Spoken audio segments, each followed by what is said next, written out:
Warrior Lore. Chapter 341. The people of the three great Taoist sects began to appear in the north. Not only the three great Taoist sects, but other cultivation forces also had disciples enter the north. 1. Some of the old monsters were also alarmed. The first son of the demon lord, Chu Gu, was wreaking havoc in the north. In the world of cultivation, there was probably no force that would not be nervous. Moreover, there was the new spiritual land. The true experts of the Tonglong continent attached great importance to the new spiritual land. Even the old monsters who had not been involved in the affairs of the world for a long time came out. The demons were the enemies of all the cultivators in the world, and a spiritual land was even more attractive. With these two factors, it would be strange if the northern lands didn't attract the attention of others.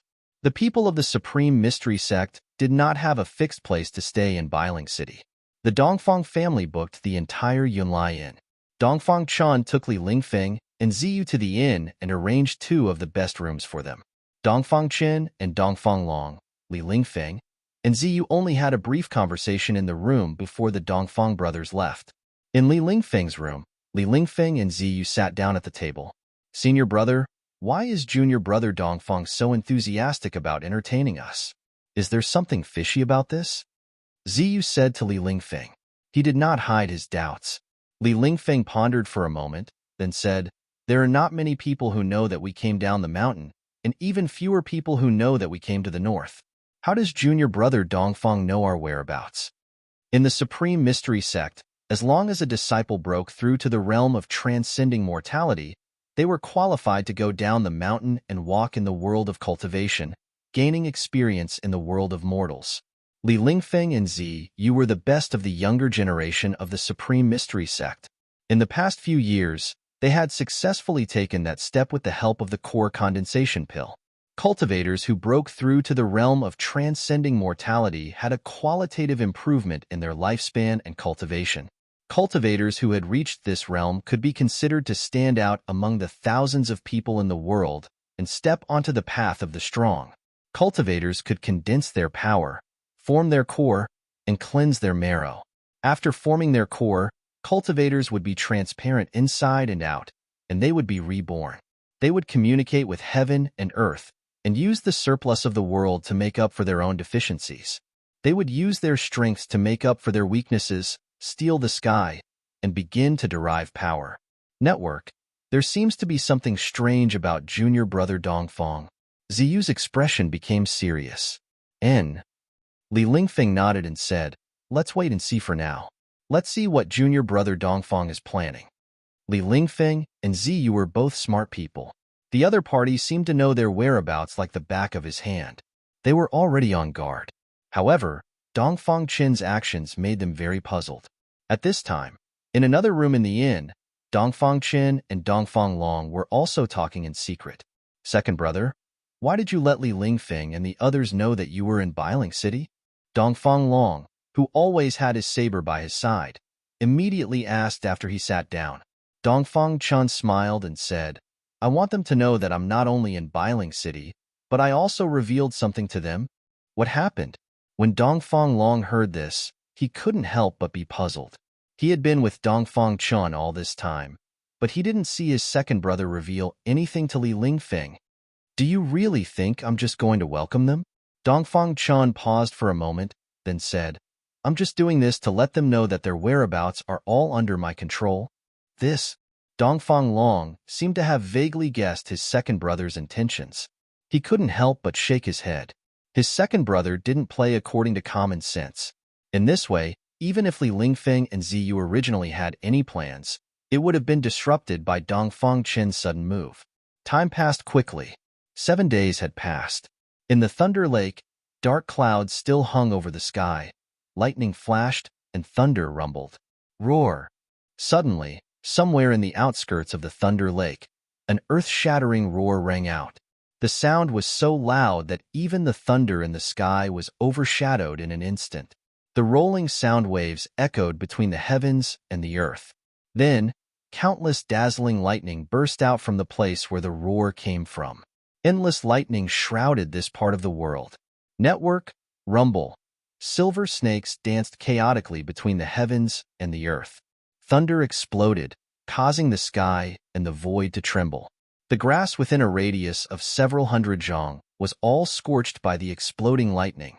That roar was still echoing between the heavens and the earth. The sudden explosion of lightning that covered several hundred zhang of the void suddenly shrank back. Thousands of lightning bolts all sank into a figure. Dazzling electric currents flowed up and down this person's body. In the next moment, this person seemed to have turned into a huge bolt of lightning and shot into the sky. Haha, I've finally broken through. That person directly leaped into the sky and laughed wildly. As he waved his hand, bolts of lightning as thick as a child's arm immediately rushed out, tearing through the void and shooting out dozens of zhang before dissipating in the void. 5 elements sword domain. Open. That person separated his hands. Hum. A crisp sound of a sword soared into the 9 heavens. A powerful sword chi seeped out from his body and rushed straight into the sky. Amidst the 5-colored light, 5 different colored sword shadows appeared. Each sword shadow exuded a frightening wave of sword chi, forming 5 different colored void worlds. Metal, wood, water, fire, earth. It was as if 5 hazy worlds of swords were revolving around that person. This was not a single sword domain, but 5 sword domains. Each domain enveloped an area of the void, and this person was in the center of the 5 voids. It was as if he controlled the 5 worlds of swords. Within the 5 hazy small domains, one could see bolts of lightning flashing from time to time. The power of the 5 elements carried a trace of the power of thunder and lightning. His figure slowly descended. When he landed on the ground, 5 unparalleled sword chi shot out from the 5 void worlds. They stretched for hundreds of zhang and left 5 terrifying sword marks on the grass. Clap, clap. A series of claps came from afar. A beautiful girl dressed in purple slowly walked over from afar. It looked like she was taking a leisurely stroll, but in just a few steps, the fairy-like, otherworldly girl had already arrived in front of that person. Old Gu, congratulations. The girl in purple's voice was crisp and sweet. Thank you. That person only said this one sentence, and with a crack, the sound of something suddenly breaking came from that person's hand. Then, a ball of green light burst out from that person's hand and instantly enveloped that person. The void cracked and shook, and the next moment, the dazzling green light instantly disappeared into the void. That person also disappeared with the dissipation of the green light. This guy runs really fast. The girl in purple couldn't help but be stunned. Then, she seemed to have thought of something and her face flushed red. She then crushed a jade talisman in her hand and a ball of green light enveloped her. Then, the green light disappeared with a flash and the girl in purple's figure also disappeared into thin air. In the Pill Cauldron Grotto heaven, the sun was setting in the west. Gu Fei sat cross-legged on the peak of the spiritual mountain. After cultivating in the lightning lake for more than 10 days, not only did the Xianin ghost chi in Gu Fei's body dissipate, it also allowed Gu Fei's cultivation to reach a new level. Not only did the baptism of lightning strengthen his body, it was also a form of training for his state of mind. His divine sense had become much more condensed, and his spiritual sense had become stronger. He had successfully broken through the barrier of cultivation, and his cultivation had broken through from the 3rd heavenly stage to the 4th heavenly stage of the ascended realm. Especially the cultivation of his mental energy, it gave him a completely different feeling than before. Of course, the tempering of his body was something ordinary people couldn't imagine. The power of lightning was like a sharp blade that continuously attacked his flesh and bones. The power of lightning was destroying Gu Fei's body, but the huge amount of life energy within his body was healing Gu Fei's injuries. Destruction, rebirth, destruction, rebirth. This cycle repeated endlessly. It was like a piece of divine metal that had been tempered thousands of times, getting rid of the impurities and leaving behind the essence. His flesh, tendons, and bones became more condensed and resilient. It was as though his body had truly undergone a rebirth. Gu Fei's fleshly body was advancing towards the imperishable realm. If he could continue cultivating like this, Gu Fei's body would become a true physical treasure. If he could cultivate it to the extreme, not to mention divine weapons, he wouldn't even be at a disadvantage against legendary divine weapons or saint weapons. This wasn't an exaggeration. The continuous transformation of his body would eventually be refined by Gu Fei into an incomparably powerful undying warrior body. At that time, he would become an invincible cultivator. Gu Fei believed that with his current strength, he would have a high chance of winning if he met a cultivator at the 8th sky of the Ascended Realm. The baptism of lightning had elevated his mental and physical body. Even if he was at the 4th sky of the Ascended Realm, he would be able to fight against cultivators at the 8th sky of the Ascended Realm. Ordinary cultivators at the same level wouldn't be his opponent. Of course, there was no lack of geniuses in this world. Some people couldn't be measured by common sense. Yin for example, had already reached the peak of the 9th sky of the Ascended Realm at such a young age. There were definitely many geniuses like Yin in the cultivation world. An opponent like this would be a terrifying opponent. Gu Fei knew that he still had a long way to go. After the Ascended Realm, there was still the Void-controlling realm, Demigod realm, and entering Saint realm. If he wanted to break through the barrier of life and death, he still had to pass through many heavenly motes. The Pill Cauldron Paradise was a mysterious place. Here, there were sunrises and sunsets, day and night, stars, and the moon. This wasn't a projection, nor was it an illusion. All of this was real. The grand array around the Pill Cauldron Paradise isolated this part of the world from the outside world. It was difficult for the people outside to sense the existence of the Pill Cauldron Paradise, but the people inside the Pill Cauldron Paradise could see the sunrise and sunset. One had to admit that the methods of the ancestors of the Pill Cauldron School were too unimaginable. This was simply a divine ability that could move mountains and overturn seas. When night fell and the stars started to appear in the sky, Gu Fei stood up from the peak of the mountain and walked down the mountain, disappearing into the grass and trees. The profound Yin ghost qi in his body was expelled by the power of the heavenly lightning. Not only did his cultivation recover, it was also a blessing in disguise. He broke through to the 4th sky of the Ascended Realm. Gu Fei couldn't sit still anymore. If he didn't take revenge, then he wouldn't be a gentleman. Furthermore, Gu Fei knew that he wasn't a gentleman. He was a person who would repay kindness and vengeance without hesitation. On a morning 3 days later, Gu Fei appeared outside the gates of the northern mountain city. Of course, he didn't appear with his real face. With his current cultivation, he could control the muscles and bones in his body and change his appearance. It wasn't a piece of cake. It was as easy as flipping his palm. Book. Chapter 342. After changing his appearance, Gu Fei had turned into a skinny, unprepossessing swordsman who wore a grayish-white robe and carried an ancient sword on his back. He had asked Yin for this ancient sword. The style of the ancient sword was simple and unadorned, and the scabbard was engraved with ancient patterns. Although it was not a divine weapon, it was still a rare longsword. Gu Fei had suppressed his cultivation base to the 9th heavenly layer of Awakening Realm.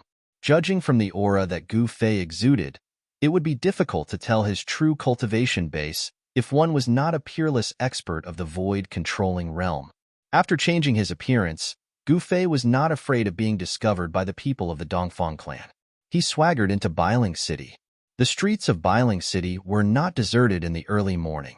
The energy of cultivators was much more vigorous than that of ordinary people. Cultivators could be seen everywhere on the streets. Gu Fei noticed that there were no truly powerful experts among the cultivators. They were all very young and seemed to be the younger generation who had left the mountain to gain experience. Although Taoism was particular about tranquility and inaction, leaving the mountain to walk the Tao and enter the world to cultivate was also indispensable. It was difficult for cultivators who had not experienced wind and rain to become truly strong. The doors of the shops on both sides of the street opened one after another. The shopkeepers and workers were busy with their work. Many of them placed their goods in front of the doors to attract customers. Gu Fei went straight to the front of a restaurant. There were already many people dining inside. Looking in from the door, he saw that most of the people dining in the lobby were ordinary people. The restaurant only had 3 floors. Gu Fei walked into the restaurant and found that although the restaurant was not big, the interior was decorated in an antique style. When Gu Fei walked into the restaurant, A worker with a towel on his shoulder immediately came to greet him. The worker quickly sized up Gu Fei. When he saw the ancient sword on Gu Fei's back, he immediately became unusually respectful. "Sir, this way please." The shop assistant seemed a little nervous. He directly led Gu Fei to the stairs. When they reached the second floor, the shop assistant did not stop and continued to the third floor. Although Gu Fei was surprised by the waiter's attitude and behavior, he did not think too much about it. As he passed by the second floor, he glanced at the lobby and realized that there were already cultivators among the people dining on the second floor. The lobby on the first floor was very noisy because it was a place for mortals to eat, but the second floor was relatively quiet. On the third floor, the waiter directly led Gu Fei to a private room. On the third floor, there were no ordinary people. There were only a few cultivators eating. The food of the cultivators was usually very simple. There was no big fish or meat, not even any fishy meat. Most of the cultivators' tables were filled with fruits and tea. Cultivators were humans too. They also needed to eat and drink. Gu Fei casually ordered a few dishes and the waiter left. The private room of the restaurant was very quiet. Gu Fei had already vaguely guessed why the waiter directly brought him to the third floor. Cultivators usually liked peace and quiet. It seemed that the waiter had served many cultivators before. Therefore, he knew how to treat these cultivators. Soon, the dishes were served. Gu Fei began to drink by himself in the private room. His master, Wan Xiansheng, liked to drink a few cups when he was alive. Like master, like disciple. This saying was true. Whenever Gu Fei went to a place like a restaurant, he also liked to drink by himself. Although he was in the private room, he noticed that other than the cultivators in the lobby, there were also a few subtle waves of energy coming from the other private rooms. Ever since Gu Fei's cultivation broke through to the fourth layer of the ascended mortality realm, his vision, hearing, smell, and perception had all greatly improved. He felt that among the cultivators on the third floor, there were no experts that could truly threaten him. It was no wonder that such a big shot would appear in such a small restaurant. "Brother Chin, do you know why the people from the three great Taoist sects came to the northern lands?" Suddenly, a sentence from the private room next door caught Gu Fei's attention. "I don't know. I just came to the northern lands to have some fun. Does Brother Song know the reason?" Another voice came from the private room next door. Of course I know." The cultivator with the surname Chun said with some pride. "Hurry up and tell me." The cultivator with the surname Song hurriedly asked. Although the two cultivators in the private room next door spoke in low voices, every word they said fell clearly into Gu Fei's ears. From the sound of their voices, the two cultivators in the private room next door shouldn't be too old. From the aura they emitted, their cultivation seemed to be between the 8th and 9th layer of the awakening self-realm. "Yes, a few days ago, I met a distant cousin of mine that I haven't seen for many years. My cousin is a disciple of the Shangqing sect." The cultivator with the surname Chan said, "I didn't expect you to have a relative in the Shangqing sect. It's not that easy to enter the three great Taoist sects." The cultivator with the surname Song said enviously, "The people from the three great Taoist sects didn't come to the northern lands for the rumored spiritual land, or the great demon Chu Gu." The cultivator with the surname Qian said mysteriously, "No way. Then why did they come?" The cultivator with the surname Song said in shock. After all, the news of the demon lord's son wreaking havoc in the northern lands and the rumor that the northern lands had discovered a spiritual land had already spread like wildfire in northern mountain city. "Oomph." The cultivator with the surname Chin chuckled. He seemed to want to whet the appetite of the cultivator with the surname Song. "Hurry up and tell me." The cultivator with the surname Song said anxiously. The cultivator with the surname Chan said, "You wouldn't believe me even if I told you. The reason the people from the three great Taoist sects came to the northern lands is to find someone." "Find someone? Who is it that the three great Taoist sects sent out experts to look for them?" "I heard that someone saw a Taoist Chaoyang of the Supreme Mystery sect in the city." The cultivator with the surname Song seemed to be very surprised. It wasn't just the cultivator with the surname Song. Gu Fei, who had been quietly listening to the conversation in the room next door, was also shocked. He had already vaguely guessed who the three great Taoist sects were looking for. Who would have thought? The people from the three great Taoist sects were all here for me. After hearing this, Gu Fei was no longer in the mood to listen. The words of the cultivator with the surname Qian shocked him. Taoist Chaoyang was the head of the Shaoyang Peak and one of the most powerful people in the Supreme Mystery Sect. Gu Fei was very confused. It made sense that the Supreme Mystery Sect would come looking for him. After all, he was a disciple of the Supreme Mystery Sect and the only successor of the Ling Chui Peak. If he died, the Ling Chui Peak would be lost. The sect leader, Taoist Xintian, would definitely not want to see the Ling Chui Peak go extinct. Taoist Xintian wanted to maintain the legacy of the 9 great branches of the Supreme Mystery Sect. But why did the Shangqing sect and the Guangqing Celestial sect come to the northern lands to find him? Gu Fei couldn't figure it out, and there was no one to answer his questions. However, the words of these two people couldn't be trusted. This kind of rumor was full of uncertainty. Perhaps it was just groundless rumors. I have to find a way to verify it, Gu Fei thought to himself. He was not an impulsive person. He had to plan before he acted.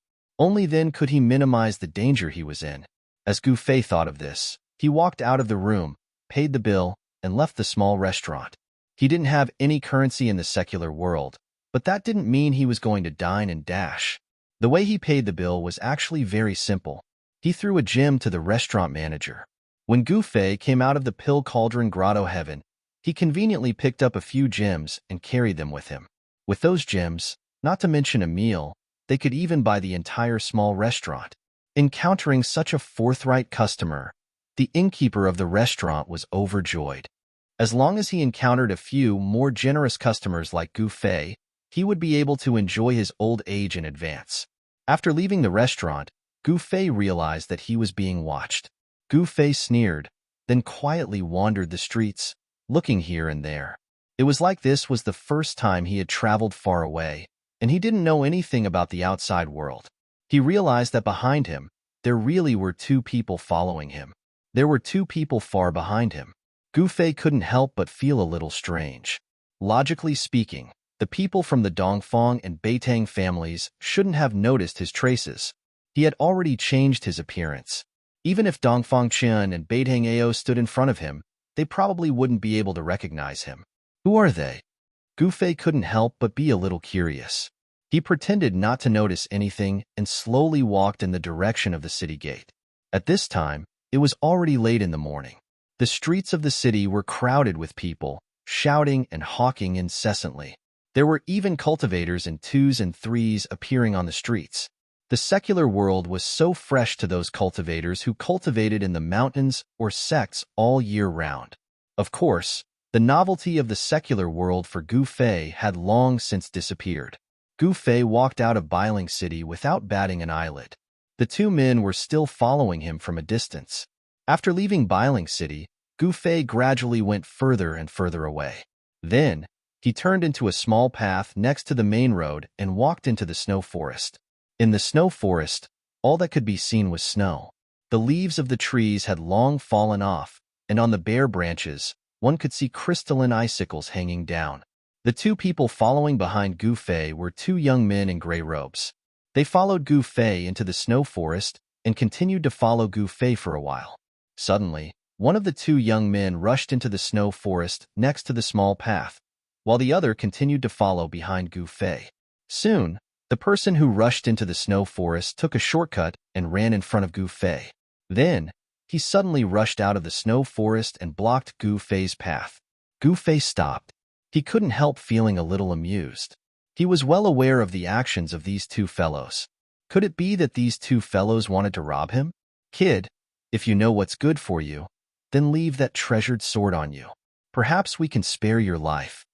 The young man who blocked Gu Fei's path approached Gu Fei step by step. He was tall and thin, and his face was sallow. He looked like a patient who had been ill for a long time. However, Gu Fei sensed a powerful wave of magic power from this patient that did not match the patient's appearance. When Gu Fei heard this, he realized that these 2 people had their eyes on the ancient sword on his back. Chapter 343. In a remote snow forest outside Bailing City, Gu Fei was blocked by 2 young cultivators who were tailing him on a small path in the forest. "Brother, we don't want to take your life. Put down that sword and you can go," said a dark-skinned, sturdy young man from behind Gu Fei. The man was not tall, but he was extremely strong. The aura he exuded was like that of a ferocious tiger. His skin was visible, and his muscles were as strong as a horned dragon's. "Hee, you want my sword? Come and take it if you can," Gu Fei said with a smile. The cultivation of these two fellows was not high. They seemed to be in the 8th or 9th heaven of the awakening state. Perhaps it was because these two fellows thought that Gu Fei's cultivation was on par with theirs, and there were two of them. They dared to block the path and ask for Gu Fei's sword. Boss, don't talk to this kid. Since he wants to die, let's fulfill his wish." The tall, thin, and sallow young man, who seemed to have just recovered from a serious illness, seemed to be a little impatient. When Gu Fei heard this, he reached out and untied the ancient sword on his back. Then, he stabbed it into the snow in front of him together with its scabbard and said coldly, "My sword is here." Seeing how calm Gu Fei was, the two young cultivators did not dare to act rashly. They could already tell that Gu Fei did not seem to care about them at all. It should be known that a sword cultivator's abilities were all in the sword in their hands. When Gu Fei stabbed the sword into the ground, he had already revealed a message to the two young cultivators. That was, he did not need to draw his sword to deal with them. "Kid, you're very arrogant. Let me see if you have the ability to be arrogant." As the sturdy young man behind Gu Fei spoke, his figure suddenly sank. His feet pushed against the ground, and the snow under his feet immediately exploded. At the same time, his body seemed to have turned into a ferocious tiger as he pounced at Gu Fei. A strong wind surged and swept the snow on the ground into the air. When Gu Fei saw this scene, he couldn't help but be a little surprised. This young man's pounce was very similar to the close combat technique that he had learned from Xiong Hu. Gu Fei did not dodge or evade. His feet were firmly nailed to the ground like the roots of an old tree. In the face of the young man's ferocious attack that was like a ferocious tiger pouncing on its prey, he only met it with a punch. It was an ordinary punch. There was no dazzling light, no powerful energy fluctuations, and no intense air waves. It was just a casual punch. However, this punch possessed the power to turn something rotten into something magical. Gu Fei's fist rapidly enlarged in the young man's eyes. Then, the young man, who was like a fierce tiger, only felt his vision go black. Bang! A sharp pain came from the bridge of his nose, and he seemed to hear the sound of bones breaking. The young man was depressed to the extreme. The moment he was punched, he had a strange feeling. It was as if his face was facing the opponent's fist, and he was being punched in the face. This young cultivator came quickly, but he also left quickly. He was blown away by Gu Fei's casual punch, and a few bloody teeth flew out of his mouth. Bang! The young cultivator smashed into a big tree more than 10 feet away. His body bounced back and then smashed into the snow under the tree. Sha! A pile of snow fell on the big tree. The tall and thin young man in front of him was immediately stunned. His eyes were wide open, and his eyeballs almost popped out of their sockets. It was really hard to believe that his boss was actually blown away by a punch. A layer of sweat appeared on the tall and thin young man's forehead. It was cold sweat. Although he was in a world of ice and snow, the tall and thin young man could feel that his underwear was already soaked in cold sweat. Impossible. My eyes are playing tricks on me. The tall and thin young man rubbed his eyes hard. His boss was blown away inexplicably. The scene that just happened was really hard for him to accept. "Why? Do you still want my sword?" Gu Fei crossed his arms in front of his chest and looked at the tall and thin young man in front of him with a faint smile. He said as if nothing had happened, How did you do it just now?" The tall and thin young man's sallow face became even more yellow. This guy in front of him didn't seem to be simple. The sturdy young man was blown away by Gu Fei's punch and smashed into the snow. There was no more sound from him. It was unknown if he was knocked out by Gu Fei's punch or if he was killed. Gu Fei smiled and then said, "What you see with your eyes is not necessarily true. What you sense with your spiritual sense may also be fake. Do you think that my cultivation is only at this level? That is really a big mistake. You. The tall and thin, yellow-faced young man finally realized that this guy in front of him was a tiger pretending to be a pig. What do you want?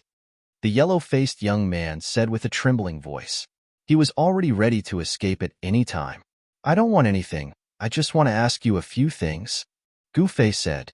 With the cultivation of these two young cultivators, he disdained to take action. The tall and thin, yellow-faced cultivator seemed to have a chance to turn the situation around.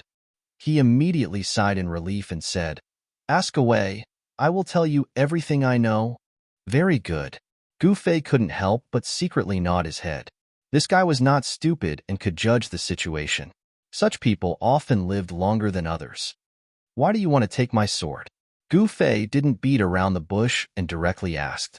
The yellow-faced young man hesitated for a moment, but in the end, he didn't dare to hide it and said the reason. We brothers recently obtained a sword scripture and wanted to cultivate it, but we lacked a good sword. So that's how it is. Gu Fei thought that these two must be vagrant cultivators or disciples of some small sect. They lacked cultivation resources and couldn't even find a good sword. Where are the Dongfang and Beitang families staying in the city? Gu Fei asked again. He had changed his appearance and entered the northern mountain city to find Dongfang Chen, Beitang Ao, and the others to settle the score. He was not interested in the sword scripture that the yellow-faced young man was talking about. When the sallow-faced cultivator saw that Gu Fei didn't pursue the matter of the sword manual, he inwardly let out a sigh of relief. He was very straightforward and said without thinking, the Dongfang clan has booked a large inn in the city called Guest Cloud. As for the Beitang clan, they seem to be staying at the City Lord's mansion. Guest Cloud, City Lord's mansion? Gu Fei couldn't help but frown.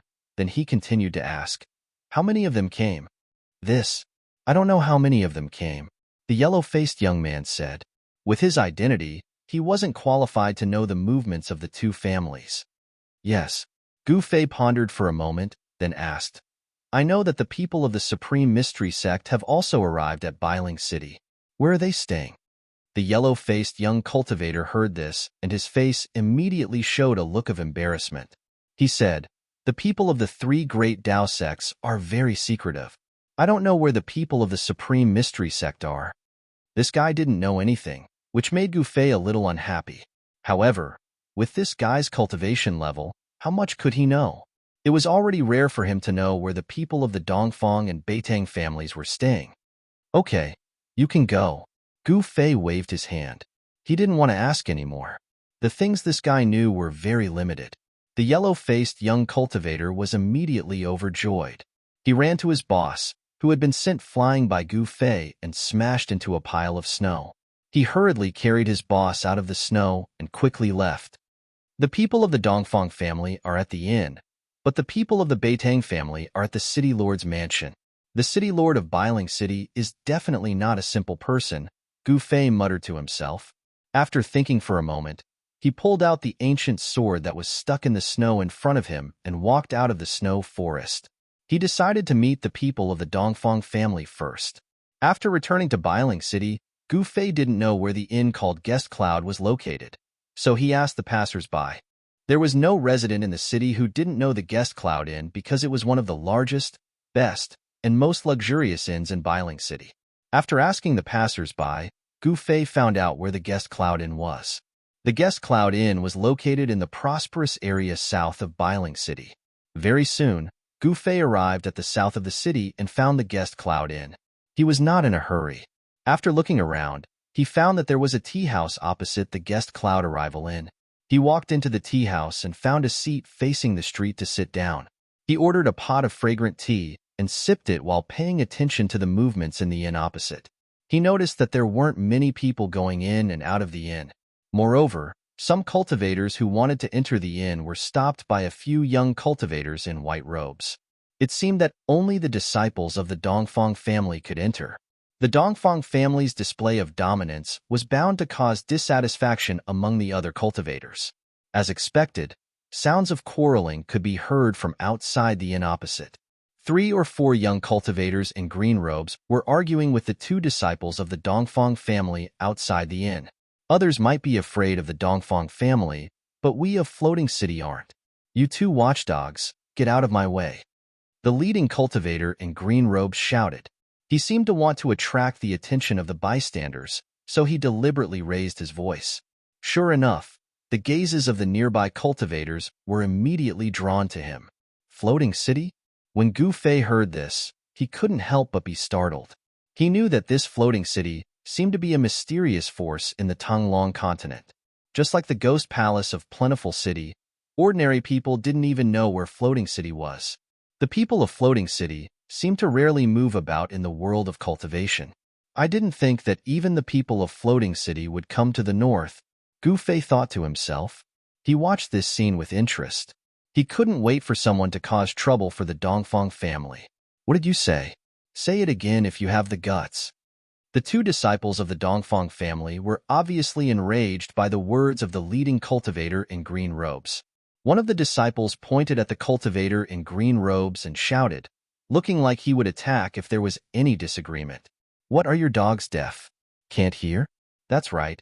How can watchdogs understand human language? The leading cultivator in green robes said with a face full of disdain. Roar. You're courting death. The disciple of the Dongfang family was completely infuriated. He stretched out his right hand and a cold light immediately rushed out, strangling the neck of the cultivator in green robes in front of him. Chapter 344. The people of Floating City rarely ventured into the world of cultivation. The two disciples of the Dongfang family outside the inn had no idea who the other party was. The words of the cultivator in green who had a dispute with the Dongfang family members were too harsh, completely infuriating the two disciples of the Dongfang family. One of the disciples from the Dongfang family directly attacked. With a wave of his hand, a cold light shot out towards the leading young cultivator. A chilling aura immediately filled the air outside the door of the inn. Oomph! The green-robed cultivator sneered.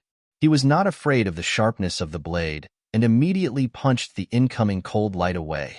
His fist did not stop there, and in the blink of an eye, he was right in front of the Dongfang family disciple. Bam!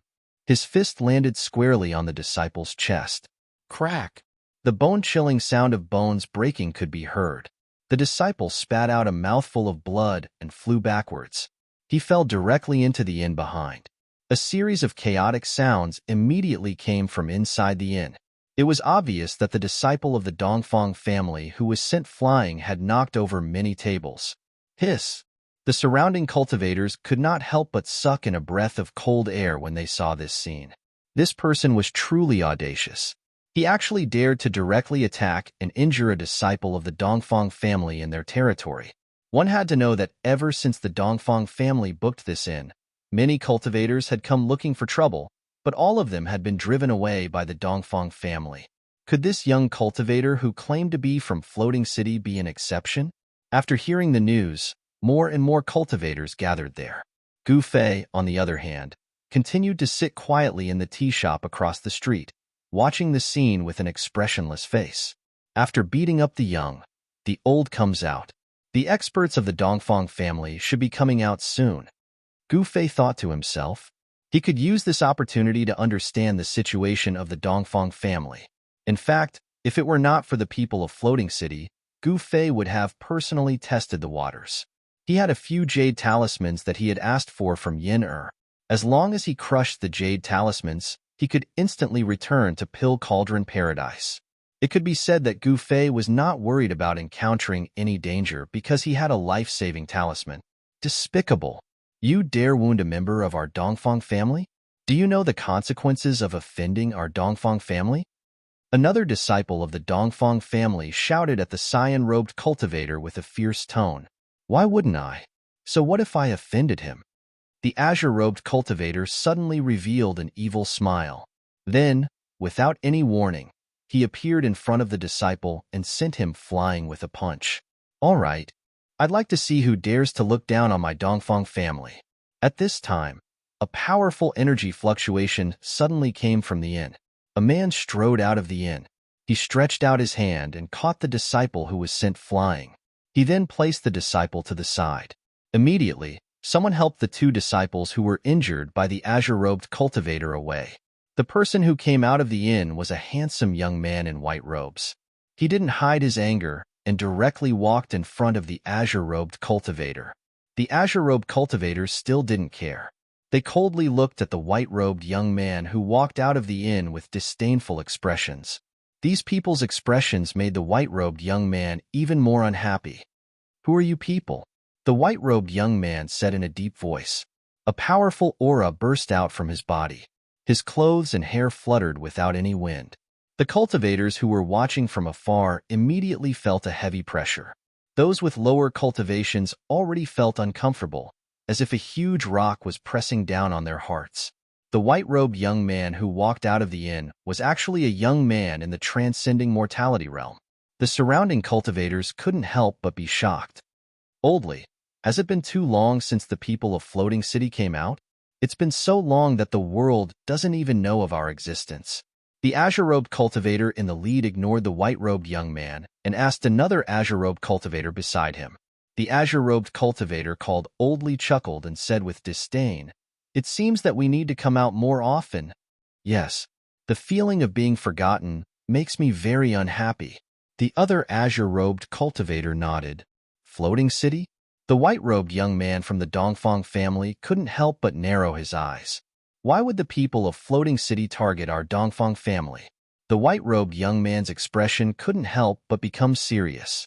The Floating City and the Valley of Fallen Souls were two very mysterious forces in the Tanglong continent. No one knew where they were located.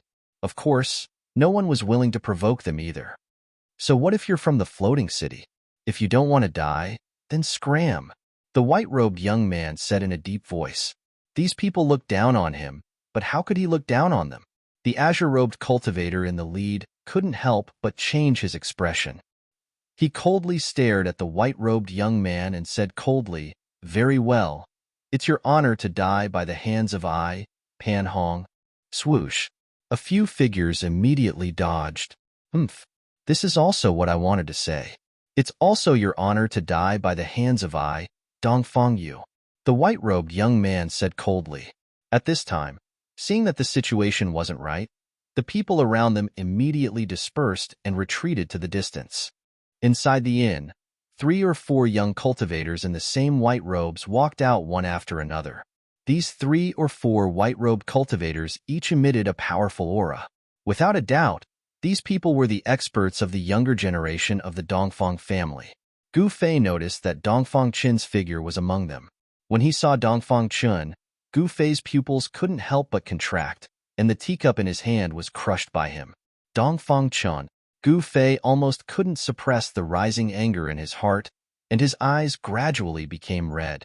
He remembered all of Dongfang Chen's actions, especially the scene in the virtual sky world that day. Gu Fei still remembered it vividly. Dongfang Chen almost trapped him to death in the virtual sky world.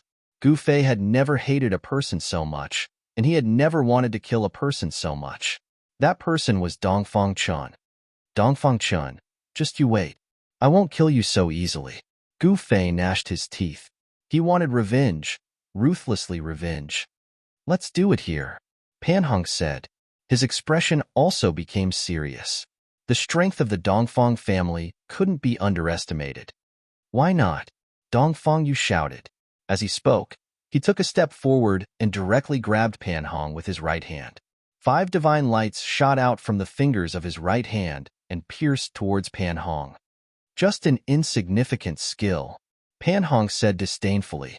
He then stretched out his right hand and gently pressed forward. A black light bloomed in his palm, like a black hole, and met the 5 dazzling lights. The 5 resplendent finger flashes collided with the black light that blossomed from Pan Hong's hand. A shocking scene occurred. The 5 finger flashes actually silently disappeared into the black light that was blocking the front. It was as if they had sunk into the void. Dongfang Yu only felt that his attack seemed to have no point of force. This feeling was like a punch with all his strength hitting the air. What kind of divine ability is this? Dongfang Yu was surprised. At this moment, the black light bloomed in Pan Hong's hand. After swallowing the 5 lights, it quickly spread out and shrouded Dongfang Yu. Pan Hong's face revealed a trace of disdain. This Dongfang Yu was not his opponent. He alone was enough to sweep away all the children of the Dongfang family present. This was not an exaggeration. This person from the Mist City did indeed have this strength. Gu Fei only needed a single glance to know that the outcome was already decided. Dongfang Yu's cultivation was only around the second heavenly layer of the ascended mortality realm, but Pan Hong's cultivation seemed to be between the third and fourth heavenly layers. Sure enough, Dongfang Yu constantly shot out rays of dazzling lights. The magic power in his body surged violently. However, his divine light that seemed to be able to pierce through the void couldn't break through the black light curtain that enveloped Pan Hong. The rays of divine light that shot towards the black light curtain seemed to be devoured and disappeared without a sound. There wasn't even the slightest fluctuation. Anyone with a discerning eye could already tell that there was a great disparity between the two. Dongfang Yu was obviously not Pan Hong's opponent. Swish! The black light curtain that shrouded one side of the world suddenly accelerated and shrouded Dongfang Yu, trapping him in the black light curtain in an instant. At this moment, Dongfang Yu panicked. He desperately gathered his magic power and roared in anger, wanting to break through the black light curtain. However, after trying a few times, it didn't work. At this moment, the few youths of the Dongfang family standing outside the inn couldn't stand it anymore. A young man around the age of 27 or 28 made a move. He opened his mouth and spat out a ray of light. Within the ray of light was a small bronze bell. After the simple and unadorned bell rushed out of the young man's mouth, it instantly grew to the size of a small mountain. It flew above Pan Hong's head and covered his head. Oomph! Trying to win with numbers? Suddenly, a disdainful sneer sounded from the side. Then, a green figure rushed over from the side. He jumped up and directly punched the bronze bell that was surrounded by rays of light. Dang! A loud sound rang out. The sound of the bell was deafening, shaking the heaven and earth. Ripples that could be seen with the naked eye spread out from the ancient bell. The ancient bronze bell was actually smashed apart by a single punch. The vast sound of the bell caused the ears of the spectating cultivators to ring. Some of the weaker cultivators were even shaken by the sound waves, causing the blood in their bodies to boil. Their faces turned pale, and they hurriedly retreated further away. Chapter 345. The people of Misty City were powerful beyond compare. Pan Hong had trapped Dongfang Yu with unfathomable magical arts and divine abilities. But the performance of another young cultivator from Misty City was even more shocking. He had actually blasted away an ancient bronze bell the size of a small mountain. Amidst the deafening sound of the bell, the giant bronze bell was blasted directly towards the inn. The Dongfang family disciple who had attacked felt as if he had been struck by lightning. His figure swayed, and a trace of blood flowed from the corner of his mouth. The ancient bronze bell was related to his aura. The ancient bell had suffered a great impact, and naturally, he was also shaken. He desperately wanted to call back his magical weapon, but the power of the punch from the floating city disciple was too great. For a moment, the giant bronze bell the size of a hill had actually escaped the control of the Dongfang family disciple. The ancient bronze bell was wreathed in multicolored light and emitted a vast power fluctuation.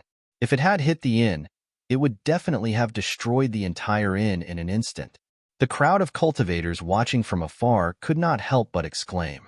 On the opposite street, Gu Fei was still as calm as before. He knew that the real experts of the Dongfang family had not come out yet. If the young ones were beaten, the old ones would naturally jump out. Sure enough, just as the ancient bronze bell was about to hit the wall of the inn, there was a bang sound.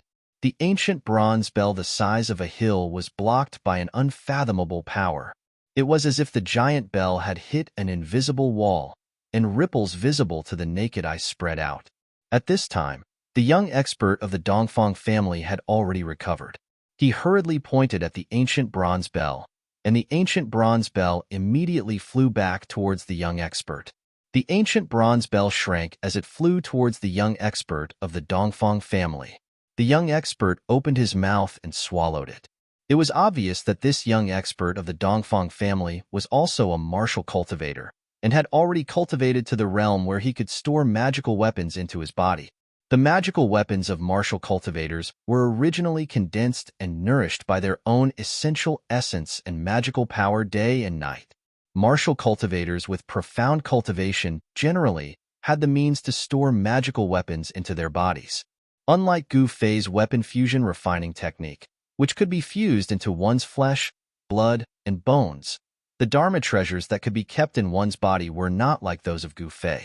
Instead, one had to open up a place in one's body and then wrap the Dharma treasures with one's Dharma powers and true essence at all times, refining them into natal Dharma treasures that were closely related to one's body.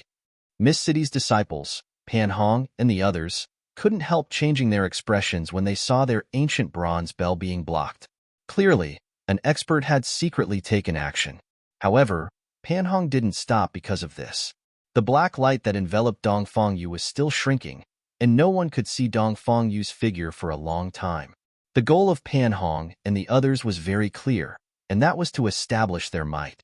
However, everyone could hear Dong Fengyu's exclamations and angry roars coming from the black light screen.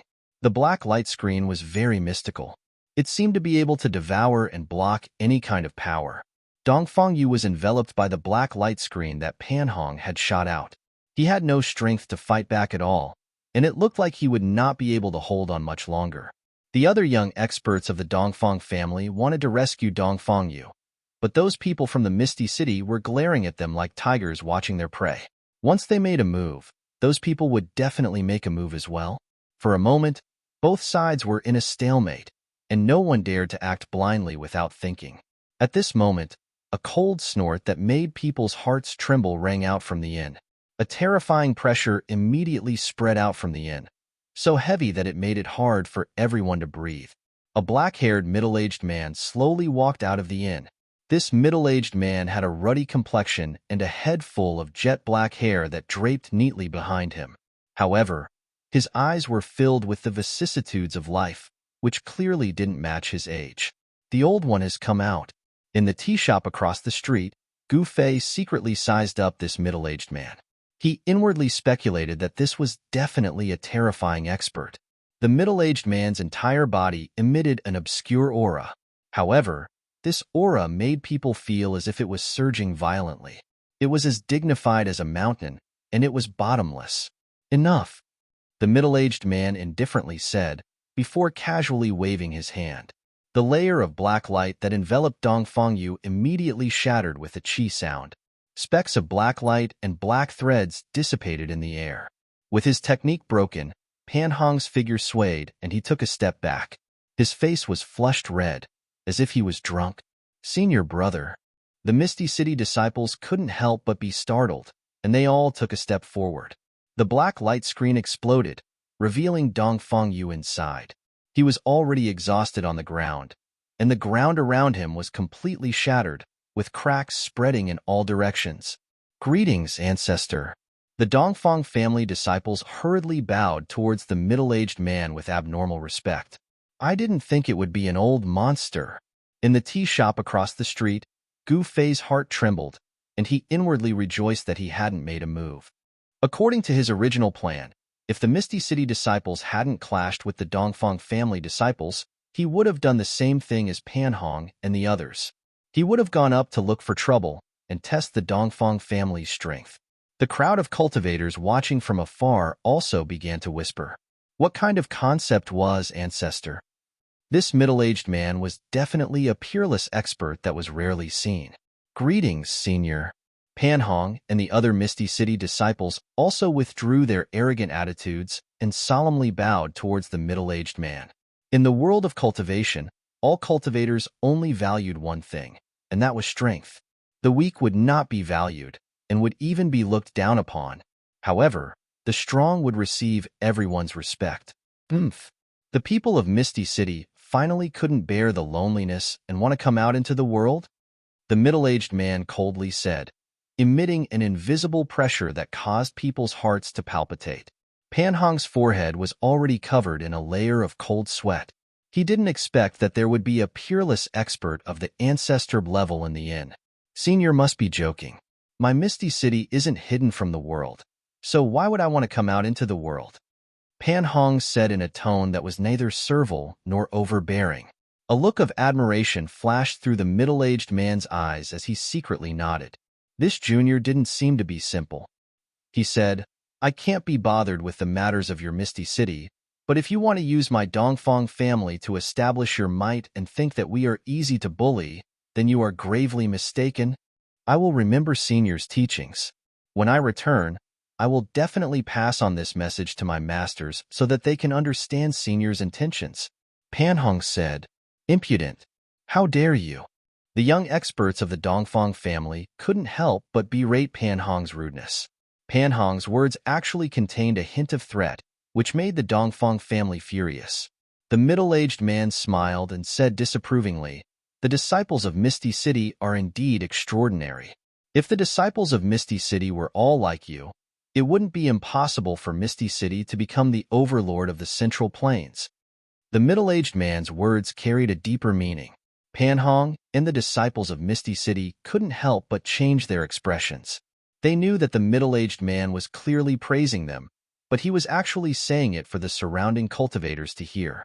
Overlord of the Central Plains? Don't even think about it. For thousands of years, who knew how many amazing characters had appeared in the cultivation world, but no one had ever been able to unify the cultivation world. Wouldn't the middle-aged man's words push Misty City to the top of the storm and become the target of public criticism? Although Misty City was powerful and ambitious, it didn't dare to openly challenge the entire cultivation world. "Senior, we will take our leave. I hope that we can spar with the experts of the Dongfang family in the future." Pan Hong knew that he wouldn't be able to obtain any benefits today, so he wanted to leave. A wise man knew better than to fight when the odds were against him. This ancestor-level old monster could probably squash them to death with a single finger, and it wouldn't be any more than they were dead. "Very well, you are welcome to spar, but I hope that something like today won't happen again," the middle-aged man said indifferently. He seemed to have some misgivings and didn't want to make things difficult for the disciples of Misty City. Pan Hong quickly left with his junior brothers. They didn't seem to want to stay in Bustling City any longer, so they headed straight for the city gate. The surrounding cultivators quickly made way for them. The middle-aged man also turned around and walked into the inn. The commotion disappeared just like that. The surrounding cultivators gradually dispersed. "I didn't think that such a terrifying expert would come from the Dongfang family. I'm afraid the northern lands are about to fall into chaos." An old cultivator in the tea shop sighed. Gu Fei wasn't the only one in the tea shop opposite the inn. Several cultivators were also chatting in the tea shop, talking about what had just happened in low voices. "Old Su, don't say any more. An expert of that level isn't someone we can talk about. Be careful that the people of the Dongfang family hear us and cause trouble," a middle-aged cultivator opposite the old man whispered. That's true." The old cultivator called Old Su nodded and didn't say another word. Gu Fei realized that the cultivation of these two cultivators wasn't high. They hadn't even broken through the awakening self stage. The path of cultivation was like 10,000 people crossing a single log bridge. Those who could achieve anything were few and far between, especially those who were rogue cultivators. This was especially true for some rogue cultivators. They didn't have a good way to cultivate, nor did they have a source of cultivation that they could use. Those who could become successful were few and far between. Judging from the clothes of these two cultivators, they should be rogue cultivators. Gu Fei paid for the tea and walked out of the tea shop. He had changed his appearance and wasn't afraid that Dongfang Chen would recognize him. At this time, Dongfang Chen's figure had already disappeared from the inn. Today, Gu Fei had gained a lot. He knew that an old monster of the ancestor level had come to the Dongfang family. This kind of peerless expert was very terrifying. Things seemed to have to be replanned. After all, there was an old monster in the inn. He was afraid that the moment he entered the inn, he would be discovered by this peerless expert. In front of this kind of peerless expert, he only had one choice, and that was to escape. If he couldn't escape, there was only one outcome, and that was death. Chapter 346. The people of Floating City had left through the South City Gate. Gu Fei did not have to expend much effort to discover Pan Hong and the others' whereabouts. He carefully followed behind them. The south road was the way out of the northern lands and into the central plains. For Pan Hong and his 3 junior brothers to leave northern Mountain City at this time seemed a little strange. Gu Fei followed behind Pan Hong and the others. He was waiting for an opportunity. He wanted to establish a powerful enemy for the Dongfang family. Misty City was undoubtedly a very good choice, because the conflict that happened in front of the inn today was witnessed by everyone. If the people of Floating City were to be attacked at this time, everyone would naturally think of the Dongfang family. It would be best if the people of Floating City were to clash directly with the Dongfang family. That way, he could take advantage of the chaos between the two families and reap the benefits. Very soon, Gu Fei realized that Pan Hong and the others were not planning to leave the northern lands. Instead, they seemed to have left the city to welcome someone. They had arrived at a small town less than 20 kilometers away from northern Mountain City and had checked into an inn in the town. Pan Hong and the others' every move was under Gu Fei's surveillance. When Gu Fei saw Pan Hong and his 3 junior brothers enter the inn, he began to wander around the vicinity of the inn. He observed the surrounding terrain and tried to sense if there were any powerful cultivators in the inn. Once he was certain that there were no powerful cultivators from Floating City in the inn, Gu Fei walked out of the small town. He found a spot in the nearby snowy forest that was away from the wind and sat down cross-legged. He was recuperating his spirit as he waited for the arrival of night. Time trickled by and the surroundings were silent. Only the occasional sound of human voices and other noises could be heard from the small town in the distance. Gu Fei sat cross-legged behind a large rock in the snowy forest. He was as still as a stone statue and no longer showed any signs of life. Several hours passed, and the sun gradually set in the west. Just as the last ray of sunlight disappeared beneath the horizon, Gu Fei opened his eyes. Gently shaking off the snowflakes on his body, he silently stood up from behind the boulder. Gu Fei's eyes were like cold stars, exceptionally bright in the gloomy snow forest. "It's time to meet those fellows from Floating City," Gu Fei muttered to himself, before looking up at the sky and striding out of the forest. This small town was not far from northern Mountain City, and it was also the only way to leave the northern lands and head to the central plains. Hence, even though it was already night time, it was still bustling with activity, and the streets were still filled with people. The figure of the cultivator riding the strange beast appeared above the town. There were only 2 decent-sized inns in the town. Because of the recent events in the northern lands, cultivators from all over the world had flocked to the northern lands. The 2 inns in the town were now overcrowded. Gu Fei entered the inn where Pan Hong and the others were staying, then sat down in a corner and ordered a few dishes. He was in no hurry to attack Pan Hong and the others. When others saw Gu Fei's appearance, they knew that he was a cultivator. Hence, even though he had taken a table by himself, no one dared to sit with him. Moreover, he did not hide his identity as a cultivator. With the ancient sword on his back, he only needed to release a slight wave of sword energy, and it was enough to intimidate ordinary cultivators. With Gu Fei's cultivation base at the 4th sky of the Ascended Realm, he could clearly sense the aura of Pan Hong and the others upstairs. Cultivators and mortals belonged to 2 different worlds. Cultivators usually kept a low profile, unwilling to have too much contact with mortals. They would not easily reveal themselves in front of mortals. Gu Fei sensed that Pan Hong and the others were eating in the private room upstairs. Gu Fei's cultivation base was higher than Pan Hong and the others, so Pan Hong and the others had no idea that they were being watched. Gu Fei's meal lasted for half an hour. After he was full, he paid the bill and went upstairs. On the 2nd floor, he went straight to the private room where Pan Hong and the others were. "That friend is here to visit? Why don't you come in for a while?" Just as Gu Fei arrived at the door, Pan Hong's voice was heard from the private room. "Humph." Gu Fei did not reply. He sneered, and the powerful aura of the Ascended Realm suddenly exploded from his body. Pong! With a bang, the wooden door of the private room exploded, turning into thousands of wood shavings that shot into the private room. A few exclamations could be heard from the private room. A few figures quickly moved to avoid the shards of the wooden door. Gu Fei strode into the private room. "You're courting death." Pan Hong's voice rang out once again in the private room. A black light suddenly burst forth in the private room, and the thousands of broken wood shavings immediately disappeared without a trace, as if they were swallowed into the void. Not even a speck of dust fell. At the same time, the black light quickly condensed into a large black hand. It emitted a powerful wave and grabbed towards Gu Fei, who was striding into the private room. Gu Fei. Gu Fei moved his finger like a sword and pointed it forward. Chi. A dazzling five-colored sword radiance shot out and pierced forward. The chilling sword aura immediately filled every inch of the void in the private room. If one looked closely, they could see that the five-colored sword radiance was surrounded by hair-thin lightning. The five-elemental sword aura carried a trace of the power of lightning. Without any suspense, although the large black hand seemed to have the ability to swallow everything, it could not swallow Gu Fei's five-elemental sword aura. The sword aura directly pierced through the large hand and stabbed towards Pan Hong's chest. Damn it!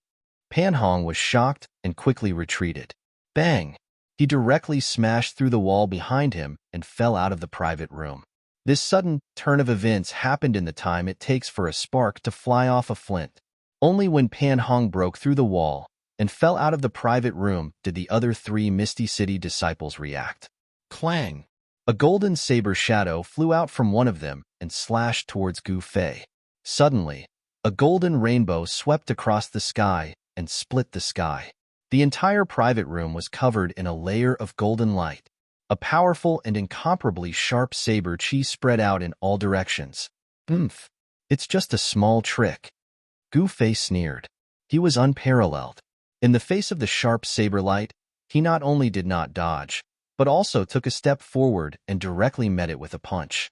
Gu Fei's fist collided with the dazzling saber light like a golden rainbow. There was a metallic clang, and the golden saber shadow was shaken away. Swoosh! At this moment, a dark green whip shadow, like a dragon coming out of the sea, wrapped around Gu Fei's waist. A stone seal that emitted a gray light also smashed towards Gu Fei's head. The people of Floating Mist City had good cultivation, and their reactions were even more agile. The two of them joined forces and actually sealed off all of Gu Fei's escape routes. Good, Gu Fei growled. He stretched out his right hand and grabbed the dark green whip shadow. At the same time, he punched upwards with his left hand. Bang! His fist fiercely hit the stone seal that was smashing down. Boom! With a loud bang, the stone seal was sent flying by Gu Fei's punch. It directly smashed through the top of the private room and flew out. I'll break your arm. The young man who had wrapped the dark green whip around Gu Fei's right hand shouted.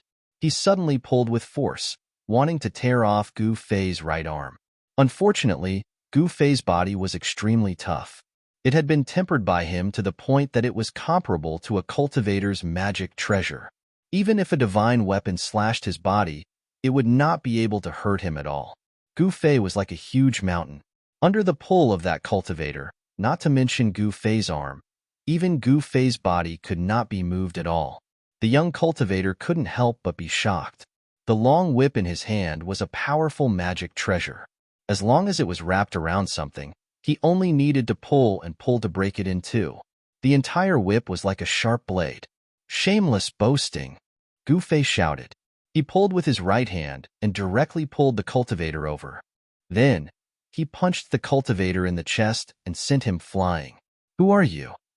At this time, Pan Hong, who had been forced through the wall by Gu Fei, had already jumped in from the outside. He just happened to see Gu Fei beating up his three junior brothers. Weren't you very awe-inspiring during the day? Gu Fei said coldly as he looked at Pan Hong. You're from the Dongfang clan? Pan Hong was startled. When did the Dongfang clan have such a powerful young expert? Weren't the people he saw during the day the elites of the Dongfang clan? Pan Hong's thoughts rapidly changed, and his expression changed several times. The powerful aura exuding from his opponent caused him to feel a great pressure. If you have the guts, then come with me. As Gu Fei spoke, he directly rushed out of the roof that had been smashed by the stone seal, and then headed towards the snowy forest outside the small town. At this time, their fight had already alarmed the people in the inn. The noise they made was too loud. Not only did they break through the wall, but even the roof of the private room was broken. All the cultivators in the town sensed the energy fluctuations, and headed towards the inn. Preposterous. I want to see just what kind of divine being you are. Pan Hong was infuriated, and he too leapt out. In just a few short exchanges, his 3 junior brothers had been defeated, and this made him furious. The other 3 young cultivators also put away their magic treasures and chased after them. Among the 3, only the young cultivator who used the whip was punched by Gu Fei and suffered internal injuries. The other 2 cultivators used magic treasures to attack Gu Fei, so they weren't injured. As for the other cultivators, other than a few who were at the transcending mortality stage and above, none of them were willing to follow because they didn't have the ability to protect themselves. If they were to be caught in the crossfire, they would be out of luck. After everyone left, the inn owner saw that his inn was almost destroyed by those people. He wanted to cry, but no tears came out. Boom! With a loud sound, the entire snowy forest shook. Gu Fei and Pan Hong moved quickly in the snowy forest and fought fiercely. Large areas of the snowy forest collapsed and the snow on the ground was swept up into the sky. It had to be said that Pan Hong was very strong. Among the young cultivators, he was definitely one of the best. However, it was a pity that he met Gu Fei. The battle didn't last long. Pan Hong's spells and divine abilities were broken one after another, and he was completely suppressed by Gu Fei. His 3 junior brothers hurriedly went forward to fight with Pan Hong against Gu Fei. The green whip shadow soared into the sky. As if it had turned into a green dragon, it crazily attacked Gu Fei. The golden saber chi traversed hundreds of feet, constantly slashing towards Gu Fei. A huge stone seal the size of a small mountain emitted a misty gray brilliance, bombarding towards Gu Fei. Chapter 347. Bam! Gu Fei sent the mountain-sized stone seal flying with a punch and pointed with his finger. Chi! Then, he swept away the green whip with a whip kick and sent the golden divine saber flying. He displayed great combat strength that made people's hearts palpitate. Master of the Void, I am supreme. Destroy! Destroy! Destroy! Pan Hong bellowed. A vast amount of energy surged out from his body. 2 balls of chilling black light erupted from his hands, as though 2 black holes had appeared in his hands. 2 balls of black light instantly spread out and shrouded Gu Fei. The terrifying fluctuation of the void seemed to be able to annihilate everything in its path. Snow and trees, as long as they were shrouded by the 2 balls of black light, disappeared in an instant as if they had vanished into thin air. Not even a speck of dust was left behind. Oomph! Sword breaks all things. Kill, kill, kill. Gu Fei was like a reincarnated god of war. His long hair danced wildly. As he shouted, a 10-meter-long 5-colored sword radiance burst out of his hands. Like 2 5-colored rainbows, they pierced through the 2 balls of black light.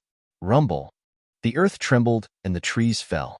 2 rays of dreadful sword chi instantly pierced into the 2 masses of black light that were spreading out. The other 3 ethereal city cultivators hurriedly dodged to the side. No one knew better than them how terrifying their senior brother's magical powers were. If they were shrouded by the black light, they would be annihilated in the void in an instant. Not even a speck of their remains would be left.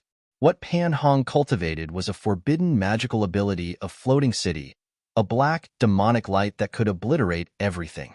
Even the magical treasures of martial cultivators would be obliterated. Unfortunately, Gu Fei's 5 elemental sword chi was almost tangible and carried a trace of the power of thunder and lightning. The power of thunder and lightning could intimidate all things and was difficult to destroy. Even though it shot into the black light curtain, it was not destroyed. The 2 forces collided violently. The terrifying light curtain formed by the 2 balls of black light shook violently and was actually shaken. The pitch-black light was like the light of death from hell, but it could not destroy the power of the 5 elements. Gu Fei's 5 elemental sword chi blocked the light curtain of death that enveloped him. Boom! With a loud bang, the void violently trembled. Then, ripples visible to the naked eye spread out as the 2 black light curtains that had enveloped the void exploded. Terrifying energy fluctuations swept out in all directions. The earth violently undulated like waves. Large swathes of trees fanned outwards. The accumulated snow on the ground was swept up high into the sky. The three young cultivators who had already escaped were also inevitably affected, and they cried out in alarm as they fled even further away. Roar! Pan Hong roared angrily as he flew backward. Two five-colored sword rainbows with traces of thunder and lightning power pierced through the power of his forbidden divine ability and chased after him like two bolts of lightning. Pooh! Pooh! With two soft sounds, the two five-colored sword rainbows instantly pierced through Pan Hong's shoulders. Blood splattered everywhere. In the air, it was impossible for him to dodge. Senior brother. When the three young experts from Ethereal City saw this, they couldn't help but be shocked. One of them hurriedly leaped forward and caught Pan Hong, who was falling from the sky. The other two young cultivators controlled the golden divine saber and stone seal to slash at Gu Fei, who was chasing after them. Weren't you very arrogant during the day? Why aren't you arrogant now? Gu Fei sneered. Facing the fierce attacks of the two young experts, his expression remained unchanged as he strode forward. Bam! The stone seal that was surrounded by gray light was punched away by Gu Fei. With a point of his finger, the golden saber chi that spanned hundreds of meters immediately collapsed in the air, turning into specks of golden light and dissipating in the void. Gu Fei was unparalleled and displayed his unparalleled combat strength. With every step he took, the earth shook. Bam! Bam! The two young cultivators who attacked Gu Fei coughed out blood and flew backward. Their golden divine sabers dimmed, and one of the stone seals returned to its original form, its light fading away. Ethereal City? That's all there is to it, Gu Fei said disdainfully. He instantly arrived in front of Pan Hong and the cultivator who used the whip. Pan Hong was in an extremely sorry state. He no longer had the demeanor of a young expert who looked down on everyone during the day. Both of his shoulder joints were pierced, and his hands hung limply by his side. Blood flowed out of the wounds, and he had lost the ability to move his arms. Pan Hong stared at Gu Fei and said coldly, I have to admit that you are very strong. However, in Ethereal City, my strength is only above average. There are many people stronger than me. Is that so? Then call the experts of your sect to come find me. Of course, the result will not change. They will all be defeated by me, Gu Fei said coldly.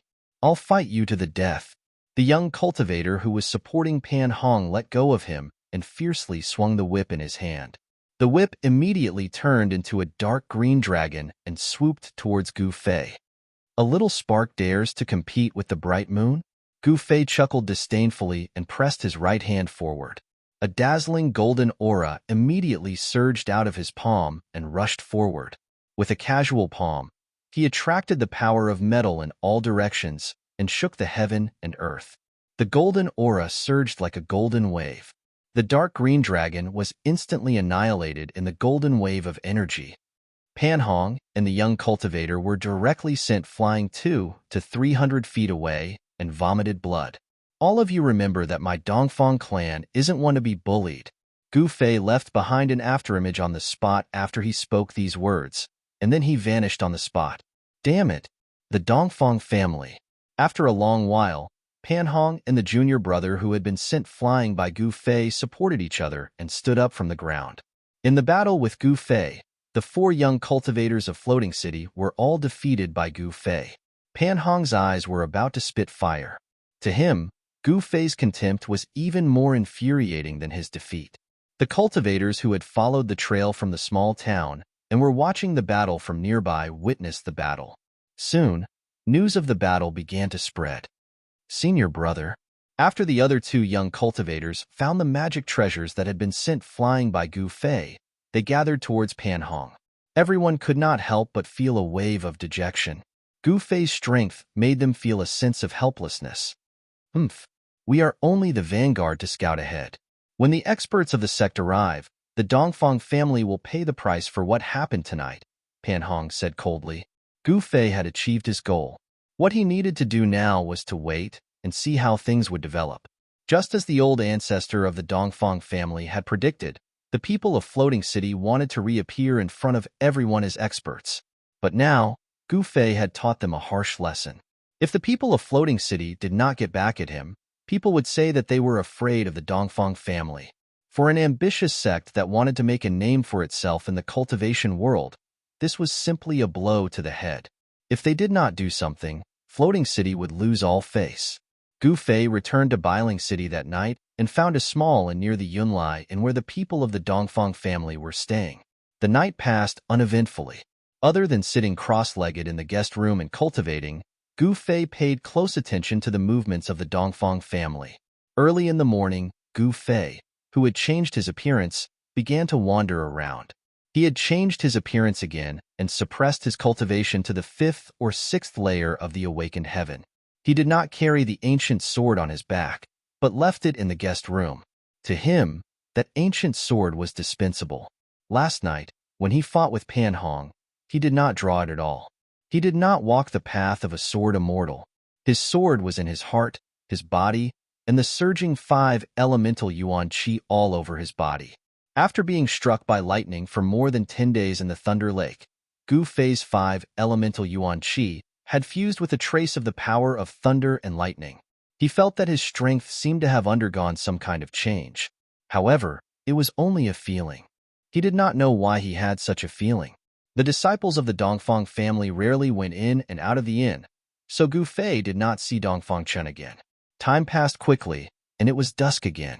Gu Fei, who had changed his appearance again, sat in the tea shop opposite the Yunlai Inn in an ostentatious manner and sipped tea as if nothing had happened. Of course, although he looked like he was sipping tea, he was actually paying attention to the movements on the opposite street. Suddenly, he noticed a few cultivators coming from the direction of the city gate. The few cultivators headed straight for the guest cloud arrival inn. When Gu Fei saw the appearance of these cultivators, he couldn't help but feel anger rising in his heart. Among the cultivators, he found a familiar figure. The burly middle-aged man who shot him with an evil bow shrouded in ghostly aura outside Bailing Pass and almost killed him, as well as the middle-aged man with a strand of silver hair on his forehead and a black saber on his back, were among them. These guys. Gu Fei couldn't help but clench his teeth. These people were too despicable. They were a bunch of sanctimonious bastards. One must know that these people were from the older generation, but they disregarded their status and ganged up on a young cultivator like him. This was too much and could not be forgiven.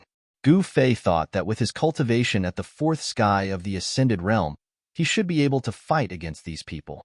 However, he wouldn't act rashly, but if he did, he would kill them in one strike. He didn't feel any guilt killing these people because they wanted him dead, so they had to be prepared to be killed by him. He couldn't be lenient to his enemies. There was an old saying that was right. Being kind to your enemies was being cruel to yourself. Gu Fei would never make such a low-level mistake. After watching those people enter the inn, Gu Fei was still leisurely sipping his tea. A few batches of people from the Dongfang family came back one after another. Their expressions were very solemn, and they didn't talk much. They all walked into the inn in silence. It was a peaceful day, and nothing happened. The people from the Floating City didn't come to the Dongfang family to punish them. Gu Fei couldn't help but feel a little strange. Could it be that the experts from the Floating City haven't reached the northern lands yet? Chapter 348. As night fell, Bailing City gradually calmed down. Gu Fei had long left the tea house, but he did not go far. He continued to keep an eye on the cloud arrival in time. To transcending mortality stage cultivators was only a number. They had a lifespan of 500 years, but to young cultivators who had already broken through to the transcending mortality stage, it was not enough for them to worry about prolonging their lifespan. Gu Fei had gone through all kinds of hardships. His heart was as strong as a piece of godly steel. He was like a ferocious beast hunting its prey. If anyone from the Dongfang family came out alone, or if they were alone, he would make a move. However, it was a pity that he didn't get such an opportunity. The Dongfang family seemed to be very cautious. No one moved alone, and no one was alone. In Bailing City, where powerful cultivators gathered and the situation was complicated, the Dongfang family would undoubtedly protect themselves. After a day and a night, Gu Fei did not find a worthy opportunity to make a move. When it was late at night, Gu Fei quietly sat on the roof of a pavilion, a few hundred meters away from the inn. He hid his body in the shadows as he quietly watched the inn under the night sky across from him. Are the people of Floating City strong in appearance but weak in reality? Are they afraid of offending the Dongfang family? Gu Fei could not help but doubt the strength of Floating City. Gu Fei was not impatient. On the contrary, his state of mind was as calm as a mirror. He sat on the roof for a few hours. When dawn was about to break, Gu Fei thought that there was no chance for him today and was about to leave. But at this moment, a figure silently flew out of the inn across from him. In a flash, it disappeared into the darkness before dawn. Gu Fei was instantly invigorated. He immediately stood up and jumped down from the pavilion like a phantom. He silently chased after the figure. You're unlucky. I'll start with you, Gu Fei thought. Soon, he caught up to the figure. Looking at the figure's back, it seemed to be a young cultivator. The young cultivator ran quickly above the houses, sometimes leaping onto the streets. He seemed to be very careful, stopping from time to time and hiding in the shadows for a while to see if anyone was following him. Then, he would continue forward. However, his tricks were useless against Gu Fei. Gu Fei was a veteran in stealth and had rich experience. How could he be fooled? As the young cultivator was thinking about heading towards the southern part of the city, Gu Fei did not want to recklessly take action. Thus, he kept a certain distance from the young cultivator, neither too far nor too close. That person didn't seem to notice that someone was following him.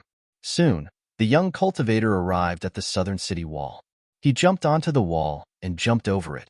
For cultivators, it was not difficult to climb over a city wall that was dozens of feet tall. Gu Fei was very careful. He did not follow them immediately, but waited in the dark for a while.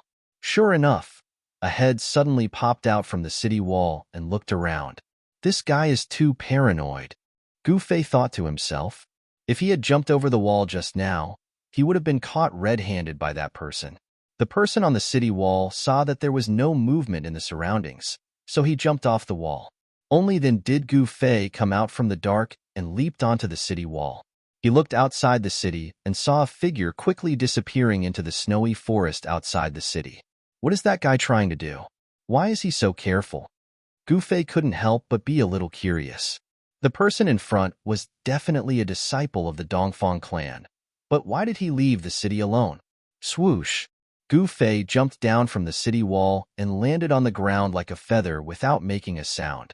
After he landed, he immediately used his extreme speed 8 steps movement technique and rushed into the snowy forest, leaving no traces in the snow. That person's cultivation doesn't seem to be low. Gu Fei noticed that there were no obvious footprints in the thick snow in the forest. After walking for about a mile in the snow forest, a pavilion appeared in the snow forest. Gu Fei carefully walked towards the pavilion. From a distance, there seemed to be 2 figures standing in the pavilion. When he was only 20 to 30 meters away from the pavilion, he was shocked. He actually knew the 2 people in the pavilion, and one of them, Gu Fei didn't expect to see him here at this time. The young cultivator who had come out of the guest cloud arrival inn was indeed a disciple of the Dongfang clan. This young cultivator had once been defeated by Pan Hong. Dongfang Yu, why did you ask me to come to this place? A crisp voice with a hint of anger came from the pavilion. A slender and elegant woman in white was glaring angrily at the young cultivator. Hee, do I need a reason to see my fiancé who is about to marry me? Dongfang Yu said with a smile. His eyes were constantly moving around the white-clothed woman's body. Who said I'm going to marry you? Don't think too highly of yourself. The woman in white said coldly, her face as cold as frost. Li Mingyao, Junior Marshal Sister Li, you still don't understand the situation? Marriage is an important matter. It's decided by the parents and the matchmaker. How can you just say no? Dongfang Yu said proudly. She is Dongfang Yu's fiancée? Gu Fei couldn't help but be shocked. The woman in the pavilion was Guangqing's Junior Marshal Sister Li Mingyao, who he had intimate contact with in the virtual sky world. Back then, in the virtual sky world, Gu Fei and Li Mingyao accidentally entered the Valley of Passion Flowers.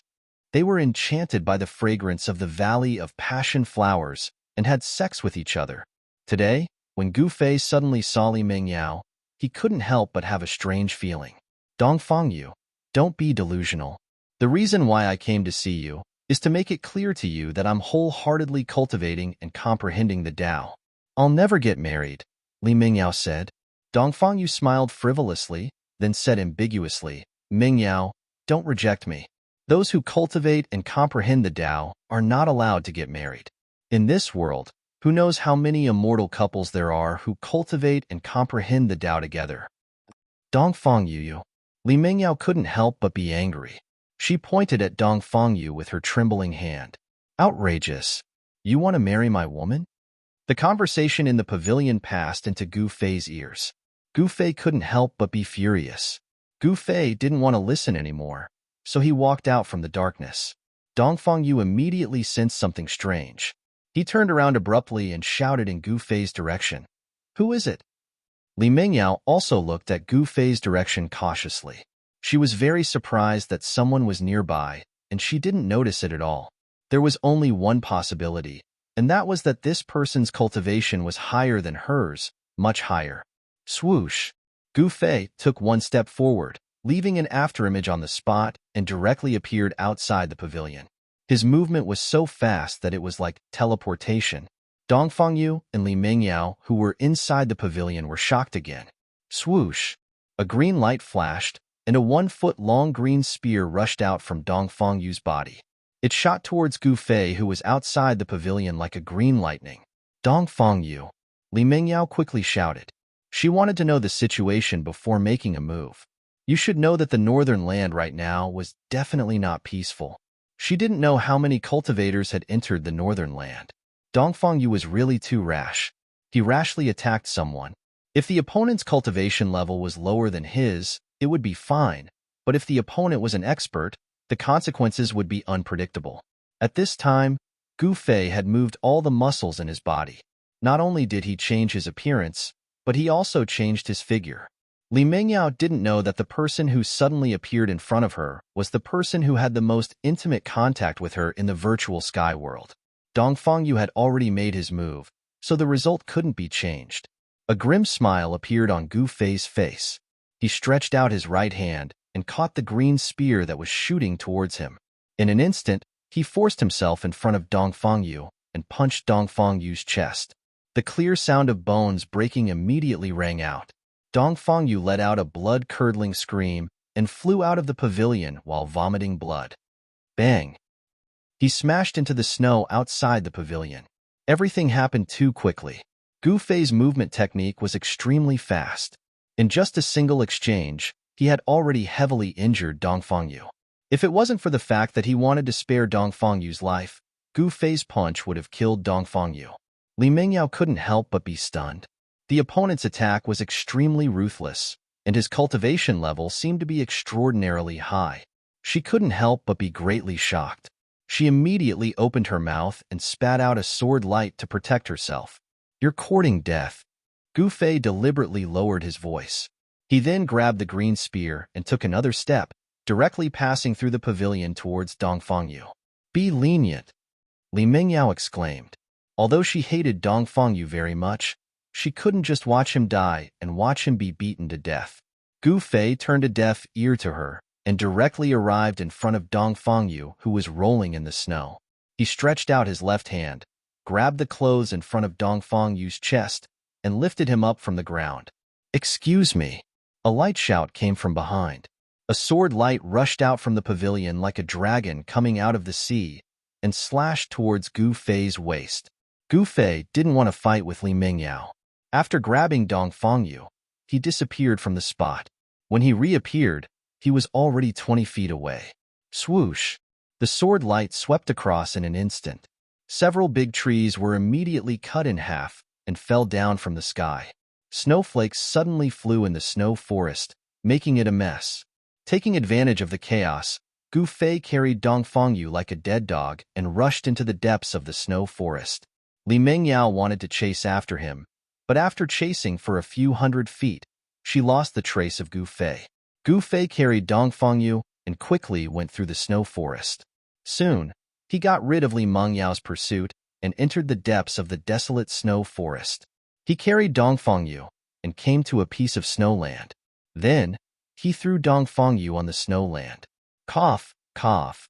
Dongfang Yu coughed up a mouthful of blood, then gasped for breath and said, "You?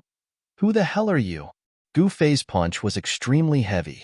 With just a single punch, it had already shattered Dongfang Yu's sternum. The force of the punch even penetrated his internal organs and caused serious injuries to Dongfang Yu. "Who am I? Hasn't your Dongfang family been looking for me?" Gu Fei said coldly. Then, the muscles on his body began to return to their original position, gradually revealing his true appearance. You. Dongfang Yu's eyes gradually widened as if he had seen a ghost. In his excitement, he spat out another mouthful of blood with a wah sound. "Do you know who I am now?" Gu Fei said with a chuckle. After Dongfang Yu saw who the person in front of him was, he was scared out of his wits. He was almost scared to death. His already pale face became even paler. "You're Gu Fei." Dongfang Yu's entire body was ice cold. He collapsed powerlessly on the snowy ground. First publication of this book. Chapter 349. Although Dongfang Yu hadn't really seen Gu Fei, it didn't mean that he couldn't recognize Gu Fei, because all the young masters of the Dongfang family had seen Gu Fei's portrait. The person who has enmity with you is Dongfang Chen. If you want to take revenge, you should look for him. Why did you attack me? Dongfang Yu still had a glimmer of hope. However, when he saw the incomparably cold smile on Gu Fei's face, he knew that he didn't even have a glimmer of hope. "Dongfang Chen? I will look for him, but now." Gu Fei grinned at Dongfang Yu, who was paralyzed on the snow. His snow-white teeth were so conspicuous in the dark, but in Dongfang Yu's eyes, it was like the smile of a devil. "What do you want?" Dongfang Yu panicked and hurriedly struggled to shrink back. However, as soon as he moved, he suddenly felt a sharp pain in his chest, causing him to involuntarily groan in pain. Gu Fei took a step forward, looked down at Dongfang Yu, and sneered, "What do you think?" Then he grabbed the short spear that was surrounded by green light, and with a poof sound, he fiercely stabbed it into Dongfang Yu's right thigh. "Wah!" Dongfang Yu screamed, and blood suddenly splashed from his thigh. Blood dripped down, and in just a short while, his clothes were soaked. The short spear that was surrounded by green light was the magic tool that Gu Fei snatched from Dongfang Yu. It was extremely sharp and directly pierced through Dongfang Yu's thigh, nailing him to the snow. "Hee, I just want to collect some interest from the Dongfang family first." Gu Fei's words were extremely cold. He didn't have any pity for the people of the Dongfang family. Roar! Those who go against the Dongfang family will absolutely not have a good ending. My family will definitely avenge me. Dongfang Yu's handsome face was extremely twisted in pain, and he roared fiercely. Saying that, Dongfang Yu suddenly slammed his head against a big tree next to him. He wanted to kill himself so that he would suffer less. Bam! Gu Fei kicked Dongfang Yu away. This kick directly landed on Dongfang Yu's face, causing him to bleed from his mouth and nose. A few of his teeth fell out. His handsome face immediately swelled up. Dongfang Yu's thigh was nailed to the ground by the short spear. When he was kicked by Gu Fei and rolled to the side, the wound on his thigh immediately burst open, turning into a bloody mess. But because of this, Dongfang Yu was freed from the pain of being nailed to the ground by the short spear and unable to move. Gu Fei did not intend to kill Dongfang Yu immediately. Therefore, the strength of that kick was just right, only injuring Dongfang Yu, but not killing him. Kill me now." Dongfang Yu felt dizzy from Gu Fei's kick, but as soon as he came to his senses, he immediately rushed towards Gu Fei and roared loudly. Blood splashed out from Dongfang Yu's mouth along with his muffled voice. "I will kill you, but before that, I have to properly greet you," Gu Fei said in an understated manner. These plain words, in the ears of Dongfang Yu, had a different feeling. Dongfang Yu's swollen face suddenly turned green, and his whole body involuntarily trembled. "Killing is not too much. Please give me a quick death," Dongfang Yu said to Gu Fei in a pleading tone. "Give you a quick death? That's impossible," Gu Fei said disdainfully. "If you want to blame someone, blame Dongfang Chen. In fact, I really don't want to attack you, Who told you to be a member of the Dongfang family? Roar. Gu Fei, you will die a horrible death. Dongfang Yu threw caution to the wind and cursed at Gu Fei, wishing he could roar out the most vicious words in the world. Humph! I want you to die a horrible death now. Gu Fei's face sank, stepped forward, and stepped on Dongfang Yu's thigh with the short spear. Pacha! The creepy sound of bones breaking immediately came from Dongfang Yu's thigh. There was no doubt that his thigh bone was broken. Blood splashed out from the wound pierced by the short spear, and the blood shot out several meters away. Dongfang Yu's cursing immediately turned into a scream. Dongfang Yu screamed, suddenly made up his mind, put his tongue between his teeth, and then fiercely bit it. Suddenly, blood gushed out from his mouth, and his tongue and blood were spat out on the ground. Biting my tongue to commit suicide? Gu Fei was stunned, let go of his right foot that was stepping on Dongfang Yu's thigh, and then said coldly, "You idiot! You actually bit your tongue to commit suicide? Haha, what a joke." Gu Fei laughed. Dongfang Yu's move was really stupid. The physique of a practitioner was much stronger than that of ordinary people.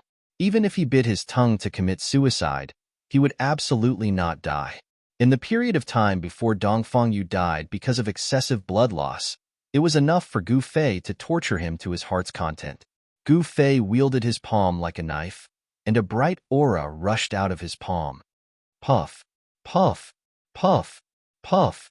For soft sounds sounded, and blood burst out. Gu Fei directly cut off Dongfang Yu's limbs. Don't you want to marry that fairy-like woman? I don't believe that the elders of that woman will marry her to a stick. Woo-woo. Dongfang Yu bit his tongue and could no longer speak. He stared at Gu Fei fiercely, and his eyes became blood red, revealing endless resentment. Remember, the reason why you have such an end is completely thanks to Dongfang Chen. Gu Fei had no mercy, because he was dealing with the enemy, and there was no mercy for the enemy. Just when Gu Fei was about to continue to torture Dongfang Yu, a long roar suddenly came from the distance. Woo-woo. When Dongfang Yu heard that long roar, he suddenly became excited. He wanted to shout and tell the people in the distance that he was here, but unfortunately, his tongue was gone, and he couldn't shout. Hearing the roar, Gu Fei couldn't help but frown. He looked in the direction of the roar and muttered to himself, "So fast. Should I kill or not?" Gu Fei immediately looked down at Dongfang Yu, who had turned into a bloody person. His expression changed several times. He raised his right hand and put it down again. In the end, he didn't directly kill Dongfang Yu. However, before leaving, Gu Fei stepped on Dongfang Yu's crotch. Dongfang Yu's eyes suddenly bulged, and the sound of balls breaking came from under Gu Fei's foot. In the mortal's palace, I heard that there are people who are neither male nor female, called eunuchs. It's not good to kill you. It's better to make you a eunuch. Gu Fei's words before he left angered Dongfang Yu so much that he vomited blood and passed out.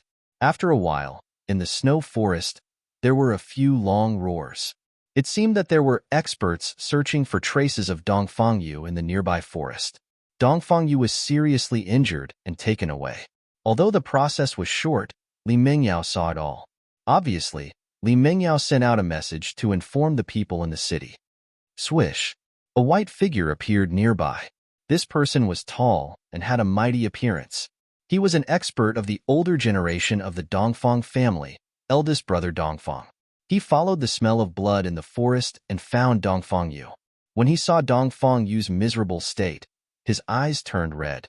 In the snow forest, there was a roar of grief and indignation. Gu Fei didn't go far. He watched everything in the dark. Swish, swish, swish.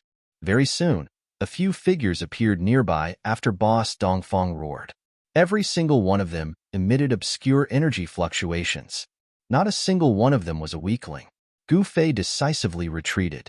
Although his cultivation had broken through to the fourth sky of the ascended mortality realm, he knew that it would be difficult to deal with these experts at the same time. He was like a ghost, silently traversing through the snow forest. From time to time, angry roars could be heard behind him, but he turned a deaf ear to them. Gradually, the voices behind him could no longer be heard. Gu Fei walked a big circle in the snow forest, then returned to Northern Mountain City. Without anyone noticing, he entered his inn and returned to his room. Tonight, he finally got his revenge. Although the other party wasn't Dongfang Chun, it made Gu Fei feel a sense of satisfaction after taking revenge. Knowing that not only did he not die, but he also came back, the Dongfang family should be panicking now. Although Dongfang Yu's limbs were cut off and he killed himself by biting his tongue, the Dongfang family would still know through Dongfang Yu that it was him who did it. The reason why Gu Fei had revealed his true appearance in front of Dongfang Yu was because he had planned to torture Dongfang Yu before killing him. However, Gu Fei had changed his mind. He wanted Dongfang Chen and the others to panic so that he would have a chance to make a move. Ever since he left the mountain, Gu Fei learned a lot of things. His heart became harder, and his methods of dealing with enemies became more ruthless. The cultivation world was cruel. The weak were prey to the strong. Only by being more ruthless than others could he live longer. Dongfang Chen wanted to put him to death again and again, completely disregarding the friendship between him and his fellow disciples. There was nothing more to say. The hatred between Gu Fei and Dongfang Chun had reached an irreconcilable point. Either he dies, or I die. After returning to the inn, Gu Fei sat cross-legged on the bed and closed his eyes to rest. Ever since his cultivation broke through to the transcending mortality realm, Gu Fei rarely slept. The time he rested was the time he meditated. Closing his eyes to adjust his breath instead of sleeping was the most basic difference between a cultivator and an ordinary person. A cultivator in the transcending mortality realm was gradually breaking away from the habits of ordinary people. When Gu Fei returned to the inn that was booked by the Dongfang family in the distance was boiling. In the darkest period before dawn, the guest cloud inn was brightly lit, and from time to time, there were people from the Dongfang family coming in and out of the inn. The attack on Dongfang Yu really made the people of the Dongfang family panic. They didn't know who was against them. Of course, they had a suspect, and that was the Misty City. However, those who knew the inside story were even more terrified, because they were about to face a disaster. Book Chapter 350. In the Dongfang family, there weren't many people who really knew about the grudges between Dongfang Chen and Gu Fei. Only a few people from Dongfang Chen's branch knew. The Dongfang family was a big family with several branches. It was a big force in the cultivation world. Unfortunately, the Dongfang family wasn't as united as it seemed on the surface. The various branches fought openly and covertly, all wanting to rise to the top. The people of the various branches all wanted to control the entire clan. Only Dongfang Chen's branch came to the northern lands. The other branches of the Dongfang family didn't appear in the northern lands. Dongfang Yu was one of the few young experts with the most potential in this branch. His cultivation had already reached the second sky of the ascended mortality realm. He was one of the few people in the family who were qualified to enter the family's secret place to cultivate. Unfortunately, he was crippled by Gu Fei. Not only did Gu Fei cut off his hands and feet, even his balls were crushed by Gu Fei, turning him into a eunuch. This was a great humiliation to the branch of the Dongfang family that Dongfang Yu belonged to. As a result, Bustling City was in an uproar. Before the sun rose, the people of the Dongfang family began to move. The ancestor of this branch of the Dongfang family used his great divine ability to read Dongfang Yu's memories and drew 2 portraits overnight. Then, he ordered the disciples of the Dongfang family to search the city with the portraits in hand.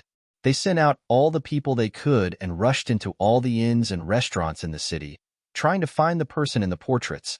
However, the higher-ups of the Dongfang family knew that Gu Fei had the ability to change his appearance. The possibility of finding him was very low. The people of the Dongfang family searched the entire city in an incomparably strong manner. They made a ruckus in the city for a whole day, causing the cultivators in the city to complain. However, there were only a few people who dared to ignore the Dongfang family. Of course, Gu Fei was one of the people who dared to ignore the Dongfang family. As a cultivator, he had already cultivated to the extent that he could move his muscles and bones at will. Although there were limitations to changing the shape of his body, and he couldn't really change the position of his bones, there was no limit to changing his appearance. He moved the skin and flesh on his face and changed his appearance. In the eyes of others, Gu Fei, who had changed his appearance, looked like a sturdy, fair-skinned young man. At dusk, he walked into a restaurant near the Yunlai Inn, ordered a few dishes, and drank by himself at a table by the window. The people of the Dongfang family came in and out of the Yunlai Inn.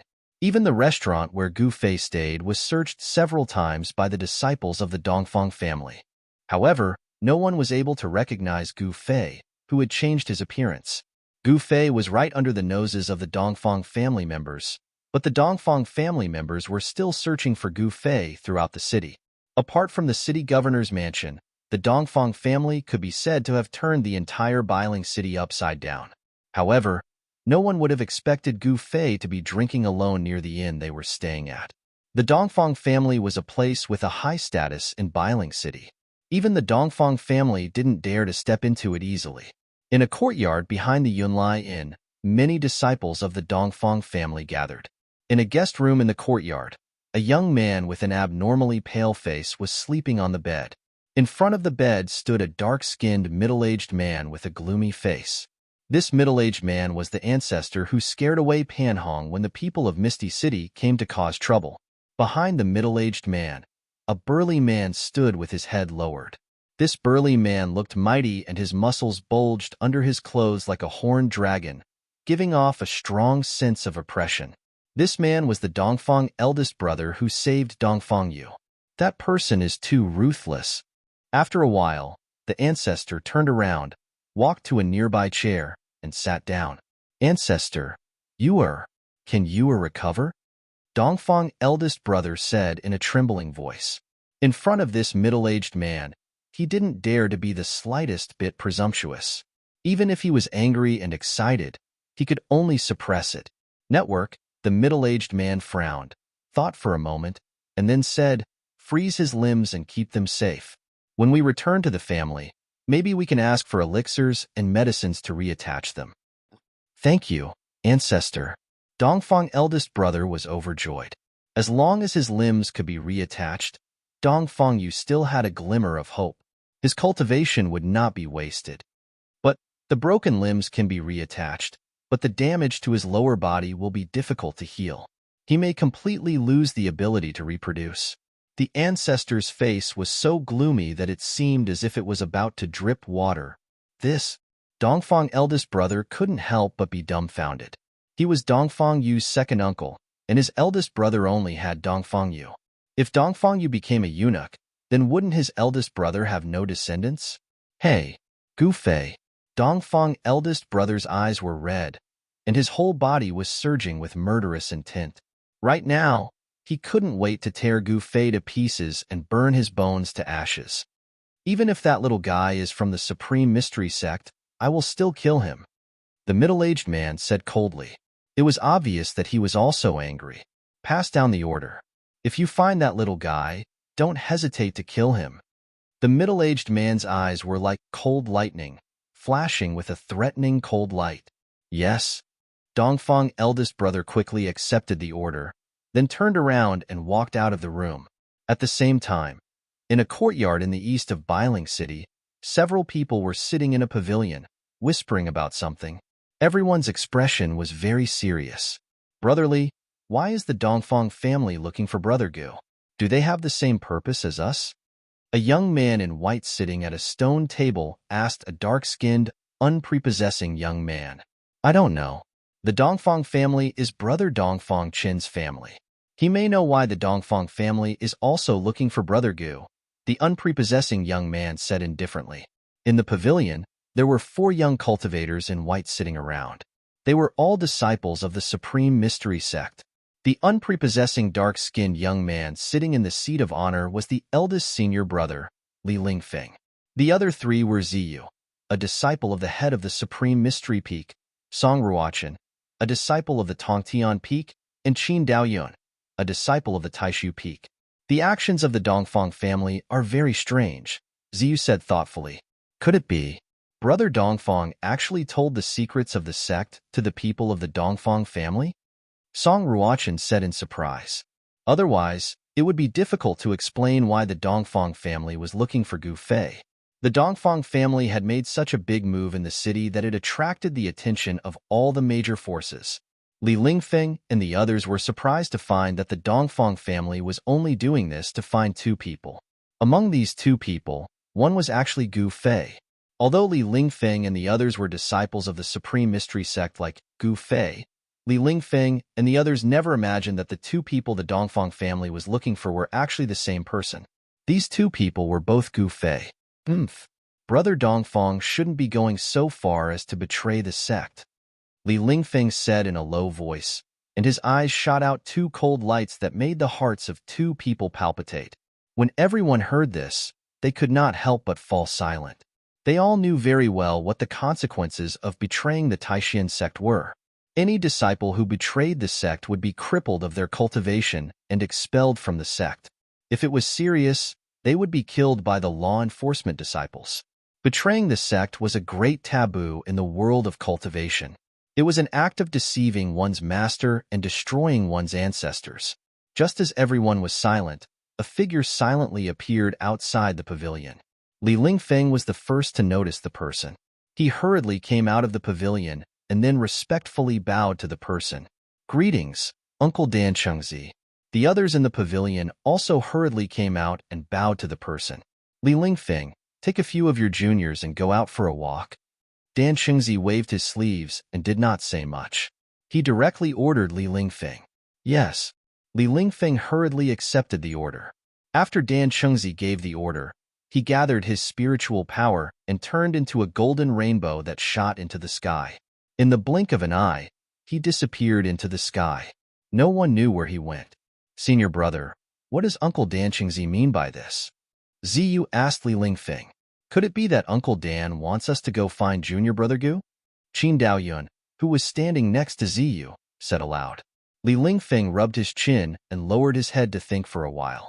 Then he said, "Since Uncle Dan wants us to go out for a walk, then let's go out for a walk." As he said this, Li Lingfeng walked straight out of the courtyard. Ziyu and the others looked at each other. Although they did not understand what was going on, they still hurriedly chased after him. The sudden action of the Dongfang family not only alerted the people of the Taishan sect, but also the other two major Taoist sections. The Guangqing Celestial sect and the Shangqing sect also sent out disciples to understand what was going on. The ancestor of the Dongfang family probably did not know that they had already crossed the bottom line of the three major Taoist sections. The masters that the three major Taoist sects sent to the north were not to kill the first son of the demon lord, Chu Gu. They only had one goal, and that was to find Gu Fei. In other words, the reason why the people of the three major Taoist sects appeared in the north was to find Gu Fei. This was because Gu Fei had a very important thing that the three major Taoist sects wanted. No matter what, the three major Taoist sects would not let Gu Fei fall into the hands of the Dongfang family. As the person in question, Gu Fei had no idea that he had become a delicious cake that everyone wanted a bite of. He was still drinking alone on the second floor of the restaurant near Kuyun Lai. From the window, he could clearly see the front door of the Kuyun Lai Inn in the distance. He could also see the bustling crowd on the street. Gu Fei ate until the lanterns were lit. Only then did he pay the bill and leave the restaurant. However, when he walked out onto the street, Gu Fei saw two young cultivators walking toward him. When he saw the two young cultivators, Gu Fei could not help but be startled. A look of surprise flashed across his face. The two young cultivators walking toward him were actually people he knew. Li Lingfeng, Ziyu? I didn't think I would meet them here, Gu Fei thought. At this time, Li Lingfeng and Ziyu walked over slowly. They did not recognize Gu Fei, who had changed his appearance, and walked straight past Gu Fei. Book. Chapter 351. Li Lingfeng and Ziyu did not recognize Gu Fei, who had already changed his appearance. They brushed past Gu Fei and walked towards the inn where the people of the Dongfang family were staying. They did not even look straight at Gu Fei, who walked past them. Network, Gu Fei stopped, then turned around and quietly followed behind Li Lingfeng and Ziyu. He did not follow too closely, but he did not deliberately hide his tracks either. He felt that Li Lingfeng and Ziyu did not enter the inn, but wandered around the vicinity. They seemed to be monitoring the people in the inn. After searching for more than half a day, the people of the Dongfang family gradually stopped their search. The disciples they sent out all returned to the inn one after another. No one moved alone anymore. They became even more careful. No one moved alone anymore, giving the opponents hidden in the dark a chance to attack them one by one. The Supreme Mystery Sect did not send too many disciples into the northern lands. Having too many people often did not bring about the effect of doing good things. The Dongfang family was a very good example. With Shaoyang Peak's Taoist Chaoyang making a move, it was enough. Li Lingfeng and Ziyu did not seem to feel that someone was following behind them. They wandered around the inn where the people of the Dongfang family were staying for an hour, then left immediately. In the streets and alleys of the city, the figures of cultivators could be seen everywhere. Li Lingfeng and Ziyu walked through the streets, intentionally or unintentionally heading towards a secluded area. Their slight changes did not escape Gu Fei's eyes. Gu Fei smiled, then continued to follow behind Li Lingfeng and Ziyu. When they came to a place where there were not many people, Li Lingfeng and Ziyu suddenly turned into an alley and disappeared before Gu Fei's eyes. Gu Fei hurriedly chased after them. When Gu Fei turned the corner of the street, he found that Li Lingfeng was standing less than 3 meters in front of him, looking at him with a cold smile. At this moment, Gu Fei suddenly felt a slight ripple coming from behind him. He turned around and saw that Ziyu was already blocking his way. These two fellows are quite vigilant, Gu Fei thought. Actually, he did not deliberately hide his tracks at all. It was not surprising that Li Lingfeng and Ziyu found out. Of course, if Gu Fei deliberately hid his tracks, Li Lingfeng and Ziyu would not be able to sense that Gu Fei was following them. Who are you, and why are you following us? As Li Lingfeng pressed forward, a powerful wave of magical power rippled out from his body, and there seemed to be several faintly discernible rays of light coiling around his body. At the same time, Ziyu, who was behind Gu Fei, flipped his right hand, and a branch surrounded by a dark green spiritual light appeared in his hand. The dark green branches emitted an enormous fluctuation of wood elemental energy, as if they were shrouded in a layer of hazy green light. On the branches, there were 7 bright green leaves. This was Ziyu's Dharma treasure, a Dharma treasure refined from the branch of a spirit root of heaven and earth. After Gu Fei changed his appearance and his cultivation advanced greatly, the aura on his body changed as well. If he did not recover his original appearance, it would be impossible for Li Lingfeng and Ziyu to recognize him at all. Senior brother Li, senior brother Ziyu, how have you been? Gu Fei glanced at Li Lingfeng and Ziyu with a composed expression and then said, You are? Ziyu and Li Lingfeng could not help but be taken aback, their faces revealing looks of astonishment.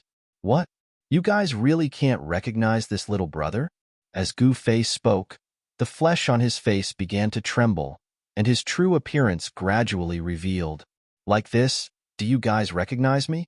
Gu Fei said, You're Jade Spirit Peak's junior brother Gu? After Li Lingfeng looked at that Gu Fei's true appearance that was gradually revealed, his eyes gradually widened, and he asked in shock, Junior brother Gu, is it really you?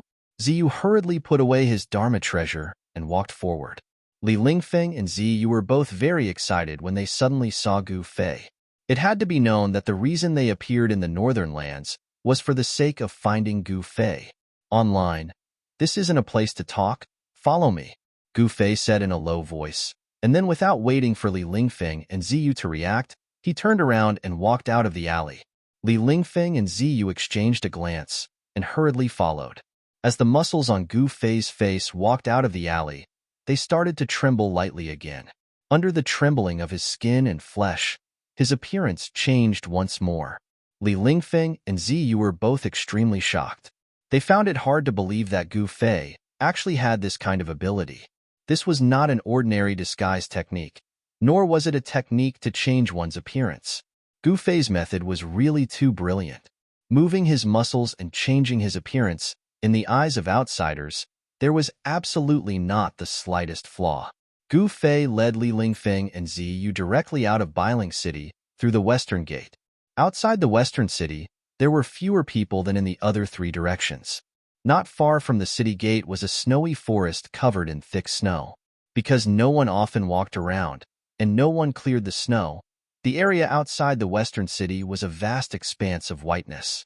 The roads were all covered in thick snow, and only the deep footprints could be seen in the snow. As Gu Fei walked on the snowy ground, he didn't leave any traces under his feet. The same was true for Li Lingfeng and Ziyu. With their cultivation levels, aside from the fact that they couldn't soar into the air, it was very easy for them to walk on snow without leaving any traces. They didn't even need to do it deliberately. The three of them walked into the snowy forest outside the city and stopped in an open space. This place had a wide field of vision, and if someone approached, they would immediately discover them. Junior Marshall Brother Gu, it's really great that you didn't die. How did you get lost in the virtual sky world? And how did you get out of the virtual sky world? Ziyu hurriedly asked after they stood still. When he saw Gu Fei, he really wanted to ask. He really wanted to know how Gu Fei escaped alive. It had to be known that for thousands of years, among the three great Taoist schools, there were definitely many people who entered the virtual sky world, but none of those who got lost in the virtual sky world survived. Now, however, Gu Fei actually broke this curse. It was really shocking and unbelievable. Li Lingfeng also wanted to know why Gu Fei was an exception. Gu Fei stared at Ziyu and Li Lingfeng for a long time before he finally said, I was completely lucky to be able to come out of the virtual sky world. Maybe I'm not fated to die yet. Images of his experience in the virtual sky world flashed in Gu Fei's mind. He wasn't lying. He was completely lucky to be able to come out of the virtual sky world. If he hadn't met the 10,000-year-old old tortoise in the ancient absolute formation, if that old monster hadn't known the secret of the virtual sky world, if the ancient shrine in the death swamp hadn't happened, all these coincidences would have happened to Gu Fei. Otherwise, Gu Fei would have definitely been sealed in the virtual sky world like the other Tao School disciples who got lost in the virtual sky world. If this wasn't luck, what was it? Without the old tortoise and the ancient shrine, Gu Fei definitely wouldn't have been able to escape alive. If he got lost in the virtual sky world, there would only be one outcome: death. Luck. Luck? Ziyu and Li Lingfeng couldn't help but be stunned. They looked at each other and didn't really believe what Gu Fei said, but they could see that Gu Fei didn't seem to want to say much. They still had an important task, so everything else had to be put aside for the time being. Therefore, Li Lingfeng said to Gu Fei, Junior Marshall Brother Gu, the Chaoyang constellation of Shaoyang Peak is in the city. Come with us to see the Chaoyang constellation first. Yes, the Chaoyang constellation came to the north to find you, Ziyu said immediately. To see the Chaoyang constellation? Gu Fei couldn't help but frown. If he was with Li Lingfeng and the others, it would be difficult for him to deal with Dongfang Chen. After all, Dongfang Chen was a disciple of Taishian's sect. If he attacked him, Li Lingfeng and the others would definitely not stand by and watch. Gu Fei didn't want people to know about the grievances between him and Dongfang Chen, and he didn't want to use the power of others to deal with Dongfang Chen. He wanted to fight Dongfang Chen with his own strength. Moreover, the leader of Shaoyang Peak actually came to the north to find him. This seemed to be making a big fuss over a minor issue. I still have some things to take care of. I'm afraid I can't go with you now, Gu Fei said after pondering for a while. Li Lingfeng and Ziyu heard this and couldn't help but feel a little surprised. In this bitter cold place, what other things did Gu Fei have to take care of? Ziyu said, so it's like that. What do you have to take care of? Maybe we can help.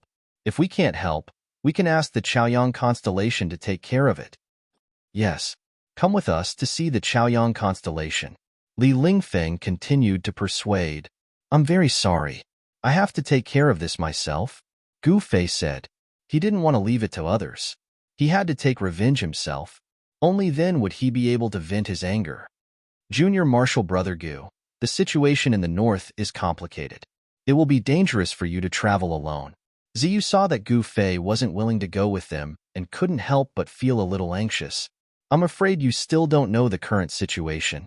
The people of the Shangqing sect and the Guangqing Immortal sect have also arrived in the north. Li Lingfeng suddenly said. Gu Fei was startled. He faintly felt that there was more to Li Lingfeng's words. He then said, the people of the Shangqing sect and the Guangqing Immortal sect have come to the north.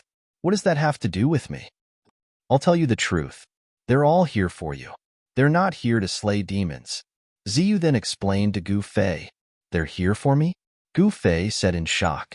Li Lingfeng and Ziyu both looked at Gu Fei, then nodded with serious expressions. Why are they here for me? Gu Fei said in a low voice.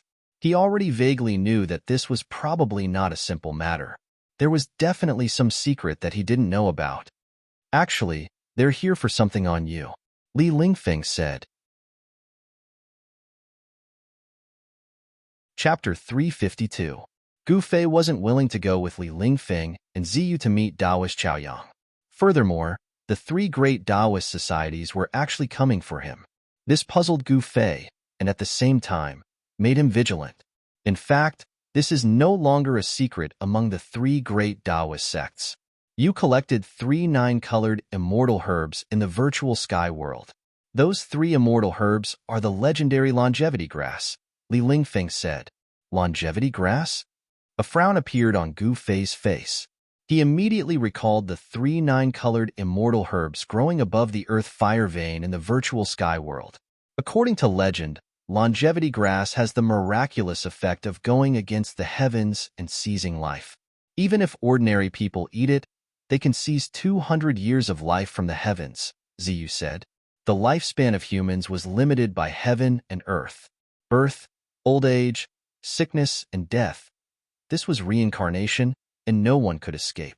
Cultivators in the world, whether they practiced devil cultivation, immortal cultivation, or ghost cultivation, were all doing the same thing. That was to get rid of reincarnation and enjoy longevity.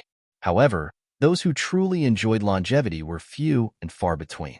Even the legendary immortals and gods would fall at some point. Countless cultivators advanced wave after wave in order to fight for the slim chance of survival in the world.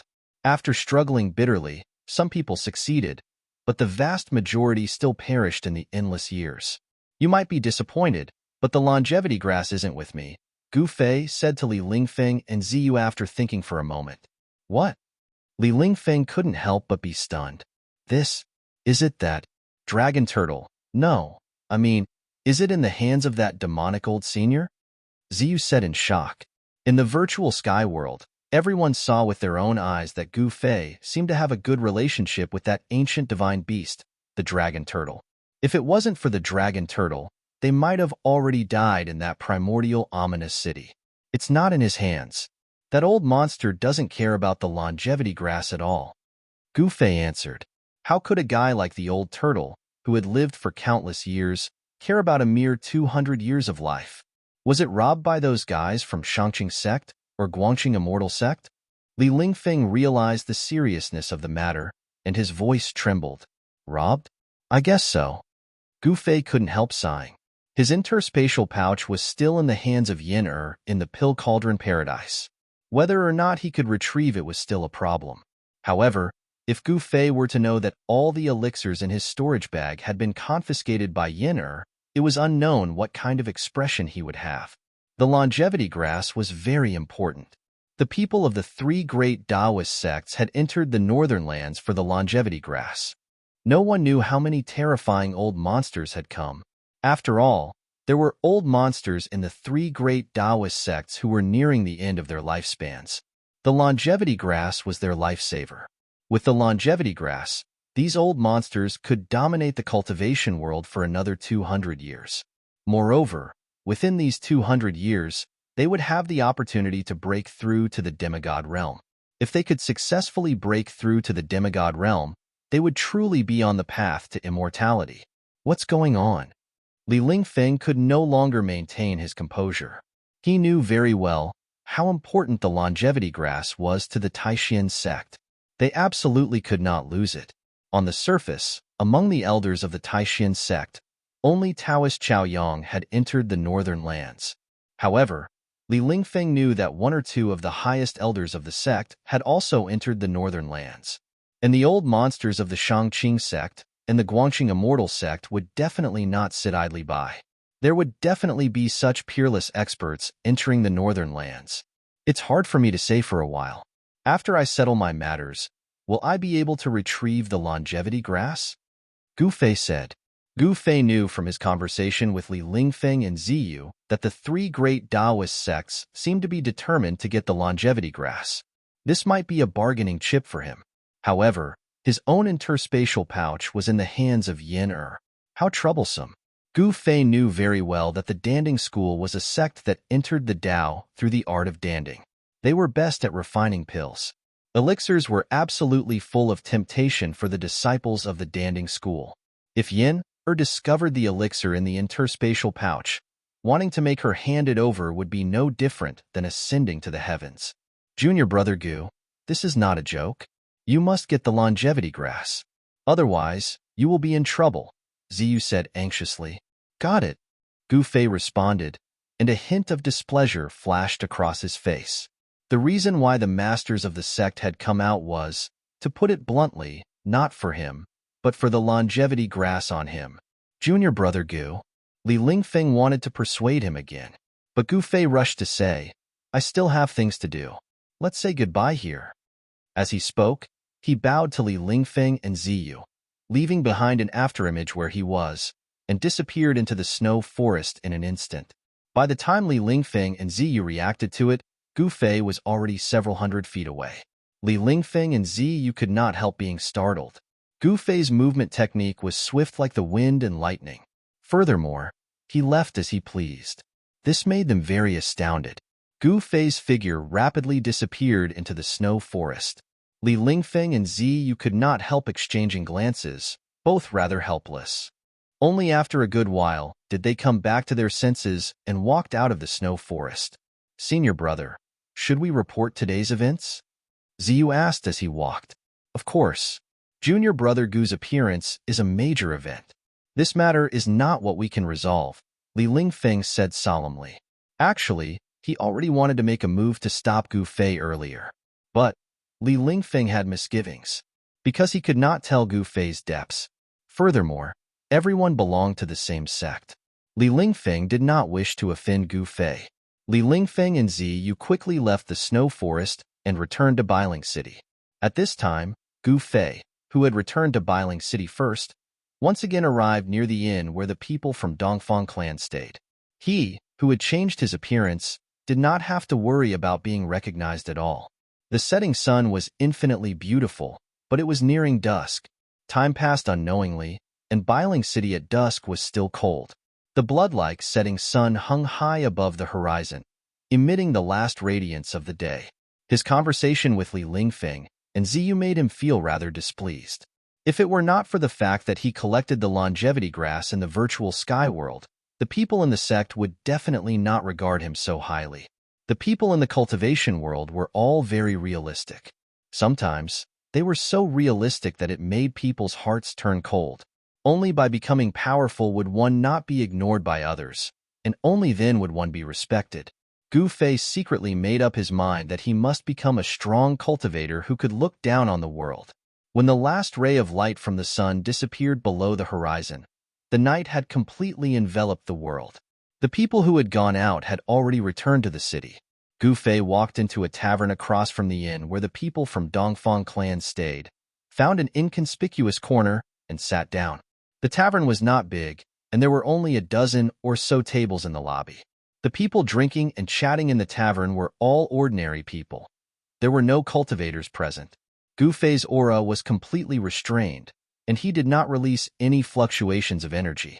In the eyes of others, he was not a lofty cultivator, but rather an unprepossessing young man. No one noticed Gu Fei in the corner. Gu Fei ordered a pot of wine and leisurely drank by himself. However, he was constantly paying attention to the movements in the inn across from him. The people from Floating City did not show up last night, but Gu Fei knew that after being beaten up so miserably by him, they would definitely not swallow this insult. If they wanted to end their seclusion and forcefully return to the world of cultivation, the best way to do so was to cause some disturbance in the world of cultivation. Just as Gu Fei was drinking by himself in the small tavern, as if he had completely blended into the mortal world, a figure suddenly appeared in the air above a courtyard behind the Cloud Arrival Inn. Dongfang Lai, the newcomer said in a deep voice, his voice filled with dignity. In an instant, his voice spread to all the courtyards behind the inn, echoing mightily in the air. However, the people outside the inn did not hear any sound at all. It was very obvious that the person who spoke had used magic power to restrict his voice to a certain range. It seemed that he did not want to alarm anyone other than the people from Dongfang clan. Whoosh! A figure rushed out from the courtyard below. Brother Chaoyang, you have graced us with your presence. I apologize for not going out to meet you. The figure who rushed out from the courtyard down below stopped in front of the man who was wearing a golden robe and a purple golden Taoist hat and a golden crow robe. The person who rushed out from the courtyard below was the middle-aged man that the young cultivators of the Dongfang clan called Great Ancestor. This person was Dongfang Lai, and the Taoist who suddenly appeared in the air above the courtyard, like a true immortal descending to the world, was the head of the Shaoyang peak of the Taishan sect, Taoist Chaoyang. Dongfang Lai, why are you searching for the disciples of the Taishan sect? You better give me a reasonable explanation. Otherwise, humph. As soon as they met, Taoist Chaoyang's eyes fiercely shot out 2 rays of cold light. He glanced at the person in front of him and said in a low voice. Taoist Chaoyang's temperament was the same as his cultivation method. He was like a raging fire, and in the Taishan sect, he was the most aggressive elder. When it came to external matters, it was usually him who came forward to resolve them. When Dongfang Lai heard this, his expression could not help but immediately become cold. He said coldly, Taoist Chaoyang, are you here to denounce me? Could it be that this is your analysis? Taoist Chaoyang said coldly. When he learned that Gu Fei was being hunted by the Dongfang family, he was already angry. The Dongfang family really did not give the Taishan sect any face. Were they not deliberately embarrassing him? Other people did not know that Gu Fei was a disciple of the Taishan sect, but the people of the Shangqing sect and the Guangqing celestial sect knew. What made Taoist Chaoyang even more angry was that in this way, the people of the Guangqing celestial sect and the Shangqing sect also knew that Gu Fei was in the north. Gu Fei crippled an outstanding disciple of the Dongfang family for no reason. Do you want to protect your sect? Dongfang Lai said tit for tat. Although the Dongfang family was weaker than the Taishan sect, they were not to be bullied. The right and wrong will be decided by the public, but you should not have searched for the disciples of the Taishan sect without informing me. Don't tell me you did not know I was in the city. Taoist Chaoyang's voice became colder. The 2 sides were full of the smell of gunpowder. At this time, the people of the Dongfang family were all alarmed. They all came out of the inn in surprise and looked at the 2 peerless masters standing in the air. This book was first published. Chapter 353. Dongfang Lai seemed to know that Taoist Chaoyang would come to question him. In the face of Taoist Chaoyang's accusation, he did not back down at all and confronted Taoist Chaoyang. Network, what do you want? Are you going to destroy the relationship between our 2 families for the sake of a ruthless young disciple? Dongfang Lai said coldly. The relationship between the Dongfang family and the Taishan sect was close to an alliance, but it was not like the 3 great Taoist sects. They were true allies. The Dongfang family and the Taishan sect, to put it bluntly, were in a mutually beneficial relationship. The Dongfang family had sent Dongfang Chun and the others to the Taishan sect to become disciples of the Taishan sect in order to build a relationship with the Taishan sect. However, this relationship was actually very fragile. For the sake of profit, they could become friends, but for the sake of profit, friends could also become enemies. You said that the disciples of the Taishan sect are ruthless? Taoist Chaoyang could not help but be furious. His 2 eyebrows immediately rose, and the golden crow sky-burning robe on his body fluttered without any wind. Breaking people's hands and feet, cutting off people's tongues. Their methods are worse than demons. Is this not ruthless? When Dongfang Lai thought of Dongfang Yu, who had been tortured by Gu Fei, his heart was filled with anger. Actually, Dongfang Yu's tongue had been bitten off by himself in an attempt to commit suicide. However, this was also credited to Gu Fei. Taoist Chaoyang could not help but be shocked when he heard this. Could Gu Fei really? Taoist Chaoyang then said calmly, this is just your side of the story. Do you want me to ask someone to bring out the junior who was destroyed by the disciples of the Taishan sect and let you examine his injuries? Dongfang Lai said. He was now in the right, and it could be said that he was in the right. You, before things are clear, don't push everything on the heads of the disciples of the Taishan sect, Taoist Chaoyang said sternly. Taoist Chao Yang thought that there must be something hidden inside. Otherwise, Gu Fei would never have attacked the people of the Dongfang family for no reason. However, to find out the ins and outs of the matter, he must first find Gu Fei. Moreover, Taoist Chao Yang was determined to get the longevity grass. Network E. The people from the Shangqing sect and the Guangqing celestial sect were also eyeing them. Perhaps the Yuan Shin green lamp was secretly destroyed by those people to make them lose the initiative. The function of the primordial soul lamp was not a secret. It could be used to find Gu Fei. However, the primordial spirit green lamp was a treasure of the Taishan sect. The Shangqing sect and the Guangqing celestial sect did not have one. That junior from your sect has injured the successor of the Dongfang family. He must be punished. I hope you won't shield him, Dongfang Lai said. He was not afraid of Taoist Chao Yang. Their cultivation levels were about the same. Even if they were to fight, he might not necessarily lose to Taoist Chao Yang. Seeing Dongfang Lai's tough attitude, Taoist Chao Yang couldn't help but feel angry and was about to speak. But at this moment, a powerful aura suddenly came from the south, and a green light appeared in the night sky in the distance, quickly approaching. Taoist Chao Yang and Dongfang Lai were both shocked and quickly looked in the direction of the aura. Where is Dongfang Lai? A loud voice echoed in the sky above the city of Bailing. The green light arrived before them in the blink of an eye. A powerful wave of energy surged and immediately broke through the domains set up by the two powerhouses. The newcomer did not care about anything and had no intention of hiding. His voice spread across the entire city of Bailing. Everyone in the city was startled, and they all came out to look in the direction of the voice. Whoosh! A green light pierced through the sky and appeared before Taoist Chao Yang and Dongfang Lai. Within the green light, a silhouette appeared. After the domain set up by the powerhouses was broken, everyone near the inn saw the three blurry silhouettes in the sky. Some ignorant mortals saw people flying in the sky and thought they were immortals descending to the mortal world. They hurriedly knelt before the three people in the sky. Network E. The cultivators who were startled were also inexplicably shocked. It was unbelievable that there were powerhouses appearing in Bailing City without fear. Although there had been many peerless experts appearing in the northern lands recently, there had never been a situation where three peerless experts appeared at the same time, let alone in Bailing City. The cultivators in Bailing City quickly gathered at the inn where the Dongfang family was staying. I am Dongfang Lai. Dongfang Lai was inexplicably shocked. He did not know why this middle-aged man shrouded in green light would specifically look for him. Very well, I, Yin Chonglu of Mist City, would like to learn from you. With that, the middle-aged man in black stretched out his right hand and pressed it towards Dongfang Lai. A green radiance surged out from Yin Zhonglu's hand, illuminating the night sky. The entire world was illuminated, and the fierce Qi radiance was like a surging river, rushing towards Dongfang Lai who was standing in the void. Friend, let's talk this out. Dongfang Lai could not help but be shocked when he saw that the man was directly attacking him. As he spoke, he quickly retreated, leaving a series of afterimages in the air.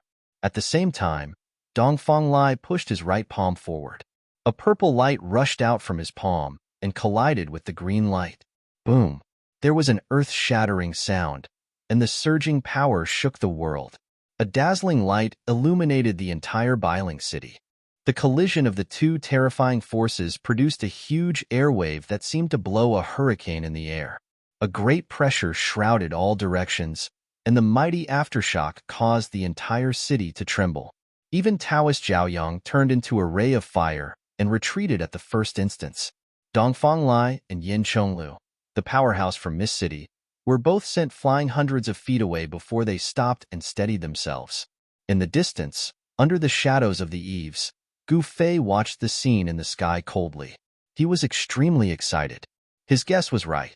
The people from Mist City had indeed come to find the Dongfang family. To Gu Fei's surprise, he actually saw Taoist Chao Yang, the leader of the Shaoyang Peaks lineage.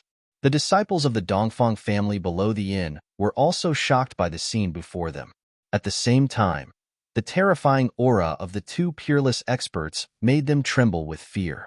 The mighty aftershock from the sky made their blood boil.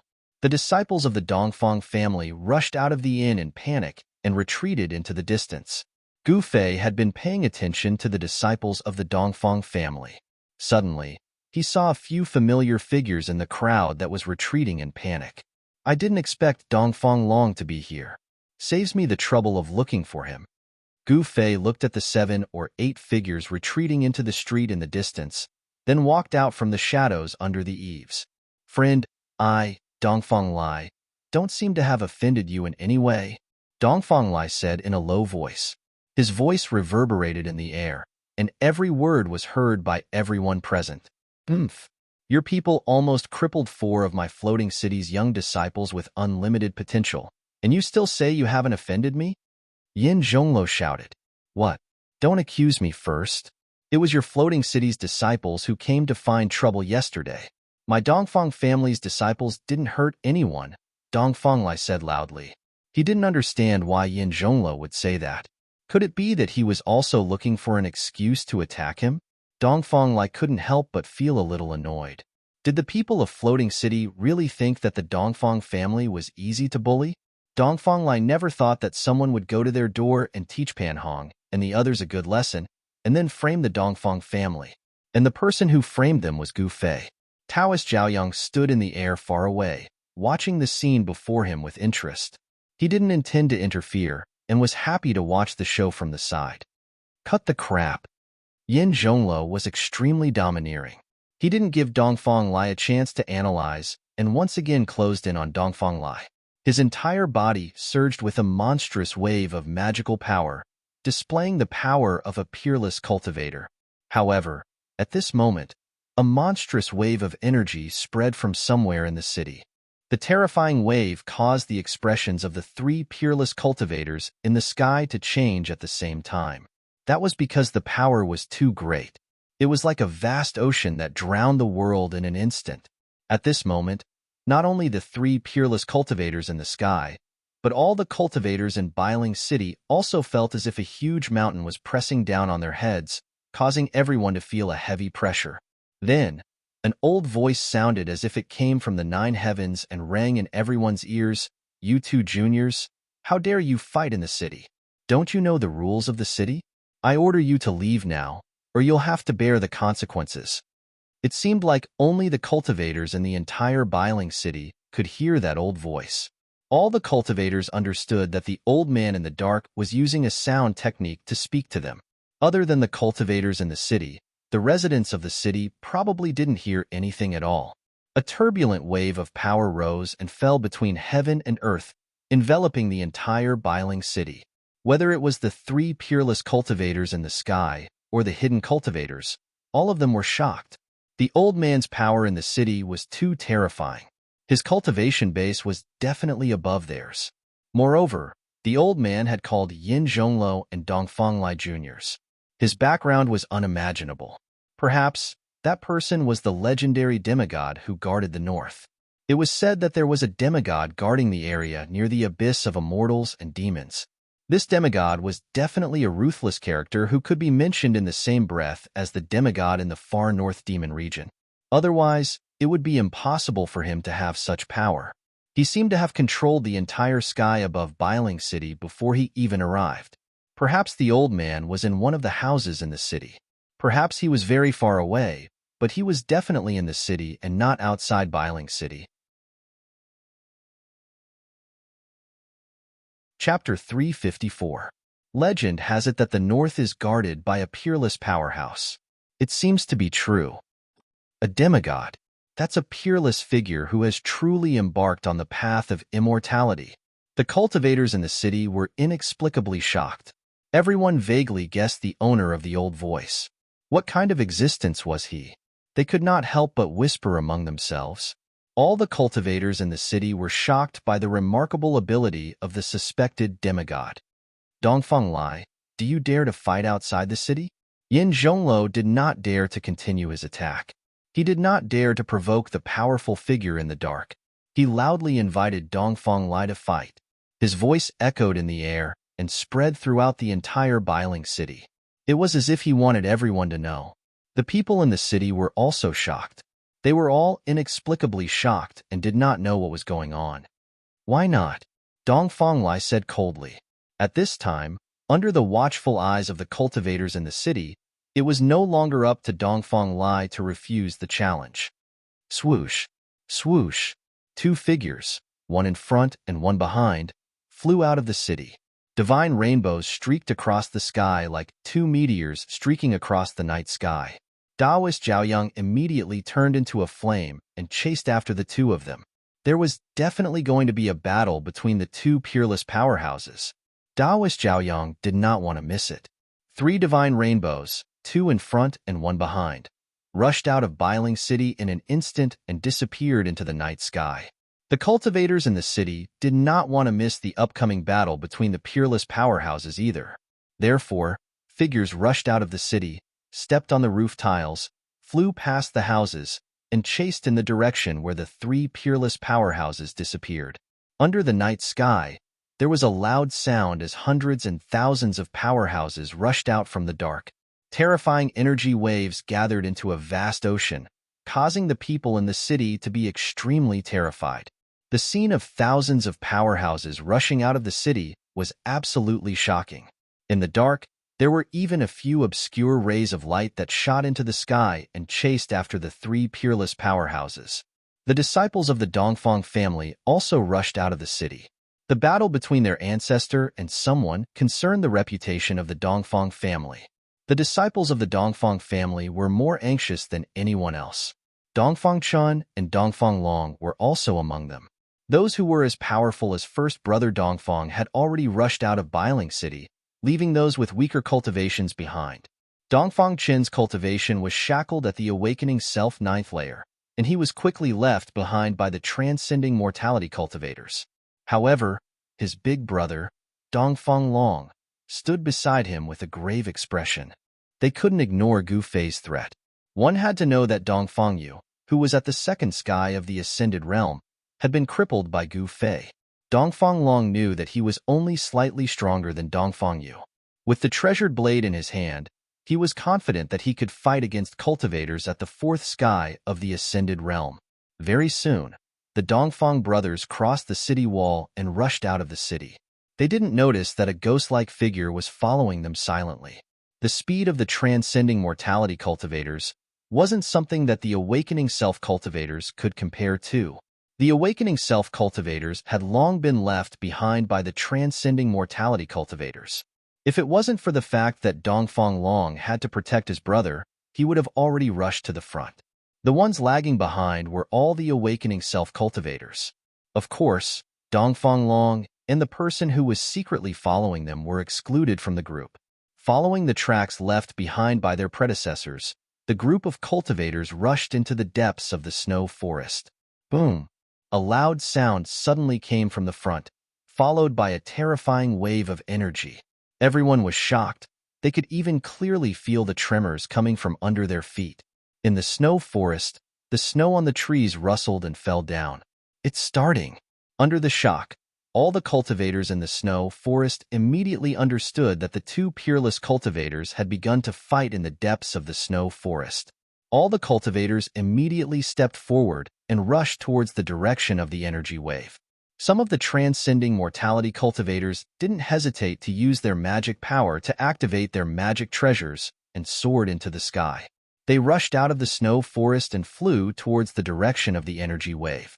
Although transcending mortality stage cultivators couldn't be like Imperial Void stage peerless experts who didn't need to rely on external objects and directly fly in the air, they relied on the help of magic treasures to fly in the sky and burrow into the ground. Shwa, shwa, shwa. A dozen or so streaks of sword light shot out from the snowy forest like divine rainbows. They were sword cultivators who could control their flying swords. With a single sword, they could soar into the sky and burrow into the ground. Dozens of sword lights, like meteors, swept across the snow forest and rushed into the depths of the snow forest. At this time, a terrifying wave of energy that made people's hearts palpitate came out from the depths of the snow forest. Beams of strong light shot up to the sky and lit up the dark sky. After entering the snow forest, the awakening self-realm cultivators who were lagging behind immediately dispersed. The number of cultivators around the Dongfang brothers quickly decreased. Everyone's attention had been attracted by the two peerless cultivators fighting in the depths of the snow forest. No one noticed that someone had already set their eyes on the Dongfang brothers. After entering the snow forest for tens of miles, there were only a few young cultivators of the Dongfang family left around the Dongfang brothers. The transcending mortality realm cultivators had already rushed into the depths of the snow forest to watch the battle. Suddenly, a figure abruptly appeared in front of Dongfang Qian and the others and stopped them from running. Dongfang Qian. A cold voice rang out in the forest. That person's eyes were as bright as stars in the dark snow forest. His gaze was as sharp as a blade as it swept across the faces of Dongfang Qian and the others. Dongfang Qian and the others were shocked. They felt as if a blade was at their throats. Just a glance from the person in front of them made them feel cold. "Friend, please step aside." Dongfang Long took a step forward and said coldly. His right hand had already quietly pressed on the hilt of the treasure sword tied to his waist. The Guangqing celestial sect cultivated the sword Immortal Tao. However, Dongfang Long was a disciple of the Saber Emperor and cultivated the tyrannical saber Tao. With a saber, he would slay gods, Buddhas would slay Buddhas, and devils would slay devils. Dongfang Long seemed to have become one with the saber. A tyrannical saber aura surged out from his body. In the snow forest, a biting cold air flow suddenly appeared out of nowhere and swept up the snow on the ground. The incomparably sharp aura forced Dongfang Qian and the others behind him to continuously retreat. Their faces were pale. "Dongfang Long, we haven't seen each other for a few years. I've missed you very much." That person slowly walked forward and said such words. No one would think that this mysterious person who suddenly appeared and stopped them would be Dongfang Long's friend. This was because this person's words revealed a cold, killing intent. "Who are you?" Dongfang Long couldn't help but change his expression when he heard this.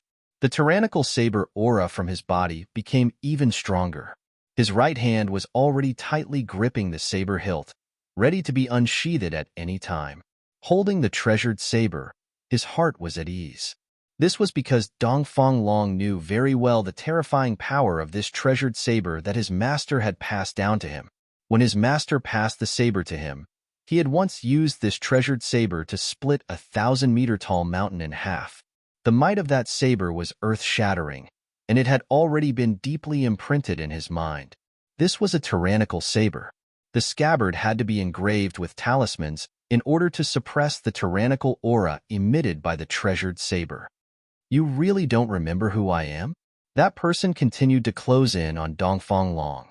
His entire body emitted a terrifying murderous aura, and there was a faint light flowing around his body. "He's Gu Fei." Suddenly, a voice came from behind Dongfang Long. The person who spoke was Dongfang Qian, who had already retreated. "Gu Fei? You're Gu Fei?" Dongfang Long was shocked and couldn't help but take a step back. He looked at the young man who was approaching him step by step in disbelief. "Humph." That person sneered. His gaze swept over Dongfang Qian, who was behind Dongfang Long, and coldly said, "Dongfang Qian, I have to say that you're really smart, but unfortunately, you seem to be too smart. Although you've changed your appearance, at this time, other than Gu Fei, I really can't think of anyone else who would attack us." Dongfang Qian's tone was very calm, as if he had already expected this to happen. "Hee." That person stood 3 feet away from Dongfang Long. Then, his face began to change. In the blink of an eye, the unassuming young man turned into a young cultivator with a resolute expression. Although Gu Fei's appearance was not outstanding, there seemed to be a kind of magic about him. As long as someone has seen him before, it would not be easy to forget him. "I'm a person who clearly distinguishes between gratitude and grudges. So, Dongfang Qian, Dongfang Long, both of you must die." Gu Fei's words were cold and suffocating. Rays of 5-colored light began to emerge from his body. Within the 5-colored light, one could see the power of thunder and lightning bursting and wandering. Dongfang Long felt a strong pressure from Gu Fei. He was secretly surprised. No wonder Dongfang Yu was crippled by Gu Fei. He indeed had the strength. "If you want to kill us, you must have the strength to do so," Dongfang Long said in a deep voice. From the moment Gu Fei appeared, his eyes never left Gu Fei. Is that so? Gu Fei smiled disdainfully. Then, he pointed his right hand. Chi. A ray of light suddenly shot out and pierced forward. Damn it! Dongfang Long roared. Clang. With a sound, he unsheathed his saber. The tyrannical saber energy, like lightning, immediately cut through the void and blocked Gu Fei's finger light. Gu Fei's finger was not aimed at Dongfang Long. Gu Fei's target was Dongfang Chun, who was behind Dongfang Long. With Dongfang Chin's cultivation base, Gu Fei could pierce through him with one finger. In front of a transcending mortality cultivator, a cultivator of the awakening self stage had no power to fight back. The dazzling saber light illuminated the snowy forest. An extremely tyrannical saber energy filled the air. After Dongfang Long blocked Gu Fei's finger light with his saber, he immediately chopped down at Gu Fei. The tyrannical saber energy burst out like a raging sea. The blazing saber light rushed up hundreds of feet, like a heavenly saber, exuding endless power. In an instant, it descended on Gu Fei's head.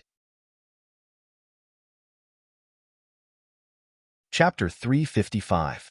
The power of the blade stirred up a strong wind, causing the snow under Gu Fei's feet to fly into the air. Snowflakes danced in the sky, and the mighty and powerful pressure caused Dongfang Chun and the Dongfang family disciples to turn pale with fright. They quickly retreated further away. In the face of the incomparably powerful blade, Gu Fei's expression still did not change. He directly punched upwards, as if it was a very casual punch. Bam! Gu Fei's fist collided with the terrifying blade light in an instant. The powerful fist force suddenly erupted like a volcano, directly shattering the 100-foot-long blade light. Rumble! The ground under Gu Fei's feet shook violently, and the ground burst open under his feet. The soil mixed with the snow spread out like a wave with him as the center. It had to be said that the power of Dongfang Long's blade was also as heavy as a mountain. The blade energy and the fist force collided, and the powerful force that erupted immediately caused the surrounding trees to be affected and fall outwards. Gu Fei's long hair danced in the wind as he took large strides forward, displaying an unparalleled and powerful aura. Dongfang Long, on the other hand, was shaken by Gu Fei's punch and flew backwards. No one had thought that this would happen. Dongfang Chun, who had retreated, also changed his expression. Although he knew that Gu Fei was able to cripple Dongfang Yu, his cultivation must be above Dongfang Yu's. However, he never thought that Gu Fei would be so powerful.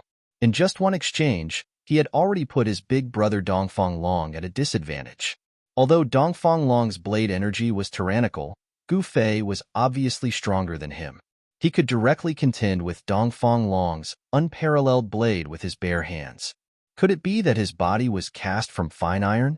Not only the Dongfang brothers, but the other Dongfang family disciples present were also incomparably shocked. Gu Fei's physical body was so strong that it had exceeded the scope of their understanding.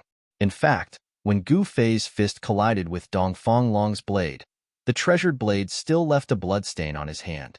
However, no blood flowed out, and the wound immediately healed at a speed visible to the naked eye, as if it had never been injured. This was the strength of a martial artist. Even if a powerful martial artist was injured, they could quickly recover. The toughness of a martial artist's body was not something that other cultivators could imagine.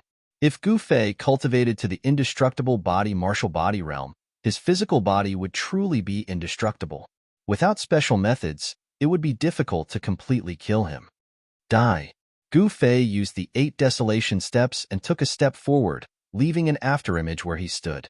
In an instant, he arrived in front of Dongfang Long, who was flying backwards, and punched him in the chest. He did not use any martial skills. Instead, he simply swung his fists with overwhelming force. Even so, Dongfang Long felt that his life was in danger. Roar! Dongfang Long roared furiously and spun the saber in his hand. At the critical moment, he used the saber to block in front of his chest. A strong saber chi surged out from the saber. Bam! Gu Fei's fist heavily hit the saber, directly dissipating the heavy saber chi, and the saber heavily hit Dongfang Long's body. Wah! Dongfang Long felt as if he had been hit by a mountain. He opened his mouth and spat out a mouthful of blood. Like a meteorite, he smashed into the snowy forest behind him. Dongfang Chun was sent flying by Gu Fei's punch. He broke 7 or 8 trees in succession before rolling on the snowy ground, no longer breathing. Everyone was stunned by the scene in front of them, including Dongfang Chen. It was hard to believe that Gu Fei had defeated Dongfang Long in 2 moves. It seemed that Dongfang Long had no room to fight back. Humph! Can't even withstand a single blow. Gu Fei sneered, and then his cold eyes fell on Dongfang Chen. Now it's your turn? Gu Fei's tone was very calm. He looked at Dongfang Chen as if he was looking at a dead man. Dongfang Chen's face became pale. Under Gu Fei's emotionless gaze, he couldn't help but take a step back and said with a trembling voice, Gu Fei, do you know the consequences of killing a fellow disciple? Several disciples of the Dongfang family behind Dongfang Chen suddenly turned around and fled. Gu Fei didn't attack them. In his eyes, there was only Dongfang Chen. Haha. Gu Fei laughed when he heard this, as if he had heard the funniest joke in the world. Dongfang Chen, at this time, you can't be so naive to think that I will let you go because of the sect rules, right? Dongfang Chen knew that he couldn't escape, but he quickly calmed down. Gu Fei, you are too arrogant. Do you think that after you crippled Dongfang Yu, I will still not be vigilant? The panic on Dongfang Chen's face disappeared in an instant and was replaced by a cold face. Oh, is that so? You really know how to act. Gu Fei approached Dongfang Chen step by step. He had fantasized about revenge more than once. When things were really about to come true, Gu Fei strangely found that his heart was unexpectedly calm. He didn't know why it was like this. With Gu Fei's current strength, killing Dongfang Chen was as simple as pinching an ant to death. Dongfang Chen's bluff could not scare him off his determination to kill Dongfang Chen. Dongfang Chen, although you and I are not disciples of the same master, the 9 veins of supreme mystery are a family and also belong to the same sect. I will give you a quick death. As Gu Fei said this, he slowly raised his right hand and pointed his index finger at Dongfang Chen. A 5-colored light immediately appeared at the tip of his finger. Gu Fei didn't want to torture Dongfang Chen. As long as he moved his finger slightly, the light condensed from the warrior's true qi would be able to penetrate Dongfang Chen's body and kill him on the spot. Dongfang Chen's face was livid and beads of sweat rolled down his forehead. At this moment of life and death, he could no longer maintain his calm. However, right at this moment, Gu Fei's expression suddenly changed. Without any warning, he soared into the sky, and a ray of black light shrouded in black qi instantly pierced through his afterimage. The black light came from nowhere, and it was silent. Gu Fei was scared and broke out in a cold sweat. If it wasn't for his cultivation breaking through to the 4th sky of the ascended realm and his spiritual sense becoming more sensitive, it would be absolutely difficult to detect someone sneak attacking him. After the black light pierced through the afterimage left by Gu Fei, it didn't shoot forward. Instead, it turned in the air and actually chased after Gu Fei, who had jumped into the air. Preposterous. As soon as Gu Fei saw this black light, his eyes suddenly turned red. He immediately formed a seal with both hands, and a golden light immediately gathered in his hands. Then, along with the seal he made, it turned into a bright golden light as thick as a child's arm, and it met the black light that was shooting down below. Bang! The golden divine radiance collided with the black qi and black light. The black qi and black light instantly exploded, but they did not dissipate. Instead, they turned into countless smaller black qi and black light that shot toward Gu Fei from all directions. Gu Fei's attack was like poking a hornet's nest, causing him to fall into a dangerous situation. Gu Fei couldn't help but be shocked. He knew that he definitely couldn't let these black lights land on his body. He had already recognized the origin of these black lights.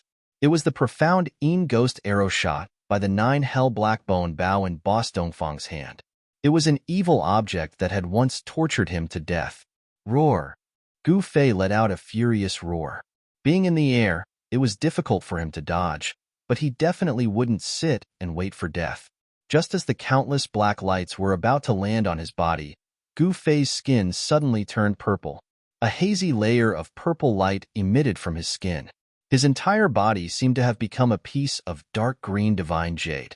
Rays of purple light revolved around his body, and a powerful sword chi rippled out from his body. Chi, chi, chi. Countless black lights shot onto the purple light and exploded one after another, then dissipated in the air. The profound Yin ghost chi couldn't invade Gu Fei's body. After suffering a loss, Gu Fei would definitely not allow himself to suffer the same pain. He spread the essence of the divine weapon he had refined into his body, temporarily giving his body the characteristics of a divine weapon, rendering the profound Yin ghost arrow useless. Gu Fei slowly landed on the snowy ground from the air. At this time, a tall figure walked out from the darkness. When he saw this person, Gu Fei's pupils couldn't help but shrink. The person who came was the Dongfang boss who had shot him with an arrow. Humph! Plotting behind people's backs, is the Dongfang family full of despicable and shameless people like you? Gu Fei's sharp eyes stared at this person's face and said coldly. Dongfang boss sneered and didn't answer. Do you think you can save Dongfang Qin? Gu Fei said. Then, he directly pressed his palm towards Dongfang Qin. A vast power fluctuation surged out from his palm. A five-colored palm of light rushed out from Gu Fei's hand and rushed towards Dongfang Qin. Shua! A figure suddenly appeared in front of Dongfang Qin. Clang! A black light rushed out for hundreds of feet and then struck forward. Boom! Amidst the loud noise, Gu Fei's palm of light collided with the terrifying black blade light. Gu Fei's five-colored palm of light dissipated, and the black blade light that spanned hundreds of feet also collapsed in the void. The figure of the person who attacked swayed a few times and took 3 steps back. Gu Fei, on the other hand, was like a huge mountain, standing on the ground without moving an inch. The energy storm that exploded shook the void, swept out a huge wave of air, rolled up the snow on the ground into the sky, and the surrounding trees fell outwards. It's you. At this time, Gu Fei clearly saw the person's face. This person was the middle-aged man with a black blade on his back who once attacked him with Dongfang boss outside Bailing Pass. How is this possible? Your strength. Black Blade Song Wentian was even more shocked than Gu Fei. In the battle with Gu Fei just now, he actually fell into a disadvantageous position, which was unbelievable to him. All right, since those who should come are here, I will reluctantly take care of you all at once, so that I don't have to find you one by one. Facing 2 transcending mortality realm masters, Gu Fei couldn't help but feel a sense of pride in his heart. At this moment, his battle intent was like a rainbow. Chapter 356. Boss Dongfang drew the 9 nether black bone bow in his hand, and the mystical Yin ghost arrow that was shrouded in black mist appeared on the bow. An eerie and terrifying aura immediately filled the air. The snow forest was instantly filled with ghostly chi. Boss Dongfang's body was shrouded in black mist, as if there were countless ghostly shadows around him. Vaguely, one could hear the shrill cries of ghosts, sending chills down one's spine. It was this weapon of the ghostly Tao that had once caused Gu Fei to fall for it and almost lose his life. When Gu Fei saw Boss Dongfang take out this evil weapon, he was shocked and furious. He did not dare to be careless. That day, he had been careless and was shot by Boss Dongfang, causing him to suffer greatly. The pain of the mystical Yin ghost chi invading his body was still fresh in Gu Fei's memory. Now that he thought about it, he still shuddered. However, he would not allow himself to fall into the same pit a second time. He spread the essence of the divine weapon throughout his body. His entire body seemed to be cast from purple gold godly metal, giving off a strong sense of oppression. It was as if he had turned into a peerless divine weapon. A terrifying wave of sword chi emanated from his imposing body. The weapon refinement technique was very mystical. By fusing the weapon into one's body, the body would be like an armory. By using the divine weapons displayed in the armory, one would be able to obtain the characteristics of the divine weapon. The higher one's cultivation, the stronger one's strength, and the more effectively one could bring out the characteristics of the divine weapon. With the protection of the sword soul, Gu Fei was actually not afraid of the mystical Yin ghost arrow at all. The mystical Yin ghost chi could not invade his body. Previously, Boss Dongfang's sneak attack had only succeeded because Gu Fei had been careless. Terrifying energy waves were still coming from the depths of the snow forest. The two peerless experts were still fighting fiercely. Yin Zhongluo and Dongfang Lai did not seem to have a winner yet. A battle of this level was undoubtedly very attractive to all cultivators. No one was willing to miss it. Perhaps all the cultivators in Bailing City had already rushed into the depths of the snow forest. Of course, that was excluding the peerless expert in the city who was suspected to be a demigod. As for Gu Fei, Boss Dongfang, Song Wentian, the Dongfang brothers, and the others, they had no interest in the great battle that was happening in the depths of the snowy forest, because they were fighting with their lives on the line.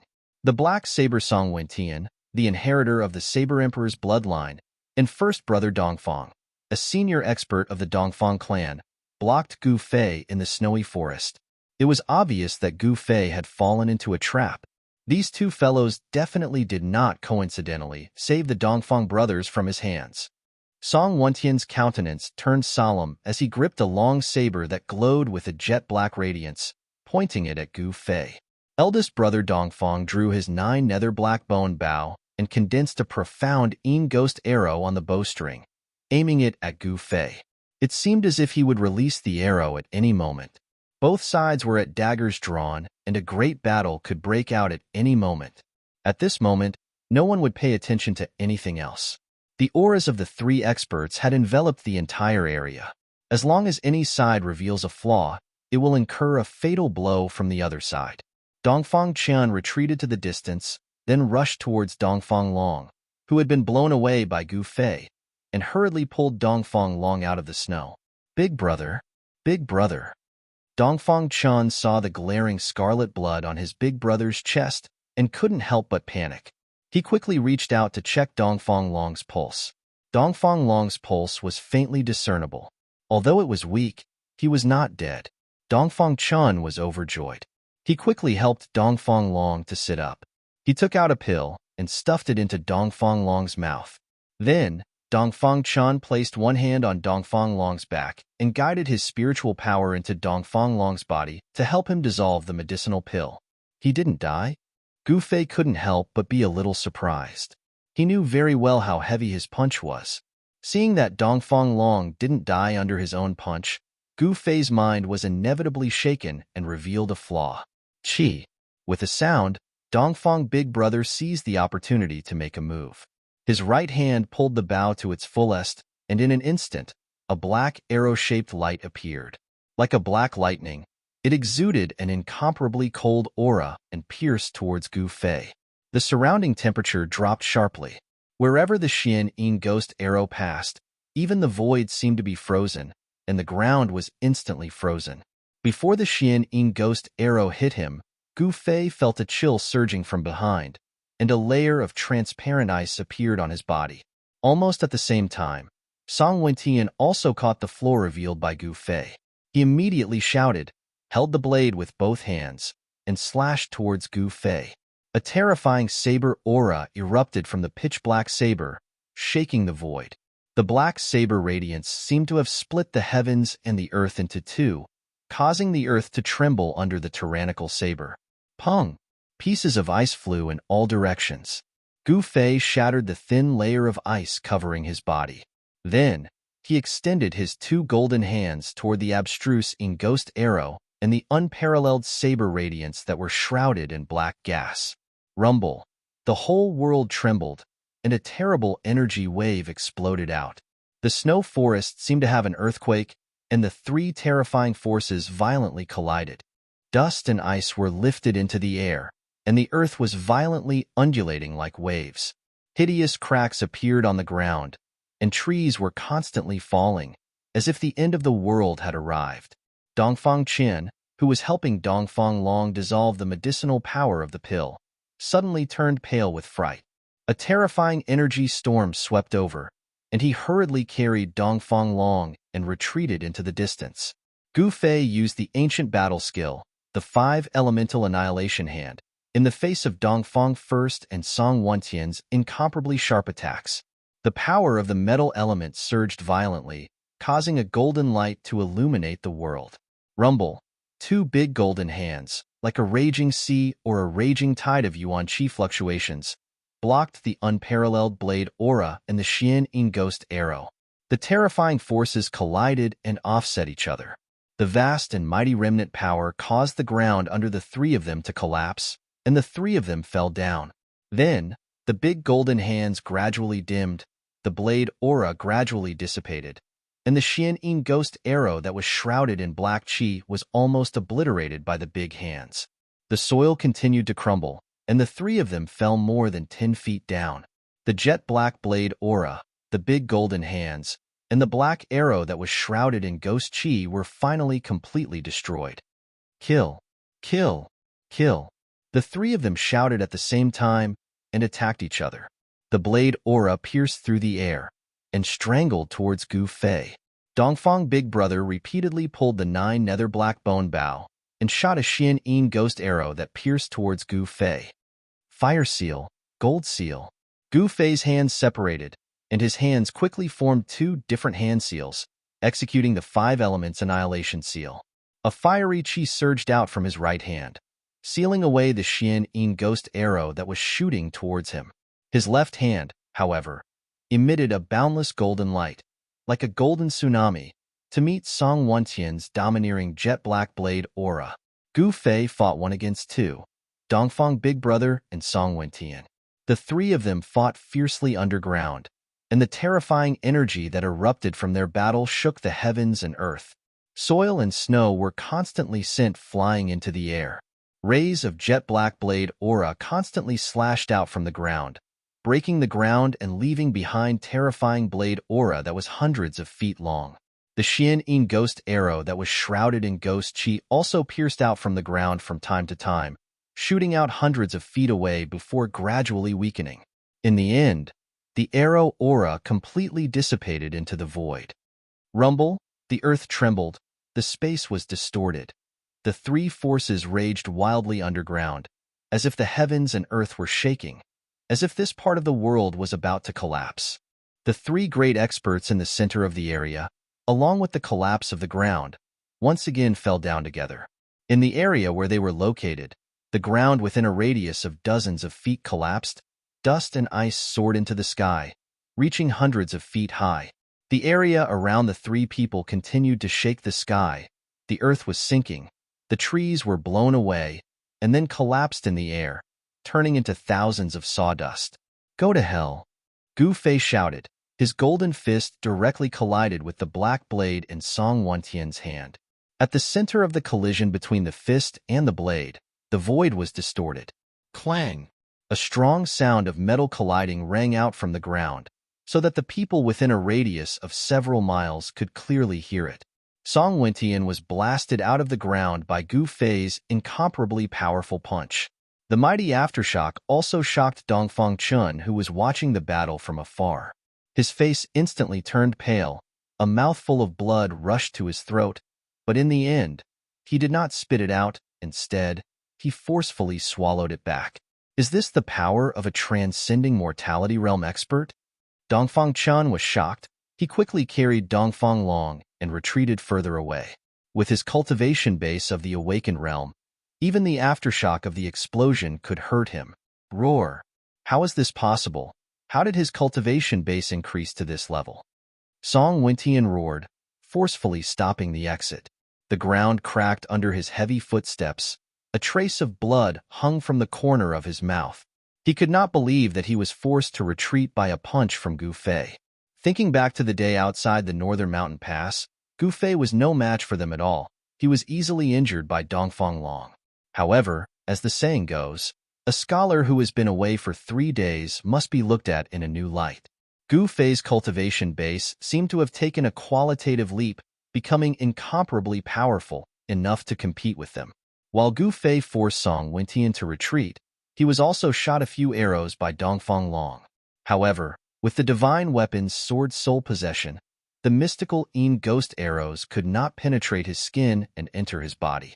However, although the mystical Yin ghost arrows did not penetrate his body, the powerful force contained in the arrows still caused a great impact on Gu Fei.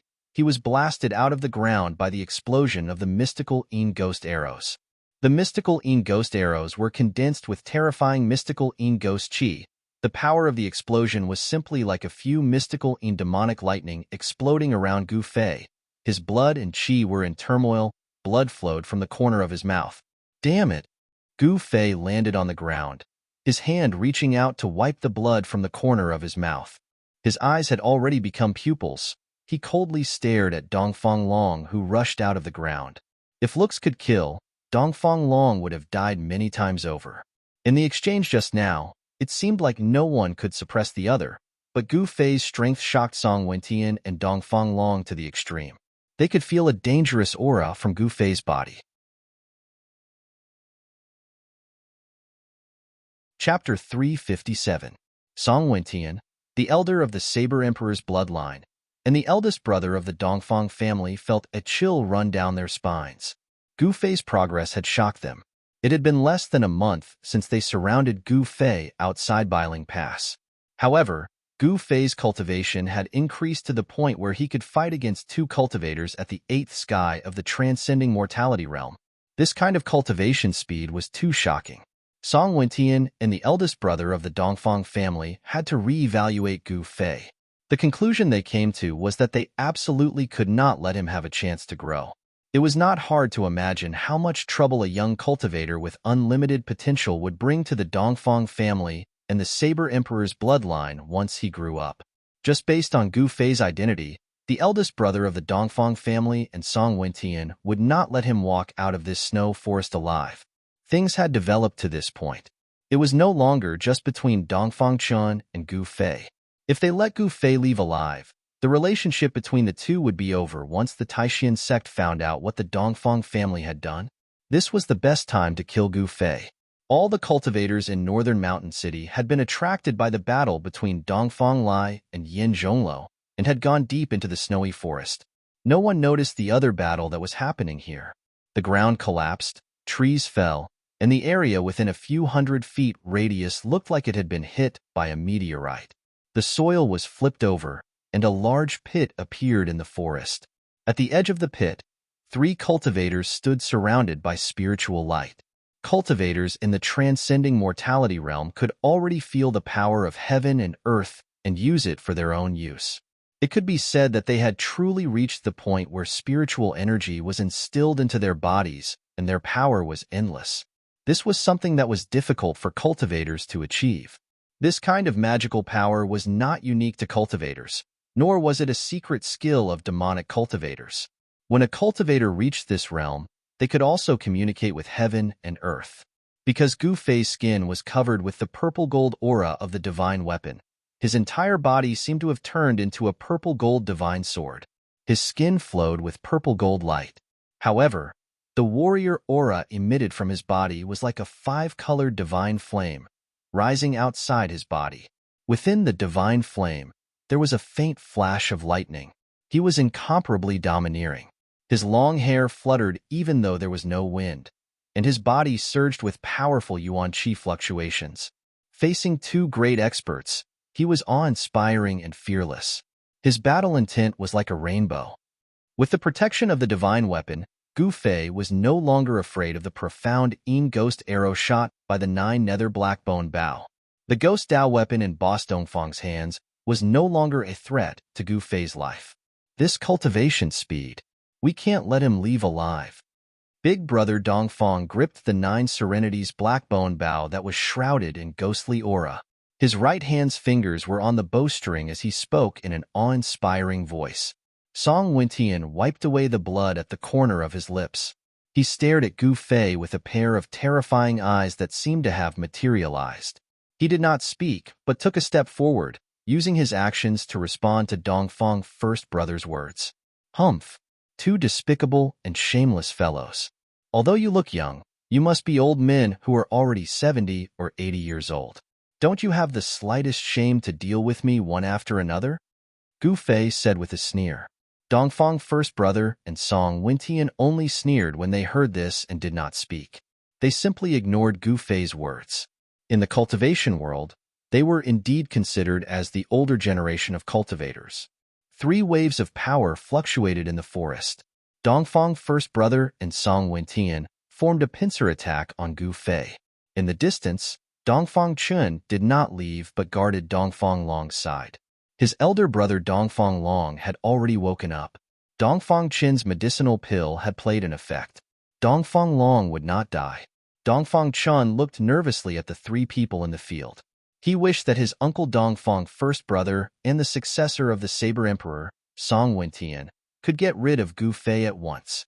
One must know that if Gu Fei revealed what he had done, not only would his reputation be ruined, but his life would also be in danger. In this world, the person who wanted Gu Fei to die the most was Dongfang Chen. Quickly kill him. Quickly kill him.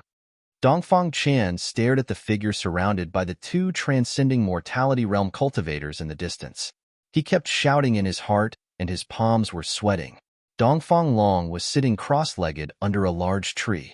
His blade had already fallen to some unknown place, and there was a large hole in the clothes on his chest. One could see that under his clothes, there was a fiery red light flashing. It seemed to be a treasure armor.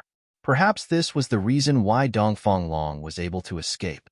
Gu Fei deliberately wanted to kill the Dongfang brothers. Therefore, he would not show any mercy with his punch. He was also confident that he could kill Dongfang Long with one punch. However, things went beyond Gu Fei's expectations. Dongfang Long was not killed by his punch, but even if he did not die, he was seriously injured. Gu Fei, do you think that you are a match for the two of us? Dongfang Big Brother slowly pulled the 9 nether black bone bow in his hand and said coldly. A ghostly arrow shrouded in black aura condensed on the bowstring.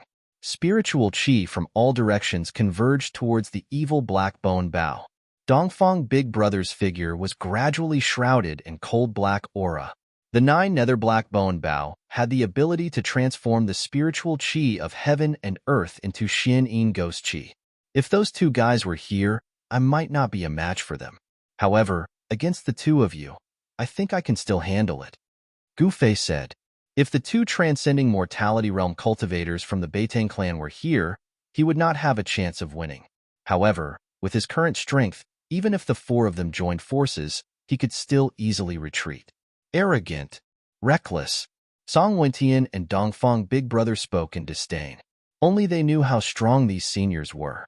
Their combat experience was incomparable, and they could already tell that although Gu Fei's strength was tyrannical, he had yet to reach their level.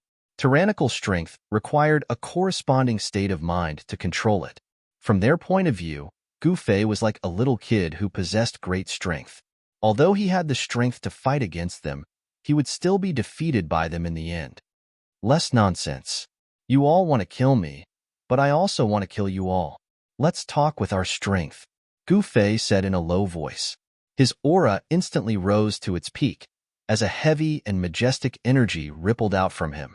Both of his hands moved, as a series of hand seals appeared around his body. Martial arts were truly profound and unfathomable, possessing great might. Although these hand seals looked simple, they actually contained the Tao within the mysteries. The hand seals formed by Gu Fei contained 5 different colors. The energy of the 5 elements surged violently from his body. He was currently using the 5 elemental annihilation seal to guide the spiritual chi from all directions, transforming it into a violent wave of energy, condensing it into the annihilation seal. Saber shattering the dome of heaven, dominating the world. Song Wentian roared, his voice shaking the skies. In the instant he slashed out with his saber, his aura instantly rose to its peak. Clang!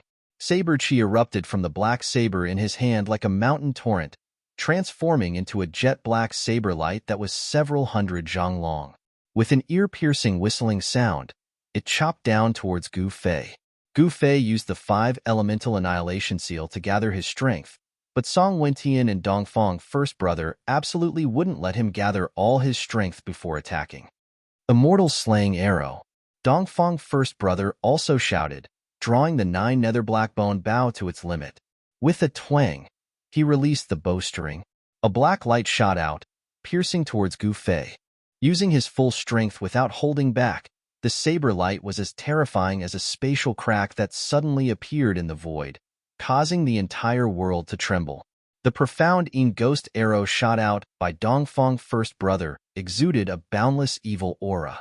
Amidst the ghostly chi, There seemed to be countless evil spirits lingering around the arrow-shaped, devilish light. Rotation of the five elements. Martial break all laws. Gu Fei let out a ferocious roar. The yuan qi in his body surged and surged violently. In an instant, thousands of hand seals converged into the most primitive 5 hand seals. Each of the hand seals emitted a mysterious and elusive Taoist rhyme as they shot towards Dongfang First Brother and Song Wentian. The power of the 5 elements was unprecedentedly strong. The 5 seals emitted a terrifying aura of destruction. 2 of the seals met Song Wentian's tyrannical saber, while 3 of the seals blasted towards Dongfang First Brother. Boom! Boom! 2 loud sounds rang out at the same time.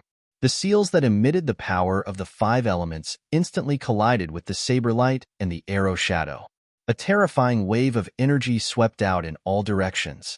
The world shook violently, as if the end of the world had arrived. The saber light shattered, and the seals vanished. Gu Fei had used 2 seals to block Song Wentian's tyrannical saber strike, and at the same time, Song Wentian was forced to retreat. As for the 3 seals that were aimed at Dongfang First Brother, 2 of them exploded at the same time as the profound Yin Ghost arrow. The 2 terrifying forces violently collided and canceled each other out. However, the 3rd seal directly broke through the terrifying power of destruction. It emitted a powerful yuan qi fluctuation as it shot towards Dongfang First Brother. It was obvious that Dongfang First Brother was someone that Gu Fei had paid special attention to. As the seals arrived, Dongfang First Brother felt as if a giant mountain was crashing towards him. The violent wind blew his hair backwards, and the extreme pressure caused his feet to sink into the ground. It was already too late to shoot another arrow. Roar! Dongfang First Brother let out a ferocious roar. A powerful wave of magic power surged out from his right hand, and a dazzling white ball of energy condensed in his hand. Dongfang First Brother flipped his palm and pressed it forward. Boom!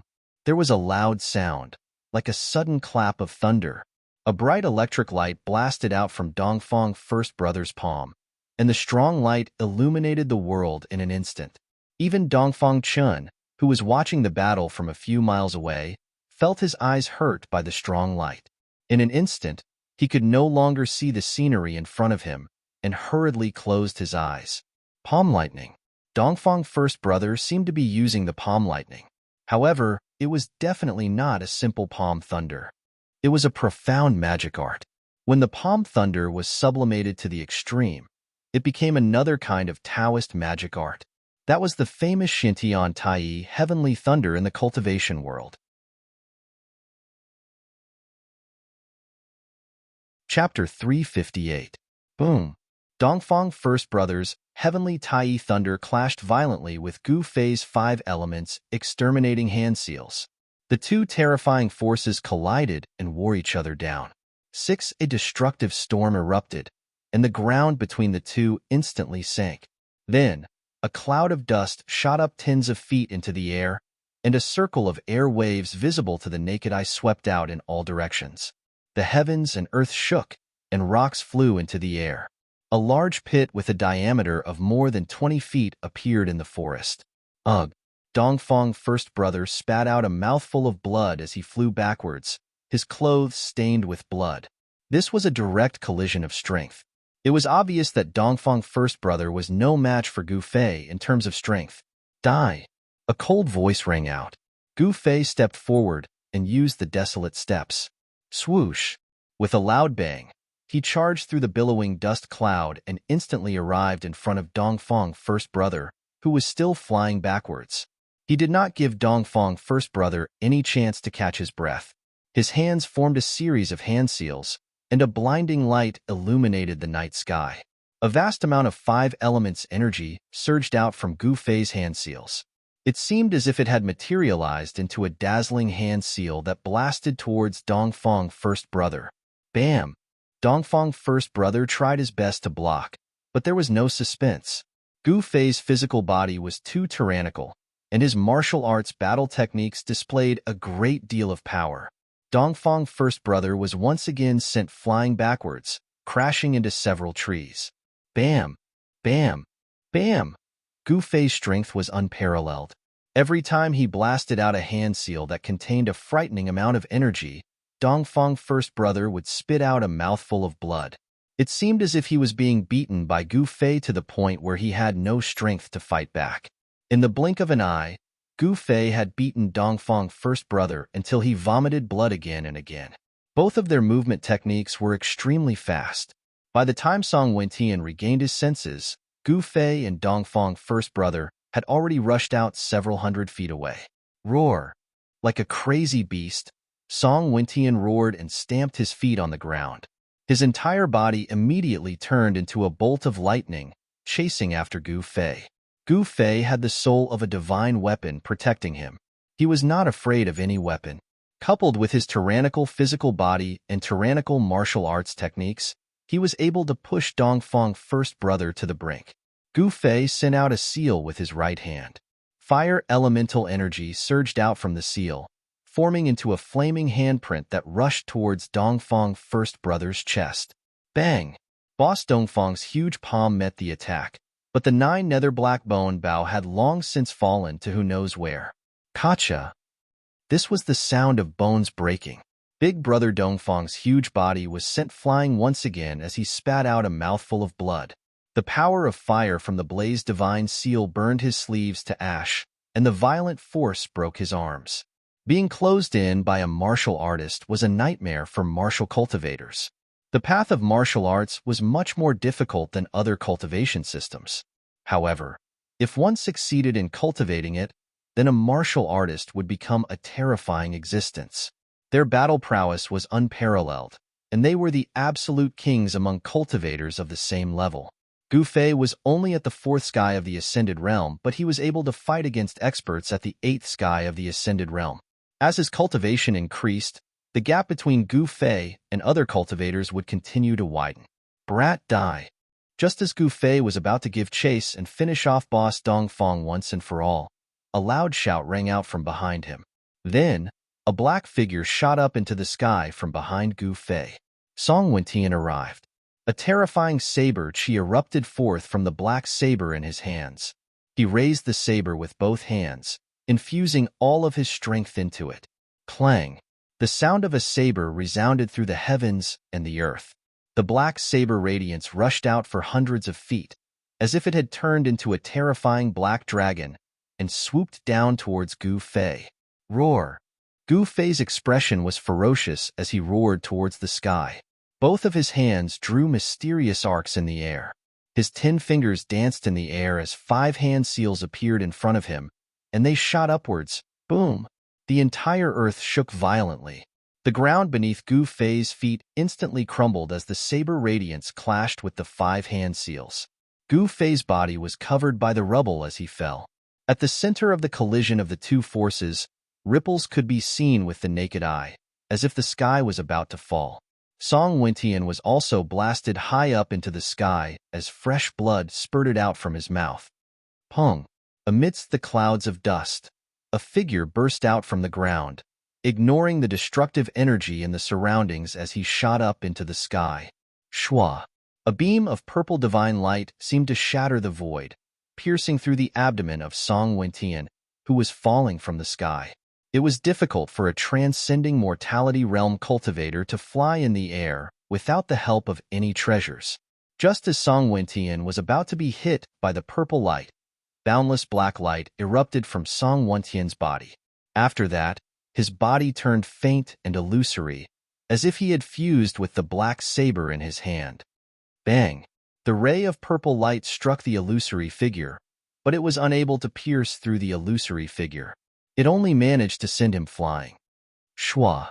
The black saber radiance flashed as Song Wentian became one with the saber. However, he did not make a move. Instead, he turned into a black ray of light and escaped far away, leaving behind drops of blood in the air. Sword cultivators who cultivated the sword Immortal Tao could become one with the sword and fly through the air. The descendants of the Saber Emperor's bloodline could also become one with the sword and fly through the air. Gu Fei descended from the sky as a ray of purple light flashed between his eyebrows. Landing on the ground, Gu Fei's face suddenly flushed red and he spat out a mouthful of blood. He wiped away the blood and scanned his surroundings. He saw Dongfang Chun carrying Dongfang Long in a panic and fleeing towards Bailing City. On the other side, Dongfang Chun, who was already seriously injured, was fleeing towards the snowy forest. The battle between the peerless experts in the depths of the snowy forest was still ongoing. Two terrifying auras surged out from the depths of the snowy forest, even covering the auras here. It seemed like no one had noticed the strangeness here. Countless cultivators were gathered in the depths of the snowy forest. Of course, there were experts from the Dongfang clan and Beitang clan among them. Dongfang boss regretted not asking Beitang Yu and Beitang Yi to help him deal with Gu Fei. He had miscalculated and thought that he and Song Wentian could kill Gu Fei. However, things didn't go as he wished. Gu Fei's improvement was shocking. Two experts at the 8th sky of the ascended mortality realm had lost to him. If they couldn't kill Gu Fei, things would develop in a direction that they didn't want to see. Want to escape? Gu Fei sneered. He took a step forward and disappeared on the spot, chasing after the Dongfang brothers as if he had teleported. Gu Fei used the 8 extreme steps to its limit. In the blink of an eye, he had already moved 200 to 300 zhang away. With just a few more steps, he would be able to catch up to Dongfang Chun and kill the Dongfang brothers. Gu Fei's killing intent was like a rainbow. The hatred in his heart surged out like a mountain torrent, giving him an inexplicable excitement. Perhaps this was the pleasure of revenge.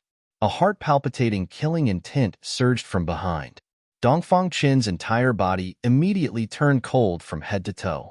He knew that he had been targeted by Gu Fei. Dongfang Chun regretted it. If he had known this would happen, he would have run as far away from Dongfang Long as possible.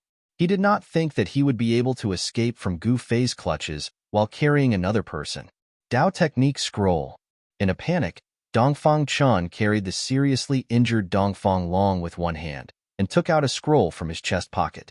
Go die. Dongfang Chen directly opened the scroll in his hand and threw it at Gu Fei, who was chasing behind him.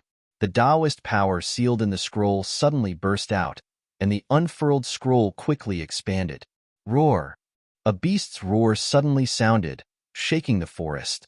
A strange beast the size of a small mountain, covered in scales, rushed out from the scroll and pounced towards Gu Fei.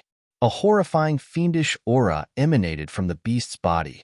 It wasn't a terrifying beast with flesh and blood, but an extremely powerful beast soul. The cultivator who had created these scrolls had actually used a Dao technique to seal the beast soul of a ferocious beast within the scrolls. Once the scrolls were opened, the sealed beast soul would be released. What's the use of struggling? Gu Fei sneered. He directly blasted out a punch. Bang! With a loud sound, the punch heavily hit the hideous head of the strange beast. The beast's head suddenly exploded, and a strange expression flashed across Gu Fei's face. He felt a strong force coming from his fist, and it actually stopped him. The force of this strange beast's pounce was surprisingly strong. The strange beast was blasted away and returned to the scroll shrouded in multicolored light. Gu Fei was about to destroy this scroll, but at this moment, a beast's roar sounded from the scroll again. The beast soul that was blasted by Gu Fei unexpectedly pounced out from the scroll. What? Gu Fei couldn't help but be startled. This scroll didn't seem to be simple. The beast soul sealed in the scroll seemed to be difficult to destroy. Gu Fei was only blocked for a moment, and Dongfang Chun had already carried his big brother Dongfang Long and fled hundreds of feet away. Dongfang Chen's hands unfolded a Dao Technique scroll. A green light rushed out from the scroll and enveloped Dongfang Chun and Dongfang Long. Then, with a schwa, Dongfang Chun and Dongfang Long disappeared in the green light. Not good.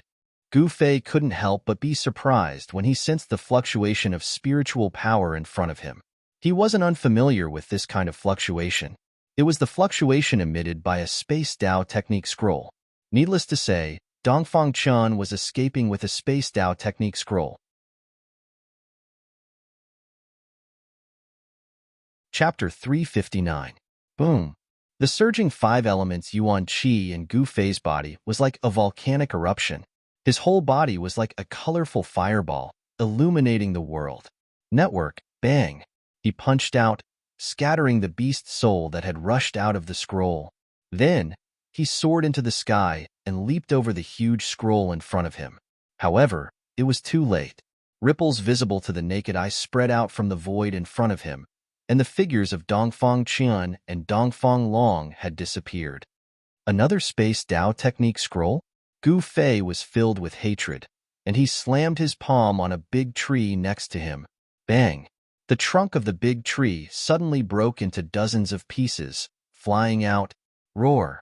An earth-shattering beast roar sounded from behind Gu Fei, and the beast soul that was destroyed by Gu Fei's punch rushed out of the scroll. Preposterous! When Gu Fei heard the beast's roar, his anger burned to the ninth heaven. If it weren't for the Dao Technique scroll that blocked him, the Dongfang brothers would have been killed by him. Gu Fei suddenly turned around, and then separated his hands. Hum! A clear sword chime rang out, and 5 faint and illusory sword shadows emerged from the multicolored light radiating from his body. Gu Fei's face was calm, and he pointed his right hand forward. Chi, chi, chi, chi, chi. 5 soft sounds rang out, and the 5 sword shadows that revealed their own different colors of sword chi immediately pierced forward. A sound of silk tearing rang out, and the huge Dao Technique scroll was suddenly torn to pieces by the 5 sword shadows. The beast soul immediately roared and disappeared into the void. The reason why the beast soul that was sealed in the Dao Technique scroll did not dissipate was because of the power of the Dao Technique scroll. Now that the Dao Technique scroll had been destroyed, the beast soul that was sealed in the scroll had also turned into ashes. 5 elements sword chi? Suddenly, an old voice came from behind Gu Fei. Gu Fei was shocked, and all the pores on his body opened up. He suddenly turned around, and his heart was shocked to the extreme. The person who came was actually behind him, but he didn't notice it at all. Network E behind him. A skinny old man in a green robe was looking at him with a pair of murky eyes. The little old man's skin was wrinkled, his hair was sparse, and he seemed to be on the verge of losing all of it. It seemed that he did not have many teeth left. This was an old man who couldn't be any older. It was as if a gust of wind could blow him over. However, Gu Fei didn't underestimate him at all. To be able to approach him silently, how could such an old man be an ordinary person? Gu Fei would never believe it even if he was beaten to death. He was already secretly on guard. A jade talisman fell from his sleeve, and he silently pinched it in his hand. As soon as he felt that something was wrong, he would immediately crush the jade talisman and use the void-shifting Dao technique sealed in it to teleport to the Pill Cauldron Paradise. Oh, you don't seem to be cultivating the sword Immortal Dao. That's strange, to have such pure sword chi. The old man said with some surprise after looking Gu Fei up and down. The battle between the supreme experts in the depths of the snow forest seemed to still be undecided. Terrifying energy waves were still surging out from the depths of the snow forest. This old man seemed to have no interest in the battle between Dongfang Lai and the ethereal city expert Yin Zhongluo. It seemed that Gu Fei was more attractive than the battle between the supreme experts. Gu Fei's hair stood on end from the sudden look of this old man.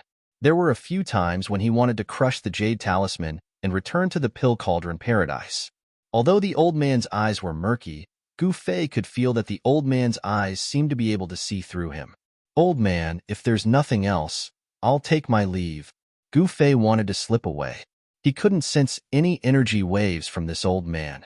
This old man looked like an ordinary old man, but it was precisely because of this that Gu Fei was even more alarmed. Haha, kid. Where do you think you're going? You'd better come with me. The old man suddenly said to Gu Fei with a smile. When he smiled, the wrinkles on his face deepened, like ravines crawling all over his face. Gu Fei was shocked. This old man was really coming for him. He hurriedly wanted to crush the jade talisman in his hand, but in the next moment, he was almost scared to death. He didn't even have the strength to move a finger. There was an unfathomable power shrouding this part of the world, imprisoning him. The 5 elemental chi that had penetrated his body returned to his body, and the surrounding void seemed to solidify. Apart from moving his eyes, Gu Fei couldn't even open his mouth. Kid, don't play your little tricks in front of me. Come with me obediently. I won't mistreat you, huh? The old man seemed very happy. However, in Gu Fei's eyes, This old man's smile was simply the smile of a devil, which made him tremble with fear. Then, the old man soared into the sky. A force wrapped around Gu Fei, and he followed the old man into the sky. This is really wearing out iron shoes in fruitless search, only to find it without even looking for it. Haha, let's go. The old man laughed loudly, then waved his sleeves and flew south with Gu Fei. Gu Fei could only hear the sound of the wind whistling in his ears, but not a single bit of the astral wind blew on his body. He knew that this was the old man using a divine ability to isolate the astral wind outside. Gu Fei's eyes spun as his mind raced. This old monster's cultivation was too terrifying, and he couldn't deal with him at all. At this moment, he couldn't think of a way to escape. I wonder which sect this old monster is from. If he's from the three great Taoist sects, then my life shouldn't be in danger. But if he's an expert from another power, then I'll be out of luck. Gu Fei was incomparably anxious. He felt that although the old man was flying with him, there was no escape light. It wasn't like other peerless experts who could sweep through the sky like divine rainbows. No one would notice that there was someone flying in the sky, especially in the middle of the night. He didn't know how much time had passed.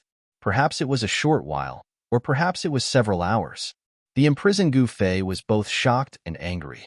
He had no idea where this old man was taking him. A sense of powerlessness welled up in Gu Fei's heart. In front of this old monster-level expert, he was like a newborn baby, with no ability to resist at all. At this moment, the old man suddenly exclaimed, "Eh?" Then, Gu Fei felt himself rapidly descending, and the ground was quickly approaching. The old man brought him down from the sky and landed on top of a mountain peak. There was no ice or snow here, and the vegetation was flourishing. It was as if they had already left the northern lands. After the old man brought Gu Fei to the top of the mountain, an almost inaudible sound of something breaking through the air came from the sky. It was as if some big shot had flown over. I didn't expect that old man to also come. Looks like I have to be a bit more careful. The old man looked up, and a glint flashed in his eyes. Then, he grabbed Gu Fei's shoulder and once again soared into the sky, heading south. The old man grabbed Gu Fei and flew in the air for a while.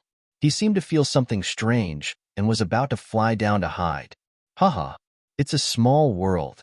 Fellow Taoist, please wait. A loud laugh came from behind the old man.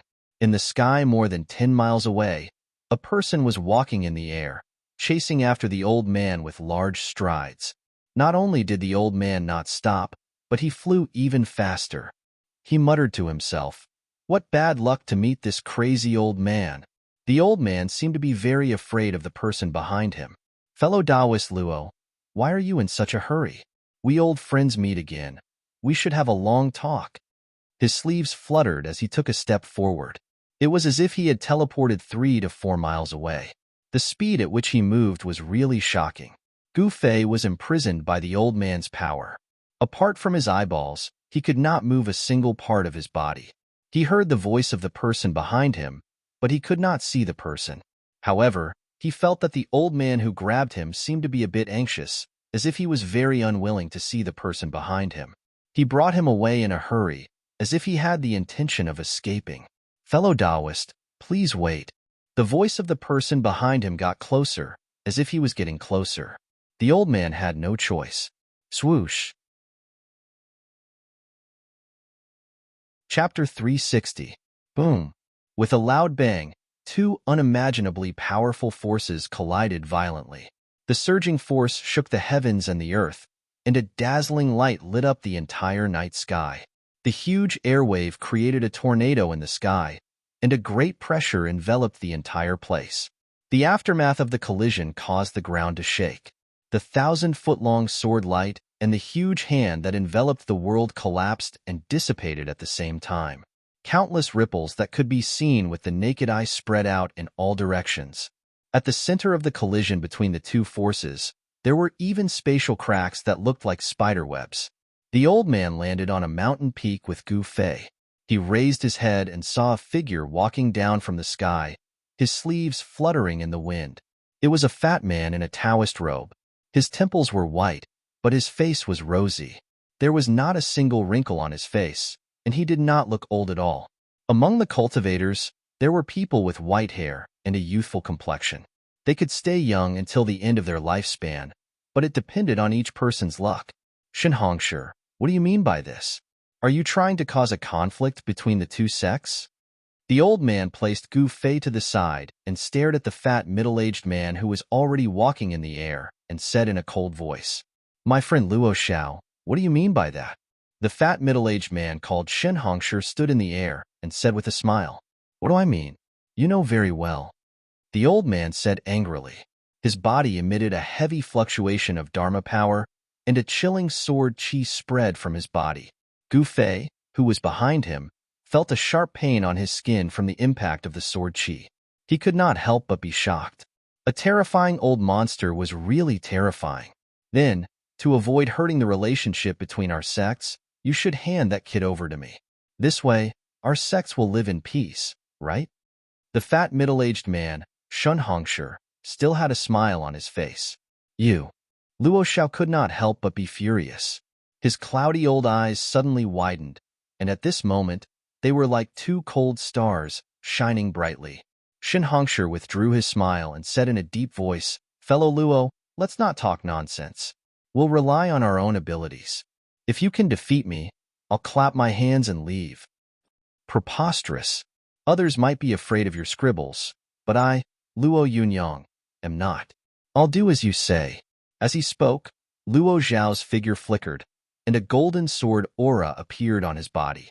His entire person seemed to have transformed into a golden divine sword that blasted toward the middle-aged fatty in the sky, Shenhongshi.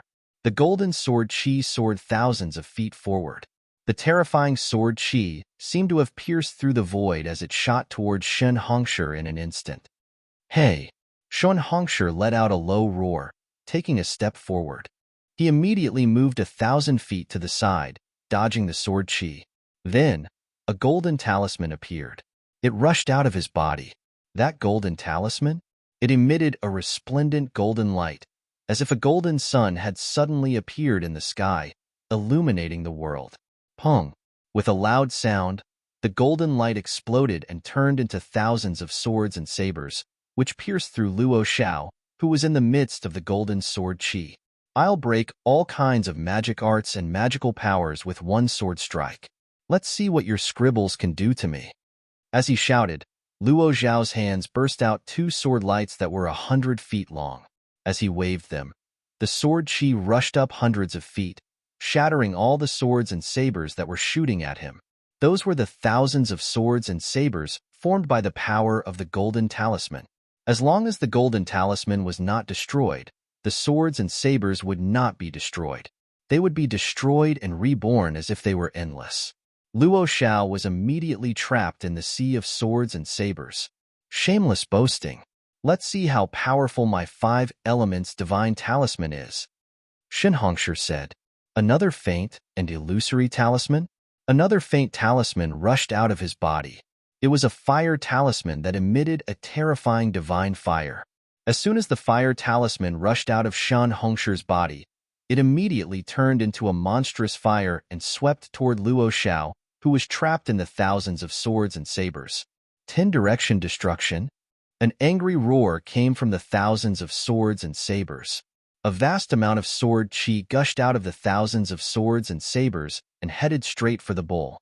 Then, 10 golden godly swords dashed out of the sea of swords and sabers. The terrifying sword chi vibrated in all directions and destroyed everything. Whether it was the thousands of swords and sabers formed by the power of the golden talisman or the monstrous fire formed by the power of the fire talisman, they were all shattered. A ray of golden light and a ray of fiery light dashed toward Shenhongshi and instantly entered his body. As if he was struck by lightning, Shenhongshi was flung hundreds of feet away before he stabilized himself. Nice. The Guangqing Celestial Sword Path of the Guangqing Celestial Sect sure is powerful. Shenhongshi's ruddy face blushed slightly. The Shangqing Sect's Talisman Dao is just OSO. Around Luo Xiao, 10 golden godly swords were circling him. Every single one of them was emitting a terrifying sword chi. He moved hundreds of feet in the air as he closed in on Shenhongshi. It was hard to imagine that an old man who was about to be buried in the ground still had such terrifying combat abilities. These old monsters really were getting more powerful as they got older. Although Gu Fei couldn't move or speak, he had clearly seen the battle between the two powerhouses. These old monsters were truly terrifying. They could probably kill him with just a finger. I didn't expect these two to be the old monsters of the Guangxing Celestial Sect and the Shangqing Sect. Gu Fei was certain that if he were to fall into the hands of either one of them, his life would not be in danger. After all, the three great Taoist sects were allies. The people of the Shangqing Sect and the Guangxing Celestial Sect would not dare to openly kill a disciple of the Taishan Sect. However, if he were to fall into someone else's hands, there would be too many variables. Gu Fei did not want to be controlled. He used all the spiritual qi in his body and wanted to break through the restraining power of Elder Luo Xiao. However, although the spiritual qi in Gu Fei's body was surging, it still could not leave his body. All the power was sealed in his body by the mysterious restraining power. He was just a small cultivator in the transcending mortality realm. It was impossible for him to break through the restraining power of an old monster. After trying a few times, he was disappointed. At this time, Luo Xiao and Shun Hongshi were already fighting in the sky. The more they fought, the further they went. Luo Xiao used 10 golden swords to force Shun Hongshi to retreat. In the end, Shun Hongshi had no choice but to use his trump card. 5 talismans condensed to the point of materialization. 5 talismans rushed out from his body, and the power of the 5 elements swept away the golden swords that were slashing at him. What Shun Hongshi cultivated was the talisman Tao of the 5 elements. The golden talisman that emitted a brilliant golden light, the green talisman that was full of vitality, the water talisman that seemed to draw in a flood, the fire talisman that emitted monstrous flames, and the earth talisman that was gray and seemed to transform a part of the world into chaos. 5 elements talismans? A 5 elements array was formed around Shun Hongshi, and the power of the 5 elements between heaven and earth was continuously guided over. It was an impregnable defense. Even Luo Xiao, who was known to break all techniques with one sword, could not break this 5 elements talisman array in a short time. The two old monsters seemed to be on par. Fight, fight. The longer the fight, the better. Gu Fei did not give up on attacking the restraining power on his body. In just a short while, he was drenched in sweat, but there was no change in the restraining power on his body. This is outrageous. That old pervert is really perverted. I can't even break the restraining power that he casually put on my body. Gu Fei was extremely anxious. Let's try using the divine weapon essence in my body. Gu Fei did as he thought. He had no other choice. As long as he thought of a method, he would try it. Taking a deep breath, Gu Fei slowly guided the divine weapon essence that was smelted into his body. His skin gradually turned purple. His body had some characteristics of a divine weapon, and his whole body seemed to have turned into a divine sword. But soon, Gu Fei found that the sword qi formed by the divine weapon essence could not pass through his body. The mysterious restraining power on his body also sealed the sword qi formed by the divine weapon essence in his body. Gu Fei couldn't help but feel depressed. He didn't even use this move. The old pervert's restraining technique was really extraordinary. Old monsters were really scary. In fact, with Gu Fei's current cultivation level, even if he had a treasure-grade divine weapon, he would still not be a match for those old monsters. After all, those old monsters had cultivated for thousands of years, and their lifespans were almost up. They were definitely the most terrifying cultivators below the demigod realm. Such a gap was difficult to make up for even a treasure-grade divine weapon. With Gu Fei's current strength, it was also difficult for him to exert the power of the divine weapon essence in his body. Unless the broken weapon soul sleeping in his qi and blood could be stimulated by the aura of the ancient fierce saber like in the virtual sky world and awaken. Only then could Gu Fei use the power of the weapon soul to break the restraining power on his body. What should I do? What should I do? Gu Fei shouted in his heart. Bean-sized beads of sweat rolled down his forehead. Although he was burning with anxiety, he was helpless at the same time. Boom! An earth-shattering sound rang out from the distant sky. Bright light instantly illuminated the world as a vast energy fluctuation surged forth. Even though it was very far away, it still blew past Gu Fei's body like a gust of wind, almost blowing him off the mountain peak. Gu Fei was so shocked that he broke out in a cold sweat and his heart was beating fast. These two old bastards. Gu Fei couldn't speak, so he could only curse in his heart. The two silhouettes moved quickly in the sky full of sword auras, colliding with each other constantly. The power of the whole world seemed to be aroused by them, and the terrible power that broke out shook the world. The two old monsters were like two gods and devils fiercely fighting. Their fight was earth-shattering, and the mighty residual power made people tremble. Just as Gu Fei was feeling helpless, he inadvertently caught a glimpse of the ripples spreading in the distant sky. An idea suddenly came to his mind, and he closed his eyes.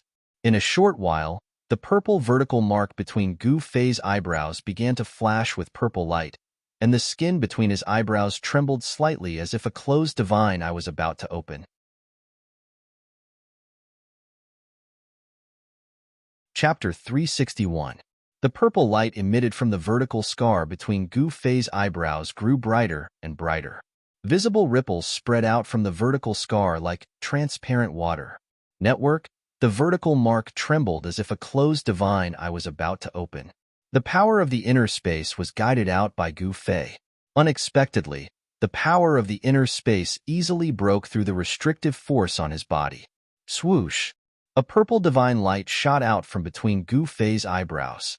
In an instant, Gu Fei's body shook and the restrictive force on his body was broken. Oh no!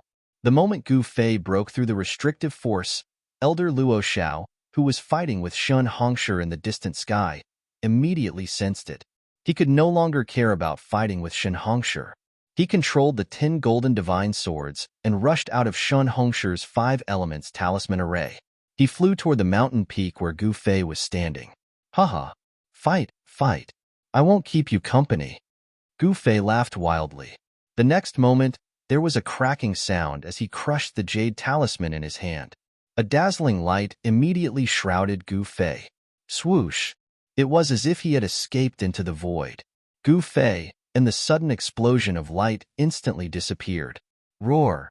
Elder Luo Xiao, who had rushed to the top of the mountain peak, could not help but roar at the sky. The sparse white hair on his head all stood up. Shun Hongshi, you old man, I'm done with you. Luo Xiao roared and turned around to control the 10 golden divine swords. He charged toward the middle-aged fat man, Shun Hongshi, with a murderous aura. He was truly enraged. An unprecedentedly powerful ripple of sword chi burst forth from his thin body. The 10 golden swords around him shone with dazzling golden light and grew to a height of 100 meters. The sword chi soared into the sky, causing the world to lose its color. Go to hell. With a wave of his hand, the 10 golden sword lights around Luo Xiao immediately whistled toward Shun Hongshi like 10 divine rainbows. Luo Xiao attacked furiously as if he was putting his life on the line. His sword chi was shocking. If it weren't for Shun Hongshi's entanglement, Gu Fei wouldn't have escaped from his hands. This made Luo Xiao furious. Old man Luo, we will meet again. When Shun Hongshi saw Luo Xiao's baleful aura attacking him, he couldn't help but be startled. He quickly turned into a 5-colored ray of light and soared into the sky, flying into the distance. Where do you think you're going? Luo Xiao was furious. How could he let Shun Hongshi go so easily? He then rode on the sword light and chased after Shun Hongshi. The divine rainbows streaked across the sky like shooting stars. In the blink of an eye, the 2 rainbows disappeared into the night sky. The teleportation altar in the Pill Cauldron Paradise suddenly emitted a vast energy fluctuation. Then, all the runes on the altar lit up. Swoosh! A purple light flashed, and a figure appeared in the teleportation formation in the center of the altar. The runes on the altar gradually dimmed, and the energy fluctuation that burst out gradually calmed down. Those old monsters are really scary. I didn't even have the strength to fight back in front of them. Gu Fei walked down from the altar and murmured to himself. It had to be said that escaping from the hands of that old man called Luo Xiao was an unbelievable thing. Gu Fei was really lucky. Perhaps he was the first transcending mortality realm cultivator to escape from the hands of an old monster. After coming down from the altar, Gu Fei didn't return to the Pill Cauldron Paradise. Instead, he walked toward a few small lakes formed by the spiritual spring water in the Pill Cauldron Paradise. The lake was at the foot of the mountain, and a stream of water flowed down from the mountain like a white ribbon. Beautiful flowers grew around the small lake, and there were a few floating lotuses floating in the water. Gu Fei came to the side of the lake, and without taking off his clothes, he jumped into the small lake, and then lay down in the water with his whole body relaxed. The spiritual spring water that flowed down from the mountain had a strong spiritual energy. Gu Fei's whole body was immersed in the water, and he felt as if there was a trace of cool air seeping into his body through his pores. It was extremely comfortable, and all his tiredness disappeared in an instant. In the Pill Cauldron Paradise, the spiritual energy was abundant. Gu Fei only soaked in the small lake for a while, and he already felt refreshed. This was definitely a paradise for cultivators. If one could cultivate here, he would definitely get twice the result with half the effort. It was no wonder that a spiritual land would attract cultivators from all over the world to gather in the northern lands. With a spiritual land and a grotto heaven, the sect would have an advantage over others. Their disciples would be much stronger than others. One must know that sects that had a paradise were all super forces in the cultivation world. Gu Fei soaked in the water, his eyes closed, enjoying this brief moment of comfort. It was as if he had forgotten everything, and continued like this. There were no battles, no conspiracies, no blood spilled. This period of peace was short. When the sun rose from the eastern horizon, Gu Fei opened his eyes and walked out from the small lake. Then, he walked straight towards the Pill Cauldron Paradise's cave abode. Returning to the cave abode, Gu Fei changed into a set of clean clothes. Then, he sat cross-legged on the jade bed and closed his eyes to cultivate. The Pill Cauldron Paradise's cave abode was built on top of the spiritual vein of the earth. It was the place where the spiritual energy within the Pill Cauldron Paradise was the richest and densest. Before long, Gu Fei's body was surrounded by a spiritual light that was visible to the naked eye. He guided the spiritual energy into his body, and then out of his body. He was using this spiritual energy to temper his mortal body. As the spiritual energy flowed through his body, a small amount of it would be absorbed into his flesh and bones. For the body to transform, it required a large amount of spiritual energy. Gu Fei's body was like a container that could contain energy. Once it was full, he would reach a bottleneck, and this container would need to become bigger to contain even more energy. Gu Fei had just broken through to the fourth sky of the ascended realm, so the amount of energy his flesh and bones could contain increased. Countless breakthroughs would bring about a qualitative transformation and improvement. No matter if it was cultivators, martial practitioners, or even all cultivators, all of them walked a path that led to strength, and all of them arrived at the same destination through different means. Strands of spiritual energy merged into Gu Fei's flesh, tendons, and bones, causing his flesh, tendons, bones, and organs to glow. A powerful aura spread throughout the room.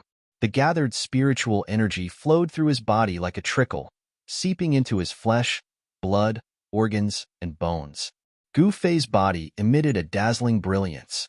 A five-colored aura seeped out of his body, causing his body to flicker with a sparkling luster, as if he was carved out of a five-colored divine jade. Time passed quickly. Unknowingly, Gu Fei had sat in the room for an entire day and night before he woke up from his meditative state. After Gu Fei stopped cultivating, the spiritual energy that had gathered gradually spread out. Specks of spiritual energy that could be seen with the naked eye danced around the room before disappearing. Gu Fei stood up from the jade bed. He could feel a powerful force surging within his body. His 5 viscera and 6 bowels were flowing with a layer of multicolored light, flawless and flawless. His bones were glowing with a 5-colored radiance while his skin was sparkling and translucent. His body had gradually separated from his mortal body, as if it wasn't made of flesh and blood anymore. It was more like a magic treasure that was constantly being refined. Moreover, this magic treasure had the ability to gradually transform and become stronger. Gu Fei walked out of the cave, and saw the sun hanging high in the sky. Birds were chirping and insects were chirping. The flowers and grasses were covered in dew. This was another prosperous morning. Yin still hasn't come out from the fire valley? Gu Fei looked towards a small valley in the distance. The fire valley he was talking about was the place where Yin had thrown it into the primordial pill cauldron and refined it for 3 days and 3 nights. When Gu Fei thought of that place, he couldn't help but shiver. It seems that the nascent soul pill is not easy to refine, Gu Fei murmured. He knew that Yin was refining a pill called the nascent soul pill. According to Yin as long as she successfully refined this pill, she would be able to break through the Tao-breaking pill and break through to the void-controlling realm. There was a rule passed down by the ancestors of the Pill Cauldron Gate. That was, the disciples of the Pill Cauldron Gate could not leave the Pill Cauldron Grotto without reaching the void-controlling realm. In the eyes of the ancestors of the Pill Cauldron Gate, only the disciples who had broken through to the void-controlling realm would have the power to protect themselves in the cultivation world. In fact, Yin had lived in the Pill Cauldron Grotto since she was young. She only followed her late master to a few places outside the Pill Cauldron Grotto. Thunder Lake was one of them. The situation in the north is chaotic. I can take this opportunity to kill Brother Dongfang and Uncle Beitang Ao. Outside the cave, Gu Fei looked at the morning sun and made up his mind. As he thought about it, he immediately turned around and walked into the cave. He wanted to take back what belonged to him. He went straight into the depths of the cave. He knew from Yin that in the depths of the cave, there was a spiritual vein guided by the ancestors of the Pill Cauldron Gate to nurture the spiritual essence of heaven and earth. The longevity grass must have been moved to the herb garden in the depths of the Immortals' Cave. Didn't the old monsters of the 3 great Tao sects want the longevity grass? The longevity grass was very useful. At the very least, he could use it to bargain with those old monsters. Even if he used the longevity grass as a reward to ask those old monsters to kill Brother Dongfang and Uncle Beitang Ao, it was not impossible. He had to get the longevity grass back. However, when Gu Fei entered the herb garden in the depths of the cave, he encountered a restriction. However, this was not a problem for him. He directly guided the power of space and condensed it into a purple divine light. He broke through a few restrictions and entered the herb garden. Ever since Gu Fei used the power of space to break the restriction that Luo Xiao had imposed on him, he felt that his power of space could break any restriction or seal. The layers of restrictions outside the herb garden were extremely powerful. However, they were all broken by Gu Fei. The herb garden was not big. It was only 100 feet in circumference. It was full of spiritual energy. Even with the naked eye, one could see the faint spiritual light. There were no less than 10 kinds of spiritual essence of heaven and earth planted in the herb garden. Each of the spiritual essence of heaven and earth emitted a strong spiritual aura. In a corner of the herb garden, there were 2 strange grasses that emitted 9 kinds of spiritual light.